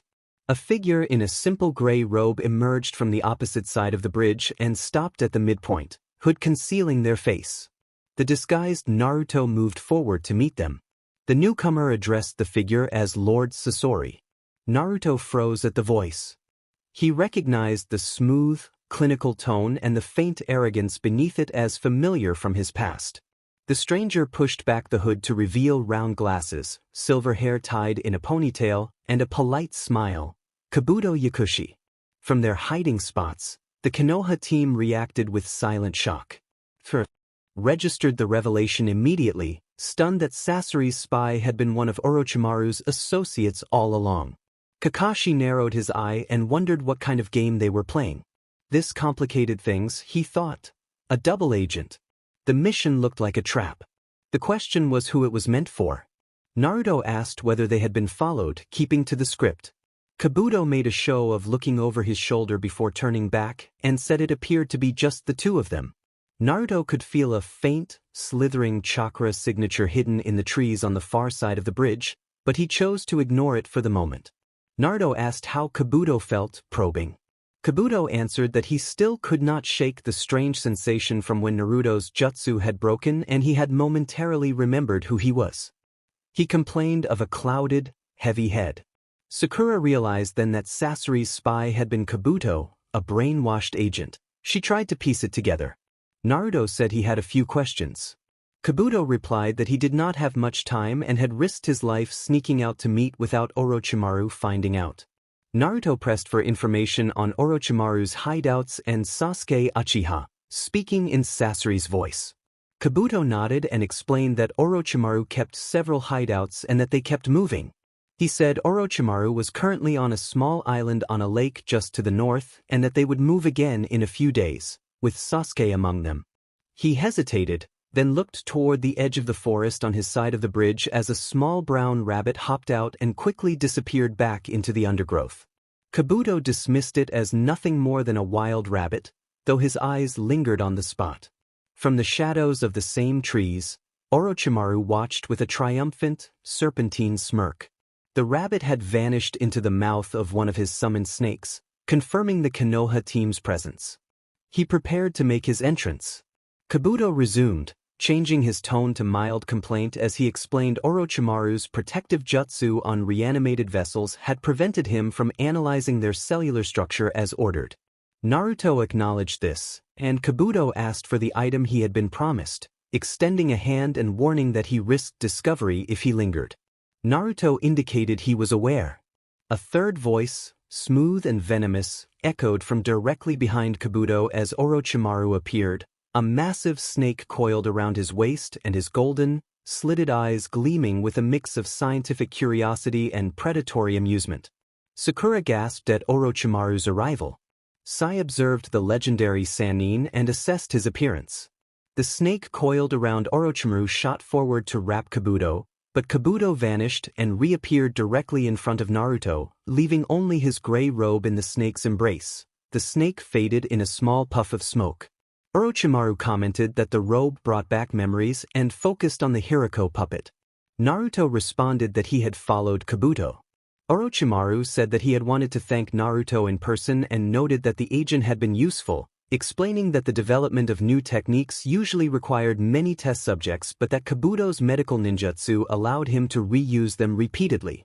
Kabuto, now standing beside Naruto, infused his hand with a sharp green chakra and spun, directing a blade-like chakra attack in a sweeping arc aimed at Naruto's head as a signal that the charade was over.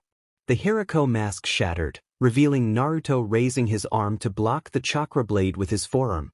The blade hissed and dispersed against his chakra-hardened skin. He remained unflinching, looking at Kabuto with cold blue eyes filled with a mixture of boredom and contempt. The disguise around Naruto vanished in a small puff of smoke, revealing the real Naruto with the massive nozarashi resting on his shoulder. Orochimaru's serpentine grin faltered for a fraction of a second, genuine surprise crossing his face as he acknowledged how Naruto had changed. Kabuto leaped back, his professional composure replaced by wary shock. He observed that the plan had been to eliminate Sasori, but Naruto's presence altered the situation. Orochimaru suggested signaling the hidden allies in the trees to come out so they could have a larger confrontation. Naruto let out a low, dangerous chuckle and refused to make things easy. He reminded Orochimaru of their previous encounter in Tenza-Kugai, when Orochimaru and his ally had tried to dismantle him and said it was only fair to settle the score. Orochimaru's interest sharpened. He suggested they test each other's strength, wondering who had grown stronger, Naruto or Sasuke. A fierce, determined grin crossed Naruto's face. Chapter 27: The Serpent and the Storm. The air on the Tenchi Bridge grew heavy with the presence of three powerful figures. Orochimaru's serpentine grin widened, his eyes reflecting clinical interest. Kabuto stood ready, his analytical composure tightened as if preparing for a difficult procedure. In the center, Naruto wore a feral, determined expression that spoke of readiness for a serious confrontation. Orochimaru proposed again that they see who had become stronger. Naruto replied that Orochimaru talked too much, hefted the weight of Nozarashi on his shoulder, and declared that it was time to fight. He did not wait for an answer. In an instant he vanished and reappeared directly in front of Orochimaru, Nozarashi already arcing down in a massive overhead strike. The speed of the movement created a rush of displaced air that carried the force of the attack. Orochimaru's eyes widened. This was not the speed of a low-ranking ninja. It was something else entirely. He threw himself backward, his body contorting with an unnatural, snake-like flexibility. The blade of Nozarashi missed his face by a hair's breadth and slammed into the Heaven and Earth bridge. The blade struck the bridge with an explosive impact. A massive section of the thick reinforced wood and steel structure was obliterated, sending splinters and dust into the air. From their hiding spot, the Leaf Village team stared in horror. Sakura felt her heart pounding as she realized he had destroyed a third of the bridge with one swing. Kabuto did not waste the opening. While Naruto's blade was embedded in the bridge's remains, he shot forward, his hand glowing with the sharp green of a chakra scalpel, warning that Naruto was wide open. He moved his hand toward Naruto's exposed back, aiming to disable him. Naruto did not turn. He let go of Nozarashi with one hand and swung his elbow back in an impossibly fast arc. His elbow struck Kabuto's forearm with a sharp crack. Kabuto cried out in shock and pain as his arm was struck, and he tumbled across the bridge, clutching the injured limb. Naruto pulled Nozarashi free from the wreckage with one hand and faced Orochimaru on the far side of the newly formed earthen platform. Orochimaru chuckled, his tongue flicking out against his lips as he praised the display of raw vitality and something else far more interesting. He formed a hand seal and unleashed hidden shadow snake hands. A dozen large snakes erupted from his sleeves, shooting forward like living whips, fangs bared. Naruto snorted with contempt and swung Nozarashi in a lazy, horizontal arc. A wave of golden energy, a flying slash of pure cutting pressure, shot forward. It did more than repel the snakes. It sliced through them in a stylized, non-graphic burst of energy, the remnants dissolving into motes of chakra that drifted into the air. The attack continued, carving a clean gouge into the trees behind Orochimaru. Naruto then moved. He leaped high into the air and walked forward, his feet finding purchase on invisible platforms formed from his spiritual pressure. Kakashi's Sharingan struggled to process the sight of him seemingly walking on air. Orochimaru's excitement climbed.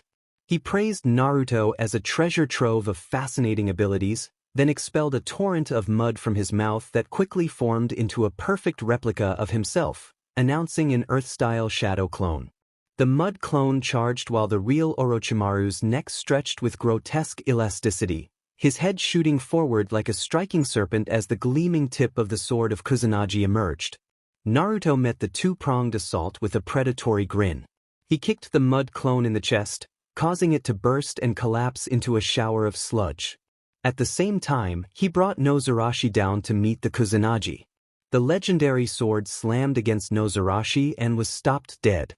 The force sent a shockwave through the air and a visible crack spiderwebbed across the Kusanagi's ethereal blade. Orochimaru's golden eyes widened in disbelief at the idea that his sword could be marked. Naruto applied pressure and forced Orochimaru's head back, dismissing the sword with scorn. From the other side of the bridge, Kabuto, pale with pain but not broken in resolve, slammed his good hand on the ground and performed a summoning.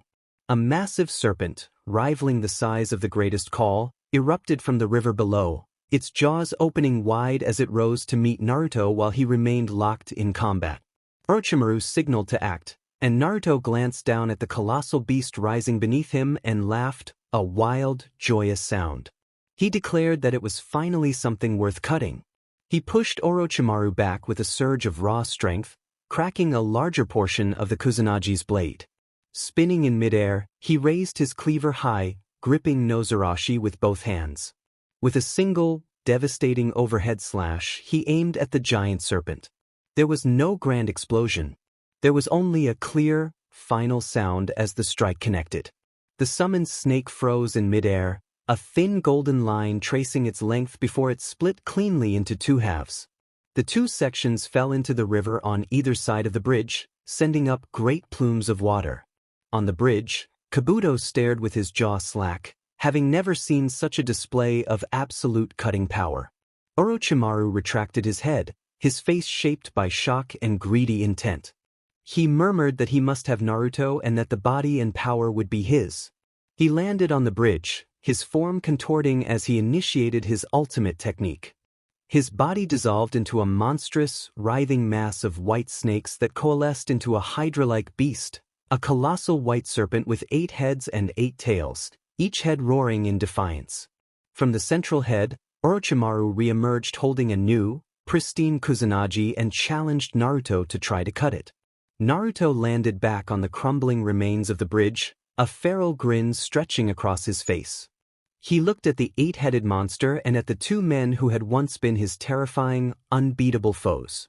The thrill of this battle, the joy of facing such a magnificent, monstrous opponent began to loosen the restraints he had placed on himself. His spiritual pressure, once subtle, swelled outward into a visible, churning aura. He let out a low, ecstatic rumble and welcomed the real fight ahead. The Heaven and Earth Bridge was no more.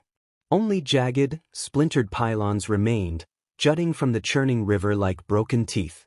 The battlefield had become a chaotic scene of water, shattered rock, and the colossal, writhing form of Orochimaru's 8 branches technique. The 8-headed, 8-tailed serpent dominated the area with its enormous presence. From the central head, Orochimaru surveyed the scene, his face a mask of triumphant madness as he brandished the sword of Kusanagi. Kabuto stood on another of the serpent's heads, his broken arm crudely set and wrapped in bandages, his expression one of cold, clinical focus. Opposite them, perched on a precarious piece of floating debris, Naruto laughed. At first the sound was a low chuckle that swelled into a full-throated roar of battle fervor. He stood ready, poised to meet the hydra-like threat head-on. The golden aura of his spiritual pressure, once a subtle presence, had swollen into a visible, raging inferno that cracked and danced around him. Naruto roared that this was a real fight, his voice echoing across the valley. Orochimaru narrowed his serpentine eyes and told Naruto that he had gone mad. Naruto replied that he had never been more sane in his life. Naruto raised the massive cleaver Nozarashi, which seemed to hum in tune with his soaring spiritual pressure, and challenged Orochimaru to show what his monster could do. Orochimaru obliged. The 8 heads of the serpent attacked in coordination. One head released a violent jet of wind, another unleashed a torrent of poison, while a third lunged forward with venomous fangs. The remaining heads prepared their own jutsu for an omnidirectional assault. Naruto did not retreat. He leaped from the debris, found footing on the churning water, and charged straight toward the monstrous serpent. He met the jet of wind head-on. His golden aura flared and diverted the gale around him like a rock splitting a current. He swung Nozarashi in a wide arc, and the cutting pressure sliced through the lunging head and dispersed the poison before it could spread. Kabuto muttered that it was impossible, his analytical mind racing to comprehend the scene. From their hiding spot, the Konoha team watched in stunned silence. Sakura watched in disbelief as Naruto fought and continued to gain the upper hand. Yamato felt a cold sweat and noted that the energy was not only powerful but felt like the world itself was bending around Naruto. Orochimaru, enraged, ordered his remaining 7 heads to strike. He lunged forward with the Kusanagi sword while Kabuto executed hand seals and launched a volley of water dragon bullets. Fangs, blades, and jutsu converged on Naruto. Naruto's grin widened as he invoked a technique he called Storm Blade and became a vortex of golden destruction. Nozarashi blurred as he spun, creating a 360-degree sphere of cutting power. The water dragons were torn into mist, and the lunging snake heads were met with a wall of steel that sent them reeling and incapacitated. Orochimaru's Kusanagi struck the spinning vortex and was thrown back with enough force to almost leave his hand. When the spinning stopped, Naruto stood unharmed in the center of the chaos and growled that it was his turn. He moved with a speed that was more than a quick step. His raw velocity, amplified by his rising power, made him impossible to track. He appeared above one of the serpent's heads with Nozarashi raised and called his attack Twin Slash, bringing the cleaver down and neutralizing the head cleanly. He flickered again, appearing beside another head and delivering a horizontal strike that disabled it. Again and again he struck, each head falling under a swift, decisive blow. The encounter was no longer a fight in the usual sense. It became a rapid, overwhelming onslaught. Naruto dismantled Orochimaru's ultimate technique with a terrifying efficiency that left the summoned form collapsing. Orochimaru screamed in a mixture of rage and pain as his colossal summoned form began to break apart. He called for Kabuto. Kabuto executed a complex series of seals and produced a blinding light intended to stun Naruto long enough to cover a retreat. He urged Orochimaru to retreat at once. When the light dissipated, the eight-branched serpent had vanished. Orochimaru had reverted to his human form, clutching his arm, panting, disbelief and frustrated greed plain on his face. Naruto hovered above the water, his golden aura receding, and a look of profound, bitter disappointment replaced his battle-crazed grin. He asked whether they were already running, his voice low and dangerous. Orochimaru promised that this was not over and vowed that Naruto's power would be his. Kabuto stated that they would meet again. Both vanished, their chakra signatures disappearing entirely. Silence fell over the ruined valley as the battle ended. Naruto lingered, feeling the thrill of combat drain away and leave the familiar hollow emptiness. He had won overwhelmingly, and yet it felt unsatisfying because the opponents had broken too easily. Kakashi and the others emerged from the forest to assess the devastation, the shattered bridge, the collapsed summon, the shredded trees. They looked then to the lone figure who still stood hovering in the air. As Naruto turned to walk back toward them, none of the group noticed the small, silent figure that slipped away. Sai, expression blank, followed the faint chakra trail left by Orochimaru and Kabuto, torn between orders and the unsettling truths he had glimpsed. The small sketchbook, the last vestige of his hidden heart, fell from his pouch onto the mossy ground and was left behind in the deepening shadows. Chapter 28, Rumors of Monsters. Rain fell in a steady, monotonous drone, issuing down the windows of the Akatsuki's main hideout in Amigakure. Inside the cavernous chamber, light came only from the flickering holograms of its members projected onto the fingers of the Outer Path statue. The atmosphere was unusually subdued, tension hanging heavy in the air. Two of the statue's fingers were conspicuously empty. The projections for Haiden and Kuzu did not appear. Pain stood at the center with his Rinnegan cold and impassive and announced that the meeting was convened. Deidara's hologram spoke first, his voice laced with bitter defeat as he reported that Sasori's master was gone and that the tailed beast host had taken him. Pain stated that they were aware of Deidara's failure and the loss of one of their valuable members, leaving no room for excuses. Deidara responded by railing that the opponent had not seemed human, that some invisible armor had negated his work, and that his ultimate art had been rendered ineffective. Pain ordered silence and then turned his attention to two other figures, asking Itachi and Kisame for their report. Kisame's hologram offered a subdued grin and reported that they had located the last known position of the Three Tails host in Kirigakure, as planned. Itachi's tone remained calm, and even as he explained that they had encountered interference from the so-called Ghost of the Mist, Jin Ikemar. Kisame then added that Jin had been more than mere interference and that his unsettling smile and his sword, a weapon that moved with uncanny speed and required no visible seals, had made the confrontation difficult. Then his report trailed off, leaving uneasy silence in the chamber. Itachi continued the report, his voice never wavering. He explained that the opponent's abilities were unorthodox, consisting of techniques that did not use hand seals and were unlike any ninjutsu they knew. He said the stranger had overwhelmed both him and Kisame and unleashed an unknown, immensely destructive spell that had forced their retreat. Itachi allowed himself a rare moment of introspection and admitted that, had the opponent not been toying with them, the outcome might have been different. The chamber fell silent. Itachi's admission that he had been so thoroughly outmaneuvered by an adversary with an unknown power system made the threat Jin posed all the clearer. Conan's paper form flickered as she noted that Haiden and Kyu, who had been sent to capture the Seven-Tails Jinchuriki in the Land of Waterfalls, had not checked in. Deidara muttered that it was good riddance, and Kisame chuckled that perhaps the old man had finally stopped Haiden for good.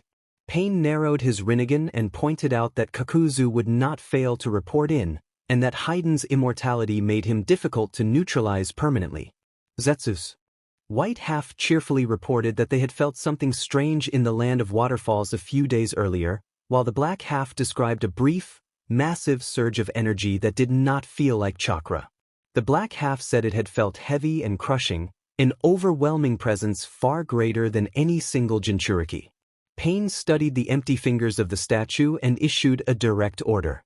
He instructed Zetsu to go to the Land of Waterfalls and find Haiden and Kakuzu or whatever remained of them. He wanted to know what kind of power could make even their immortals disappear. Days later, the Land of Waterfalls remained serene, rain-heavy clouds clinging to the mountains and the air heavy with damp earth and pine. To a casual observer the land seemed at peace, but Zetsu was not a casual observer. He emerged from the base of a towering cedar, his black and white form part of the surrounding earth.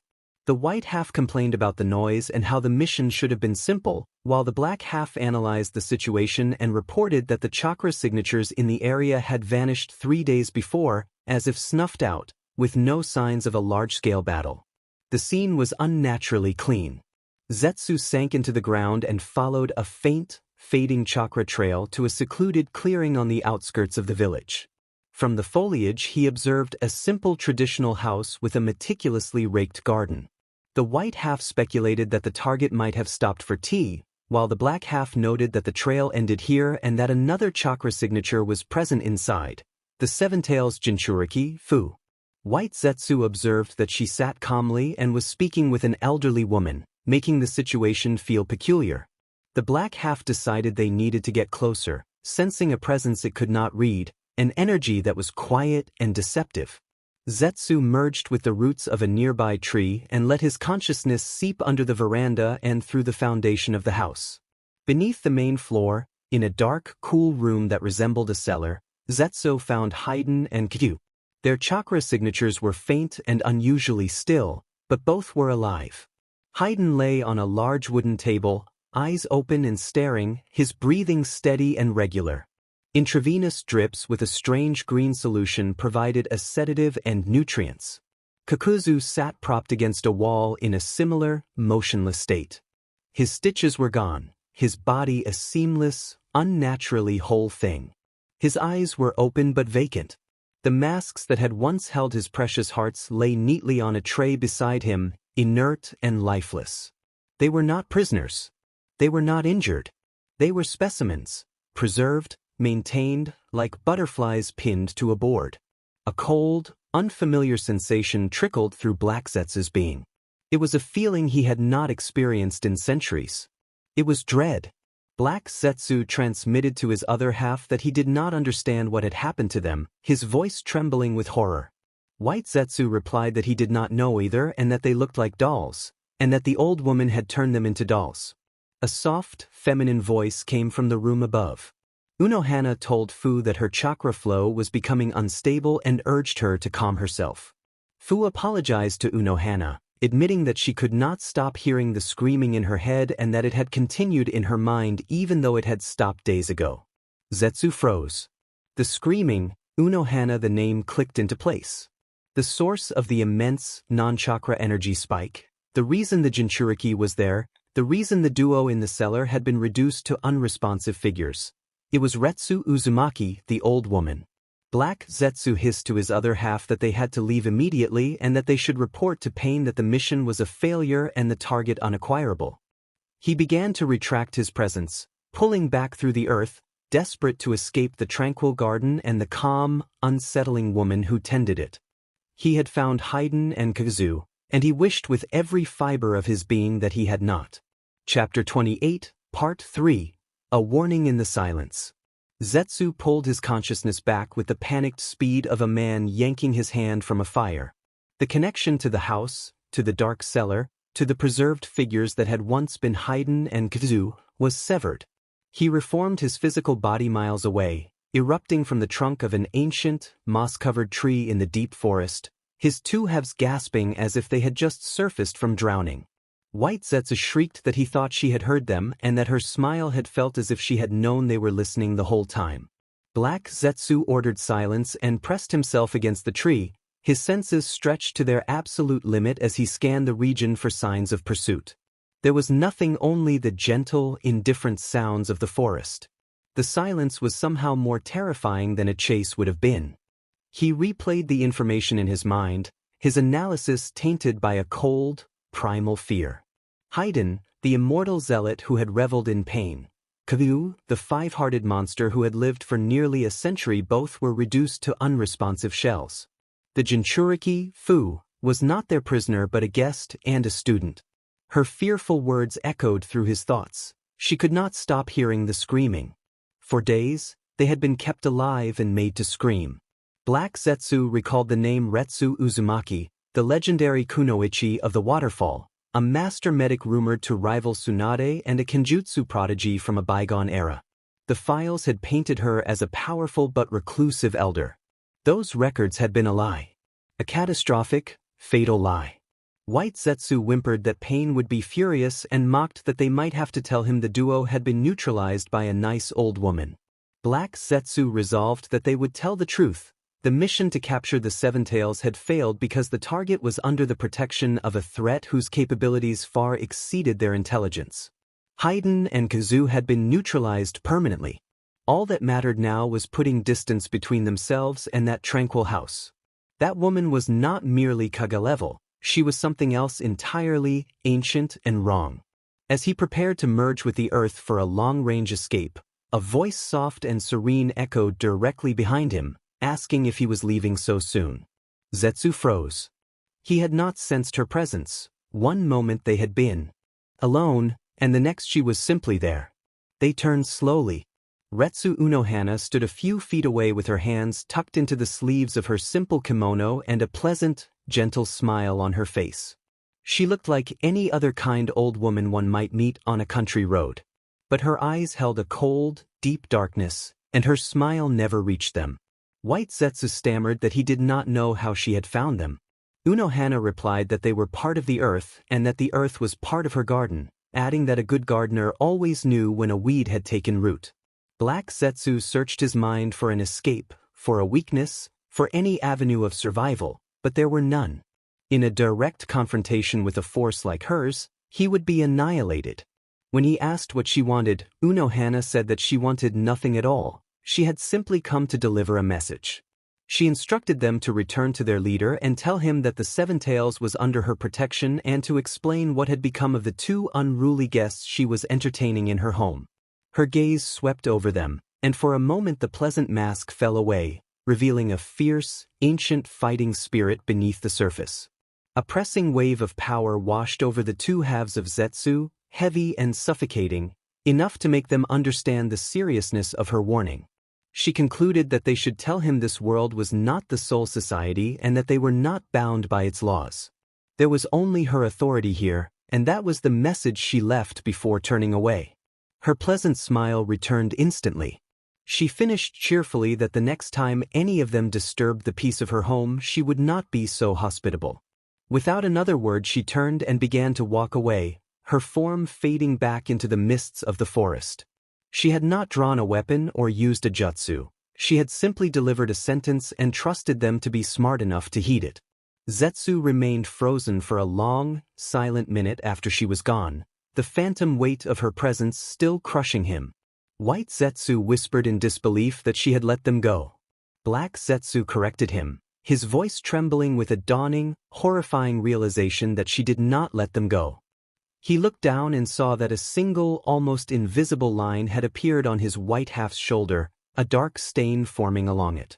Neither of them had seen her move or felt the blade. He concluded that she had given them a warning. Chapter 29. Whispers of the Crimson Tide. The holographic meeting of the Akatsuki convened with a grim, urgent air. Every active member was present, their ethereal forms flickering in the gloom of the Amigakure hideout. Zetsu's form materialized on its designated finger and the atmosphere in the chamber grew heavy. Pain ordered a report. The white half of Zetsu, usually a source of morbid cheer, was uncharacteristically subdued and reported in a low, nervous voice that they had found the targets. Conan pressed for their status. The black half answered with a gravelly rasp filled with something like fear that the targets were neutralized. They were alive but no longer a factor. Black Zetsu recounted what he had witnessed, describing the tranquil house, the Jinchuriki Fu sitting unharmed, and two of the organization's most resilient members kept in a catatonic state in a cellar, like preserved specimens. He described the woman, the elder known as Retsu Uzumaki. Deidara scoffed at the idea that an old woman could do this to the zombie duo, though his voice lacked its usual arrogant bite. Black Zetsu countered that she was no mere old woman. Their intelligence on her had been catastrophically incomplete. He explained that she was a kunoichi from the founding era, a contemporary of the first Hokage, and that her name was Retsu Uzumaki. The name fell into the chamber like a stone in a silent pool. Uzumaki, the clan of sealing jutsu, of immense vitality, of red-haired powerhouses, was the same clan as their leader and their primary target, the Nine Tails. Pain's impassive facade cracked as a flicker of surprise and interest passed through his rinnegan. He murmured that an Uzumaki could explain her longevity, but not the overwhelming power Black Zetsu had described. Kisame asked how an elder could possibly handle both Haiden and Kavizu, especially Haiden's immortality. Black Zetsu stated that her power was not ninjutsu but an unknown energy. When she appeared before them she had not moved, she simply was there, and her presence alone had felt like a physical weight. She had warned them and told them to inform the Akatsuki that the Seven Tails was under her protection and that she was not bound by the laws of any of the 13 guard squads. Itachi observed quietly that the term was unknown. Pain silenced further speculation, designating the elder Uzumaki as an S-rank plus target and ordering all operations in the Land of Waterfalls to be suspended immediately. For the first time, the Akatsuki actively avoided a confrontation. They had stumbled upon a ghost from the past that proved to be a true monster. Meanwhile, in Kirigakure, Jin Ikamaru left a carefully crafted clone of himself, infused with a significant portion of his spiritual pressure so it would appear authentic to censors, to maintain his presence in the village. A few days later he arrived at the gates of Konoha not as a ghost or infiltrator but as an official diplomat. He was escorted to the Hokage's office, his ever-present smile and casual demeanor a stark contrast to the grim-faced Anbu who flanked him. He entered to find the Hokage behind her desk with Shizune present. Jin offered the Mizukage's greetings to the Hokage and presented Kirigakure's eagerness to establish stronger diplomatic ties in light of increasing rogue activity. The Hokage replied professionally that Kirigakure's proposal for a joint intelligence-sharing initiative was welcome and that cooperation was paramount.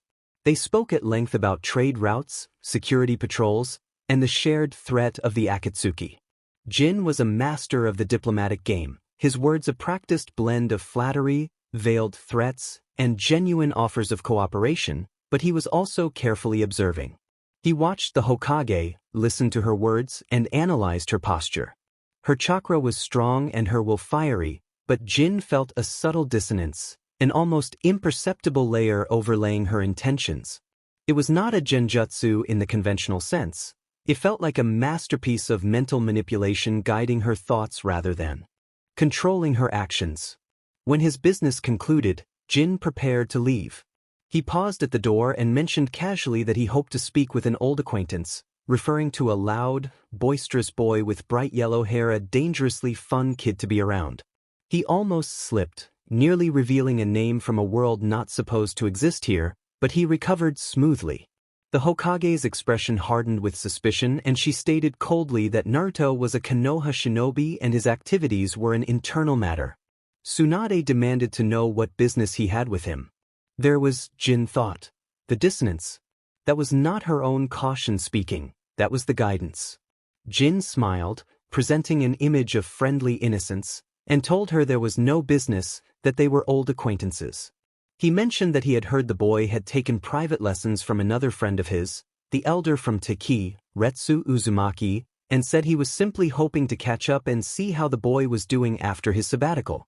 Tsunade's suspicion warred with confusion at the unexpected connection to the legendary elder. She explained that the boy was currently on a mission. Jin feigned disappointment, bowed shallowly, asked her to tell the boy that he said hello if she saw him, and then left the office with his mind racing. Someone had the Hokage under control and was using that influence to isolate Naruto, he concluded. The elders, Danzo always Danzo. The boy was walking into a viper's nest without even knowing it. His smile sharpened into a predatory grin. This was going to be far more interesting than he had expected. Chapter 29, Part 2, A Serpent's Whim. The official diplomatic procession moved slowly through the bustling streets of Konoha. Jin Ikamaru walked at its head, flanked by two of Mei's most trusted shinobi, hands tucked into the sleeves of his formal robes and a placid, closed-eye smile on his face. He nodded politely to the Konoha Enbyu escort, played the part of the esteemed foreign dignitary, and endured the suspicious glares of the villagers with serene, saintly patience. It was all a performance. His mind was a whirlwind of calculations, a shifting chessboard of possibilities. The revelation in the Hokage's office had been delightful. A complication, an intricate knot in the tapestry of this world that he could not resist pulling at.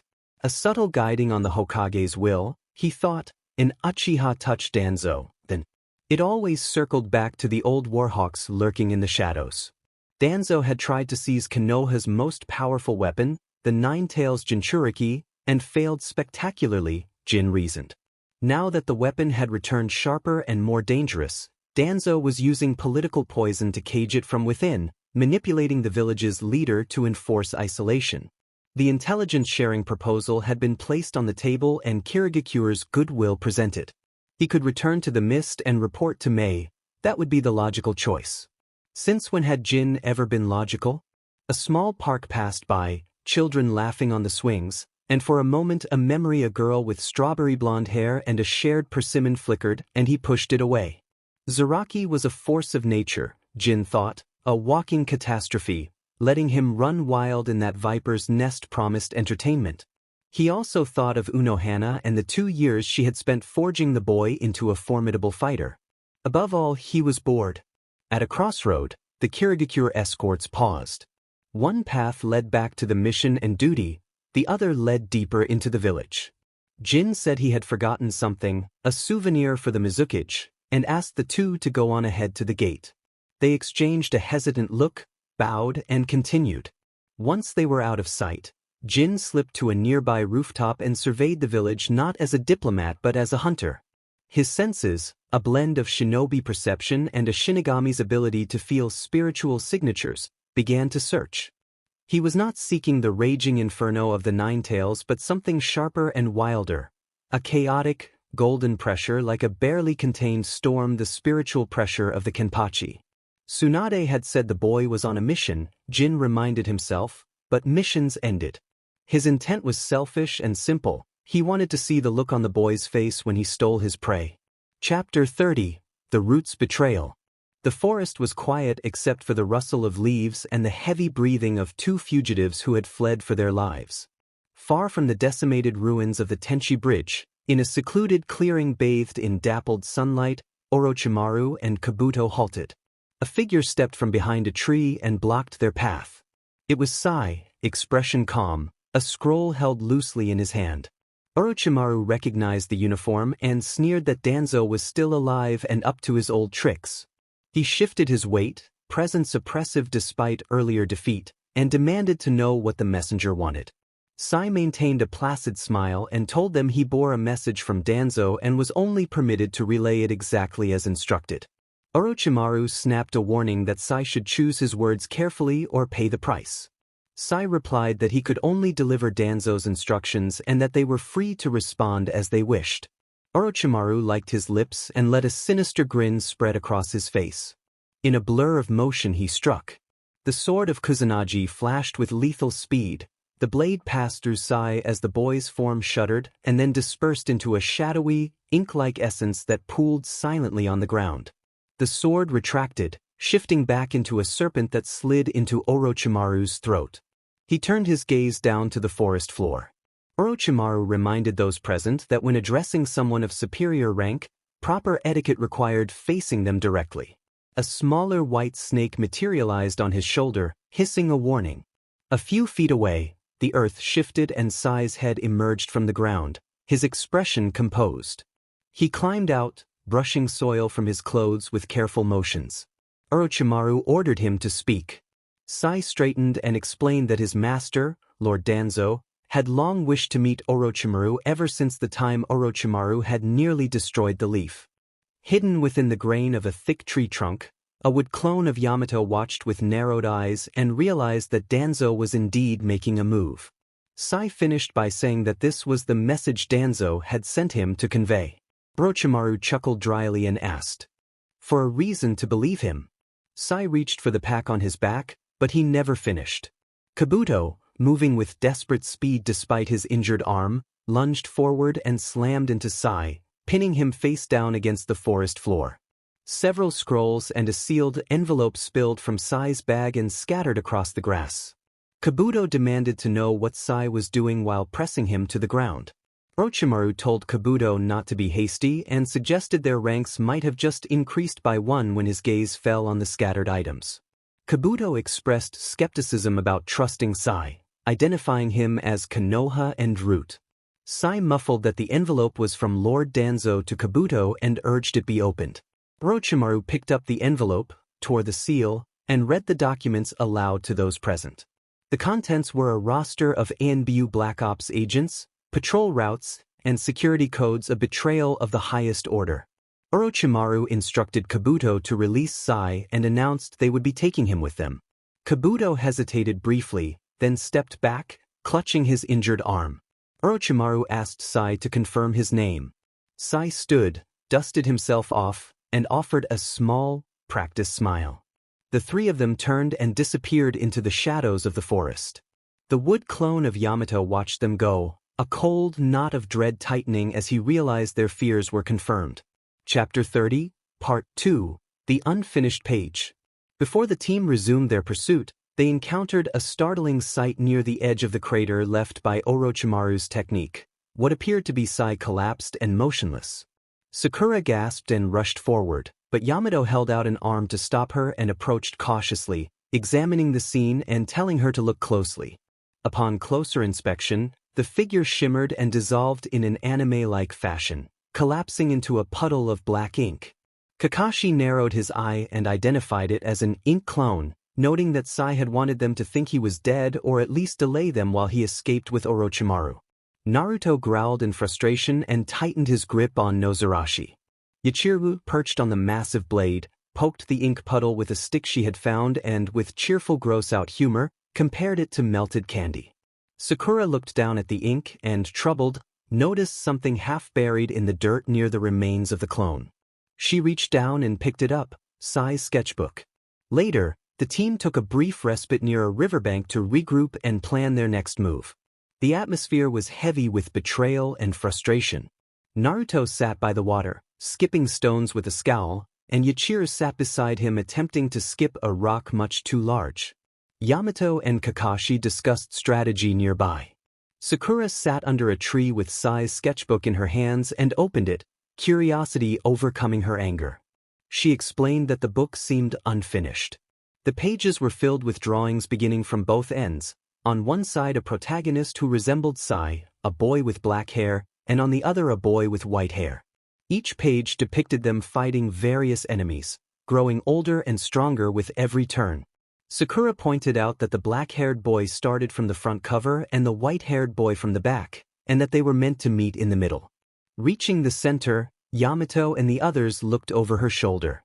The left page showed the white-haired boy grown older, smiling warmly in an umbu uniform. The right page, where Sai should have been reunited with him, was blank, an empty void where the reunion should have taken place. Sakura whispered that it was unfinished, and Yuichiro observed in a softer voice that it was as if he had gotten lost on the way. Naruto stared at the blank page and remembered his harsh words to Sai the night before, feeling a twinge of regret. Yamato noted quietly that the brother had likely died before they could reach that point, which explained Sai's obsessive dismissal of bonds as a weakness. Sakura realized that the behavior was not just training but grief. Sai had buried his feelings because he could not bear the pain of that empty page. Naruto admitted that Sai had run away from the pain, just as Sasuke had, and that running away did not fill the blank space but only made it larger. Kakashi reminded them that they needed to find Sai, not only because he held intel on Danzo but because he was still a member of their team and comrades were not left behind to be consumed by darkness. Naruto looked back at the sketchbook and at the smiling face of the brother Sai had lost. For the first time, he felt a flicker of something other than contempt and understanding, if not sympathy. He resolved that they would go after Orochimaru and bring Sai back, whether Sai wished it or not. The others agreed, and they prepared to move out. Yuichiro cheered and pumped her fist, insisting they go get the picture boy. Meanwhile, deep within Orochimaru's hideout, Sai walked down a dimly lit corridor with the Sannin and Kabuto. Orochimaru hissed as his voice echoed off the stone walls and asked if Sai had information on the ANBU Black Ops. Sai replied that Danzo wished to give this data to aid their mutual goals. Kabuto scoffed at the phrase, interpreting their mutual goals as the destruction of Konoha.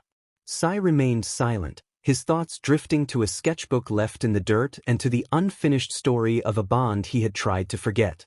He wondered why he had left it and whether he had wanted them to find it, then pushed the thought away and reminded himself that he was Root. No name, no feelings, no past, only the mission. Orochimaru led them deeper into the darkness and told Sai they had much to discuss. Chapter 30, Part 3, The Ghost and the Viper's Den. The forest clearing was quiet except for the rhythmic rush of the nearby river. Team 7 had stopped to regroup, the tension of the chase hanging over them. Sakura sat in the shade of a tree with Sai's black sketchbook open in her lap, brow furrowed as she flipped through the pages. Naruto stood near the water's edge with Nozarashi resting heavily on his shoulder, his cold blue eyes scanning the opposite bank. Yuichiro sat at Naruto's feet, weaving a flower crown from weeds. Sakura noted that the book was strange and explained that it read from both ends toward the middle. From the front it followed a black-haired boy, Sai. From the back it followed a white-haired boy. On every page they fought enemies, gained new weapons, and grew older.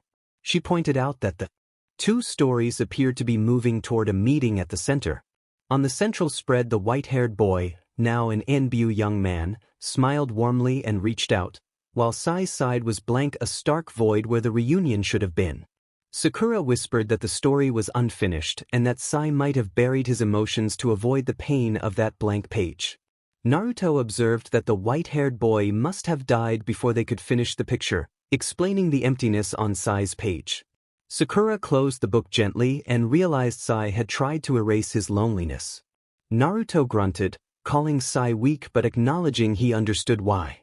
Yuichiro placed the weed crown on the pommel of Naruto's sword and suggested they go get the picture boy, joking that maybe a little rough treatment would make him feel better. Kakashi confirmed they were going to get him and asked Yamato about the signal. Yamato raised his hand and focused on the chakra signature, reporting that the seed Sai had swallowed was transmitting perfectly. The serpent's lair. The air in Orochimaru's hideout smelled of damp stone and old serpents. The corridors twisted like a maze and torchlight flickered against the walls. Orochimaru moved ahead with silent steps, Kabuto following while holding an injured arm and casting wary glances at the boy behind them. Sai walked with his usual placid expression, taking in the fortress-like lair and thinking that Danzo's intel had been correct. They arrived at a large, ornate set of double doors. Orochimaru announced their arrival and warned Sai to prepare for someone more temperamental, The doors creaked open to a vast, dimly lit room, and a cool, arrogant voice told them they were late. Orochimaru chuckled and spoke as if recalling a plan to practice a new jutsu that afternoon. When the figure shifted on a raised dais, Orochimaru revealed that he had brought a little present and stepped aside to show Sai. Sasuke Uchiha sat in shadow on the dais, Sharingan already active and glowing red. His eyes locked onto Sai the moment he was revealed. Orochimaru explained that Sai was a leaf shinobi and suggested the two might reminisce and swap stories of home. Sai stepped forward with a carefully practiced smile and introduced himself as Sai, mentioning that first impressions didn't always go well for him. Naruto had taken an instant disliking to him as well, he added, attempting a casual tone. Sasuke stared without speaking, then slowly stood and walked down the steps of the dais to stop a few feet from Sai. Sasuke told him to leave, projecting a focused, freezing killing intent that felt nothing like Naruto's chaotic energy. Sai tried to keep his composure and said that he had heard from Sakura that Sasuke meant a great deal to Naruto and that Naruto thought of him as a brother. Sasuke made it clear that for him brothers meant something darker. He had only one brother he intended to destroy. Sasuke's eyes widened as his Sharingan spun and he cast a powerful genjutsu. Sai's surroundings dissolved into a vivid, nightmarish illusion. He found himself adrift in a crimson haze and confronted by an enormous, shadowy version of Sasuke radiating overwhelming hatred and threat. The illusion aimed to crush and dominate rather than merely frighten. Sai stumbled back, knees hitting the stone floor of the real world, sweating and gasping for air. His practiced smile vanished, replaced by genuine, primal fear. He told himself that he had no emotions, yet meeting Sasuke's eyes had awakened a fear he had not expected. He realized it came from the bottom of a heart he did not think he had. Kabuto sneered that it was probably not a good idea to provoke Sasuke too much, and he enjoyed Sai's terror. Sasuke dismissed anyone who worried about him and turned his back on the trembling Sai, ordering Orochimaru to leave. Orochimaru laughed softly and agreed, then told Sai that this would be his room, that he should stay and keep quiet, and that they would call if they needed him. The heavy doors slammed shut and the lock clicked into place. Sai was left alone in the darkness. The image of Sasuke's terrifying eyes burned into his mind alongside the memory of Naruto's overwhelming presence. Two monsters. He felt trapped between them. Chapter 32, The Thunder and the Roar. Torchlight trembled along the stone walls of the underground chamber as flames bent and sputtered, and a thick, crushing pressure radiated from the two figures facing each other at its center. Sasuke accused Naruto of always talking about bonds, promises, and connections and called those things childish, saying he had cut them away long ago and did not need people who clung to the past. Naruto snorted. He shifted his stance and dragged the edge of Nozarashi across the floor, the steel shrieking as it carved a deep scar into the rock. Naruto taunted that Sasuke had run to a snake because he could not stand his own reflection and had swallowed borrowed power out of fear instead of earning it. Sasuke tensed, a vein throbbing at his temple as his fingers curled harder around his sword. Naruto grinned, wild and unapologetic, and made it clear that he had not come to beg Sasuke to return but to knock the look off his face. Sasuke's Sharingan spun, crimson sharpening into killing intent, and he told Naruto to die. The chamber then filled with the sound of 1,000 birds. Sasuke moved in a blur, lightning flooding his blade until the Chikudo became a lance of blinding blue-white energy. The air burned and stone hissed. Naruto did not flinch. Golden spiritual energy surged from him and sank into Nozarashi, which answered with a deep, resonant hum that rattled teeth and bone. The blade glowed, dense and heavy, matching Sasuke's lightning slide for slide. Naruto exhaled and signaled to begin. They did not dash, they detonated. The stone beneath their feet vanished in an instant. A massive explosion followed as steel and lightning met gold and weight, the impact crushing the air inward before blasting it outward in a violent shockwave.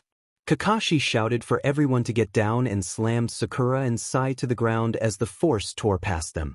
Yamato threw up a wall of wood that splintered immediately, shards flying like shrapnel. The ceiling cracked, groaned, and then exploded. Rock and earth were blasted skyward as sunlight tore through the collapsing chamber.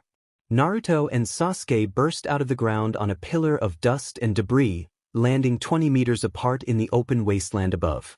Stones skidded beneath their feet as they slid to a stop. Sasuke straightened instantly, flicking dust from his blade, composed but never taking his eyes off Naruto. Naruto rolled his neck and rested Nozarashi on his shoulder, golden energy curling lazily around him. He had pulled back without thinking, matching Sasuke and letting the clash breathe. Naruto asked with clear disappointment if all that had been just a warm-up. Sasuke vanished and reappeared behind Naruto, blade already descending toward his throat with an afterglow technique.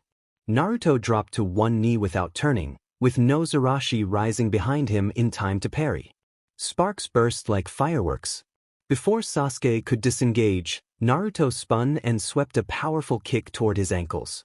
Sasuke flipped back, hands already weaving seals midair, and unleashed a great fireball technique that swallowed the space between them. Naruto looked up, calm and almost curious, and swung Nozarashi. The blade cleaved upward, golden force biting into the fire like a wedge and splitting the inferno cleanly in two, washing past him and scorching the ground on either side. Naruto remarked that Sasuke had been too slow. Sasuke landed, teeth grinding, and discharged a lightning technique that sent needles of compressed lightning toward Naruto's upper body. Naruto walked forward, spinning Nozarashi casually as the massive blade knocked the needles aside one by one until they fizzled into the dirt. He muttered that Sasuke should stop throwing toys, and then vanished, closing the distance in an instant and swinging Nozarashi in a brutal, straightforward arc. Sasuke ducked beneath it and moved upward with a sharp lightning spear technique that struck Naruto's ribs but did not pierce. The energy shrieked as it ground against something dense. Naruto looked down, finding it merely ticklish. He grabbed the lightning spear bare-handed, and Sasuke's breath caught at the sight of someone touching raw chakra. Naruto squeezed and the technique shattered. The backhand that followed was blocked only barely by Sasuke before he was launched backward, crashing through a stone pillar and skidding to a halt in a crouch. He showed signs of injury and wiped his mouth, his eyes dark. Sasuke acknowledged that Naruto had learned some tricks but still called him a brute. Purple markings crept across Sasuke's skin as his chakra twisted cold and heavy. He announced that the curse mark had reached level 1 and his speed doubled. Naruto stood calm, his eyes tracking every blur and feint. He allowed a small limiter to slip and let golden spiritual energy surge to meet Sasuke's rise. Sasuke struck, aiming to launch him with a barrage move and landed a foot against Naruto's chin. Naruto's head snapped back and stopped. He did not budge. Naruto then grabbed Sasuke's leg. Lightning erupted as Sasuke discharged current through his body, but Naruto did not react. He swung Sasuke like dead weight, slamming him into the ground repeatedly before hurling him across the wasteland. Sasuke twisted midair as the curse mark surged to level 2, wings tearing free from his back as he caught himself and hovered with eyes blazing in fury. He vowed to burn Naruto to ash and inhaled deeply to unleash a dragon fire technique that roared from the sky.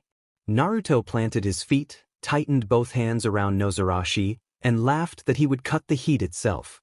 He performed a twofold slash that split the sky, unraveling the fire as clouds parted and blue daylight poured through the wound carved into the heavens. Sasuke hovered there, frozen and staring at the gap above him. The difference between them was not simply strength, it was distance.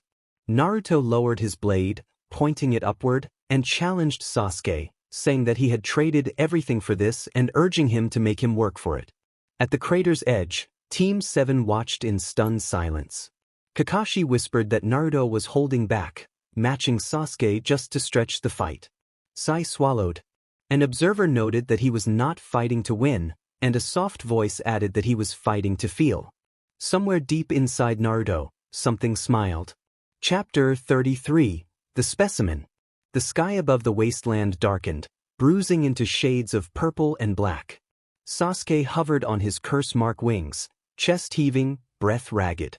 Every inhale felt like swallowing broken glass. Below him, Naruto stood with Nozarashi resting casually on his shoulder, eyes fixed on the clouds in boredom.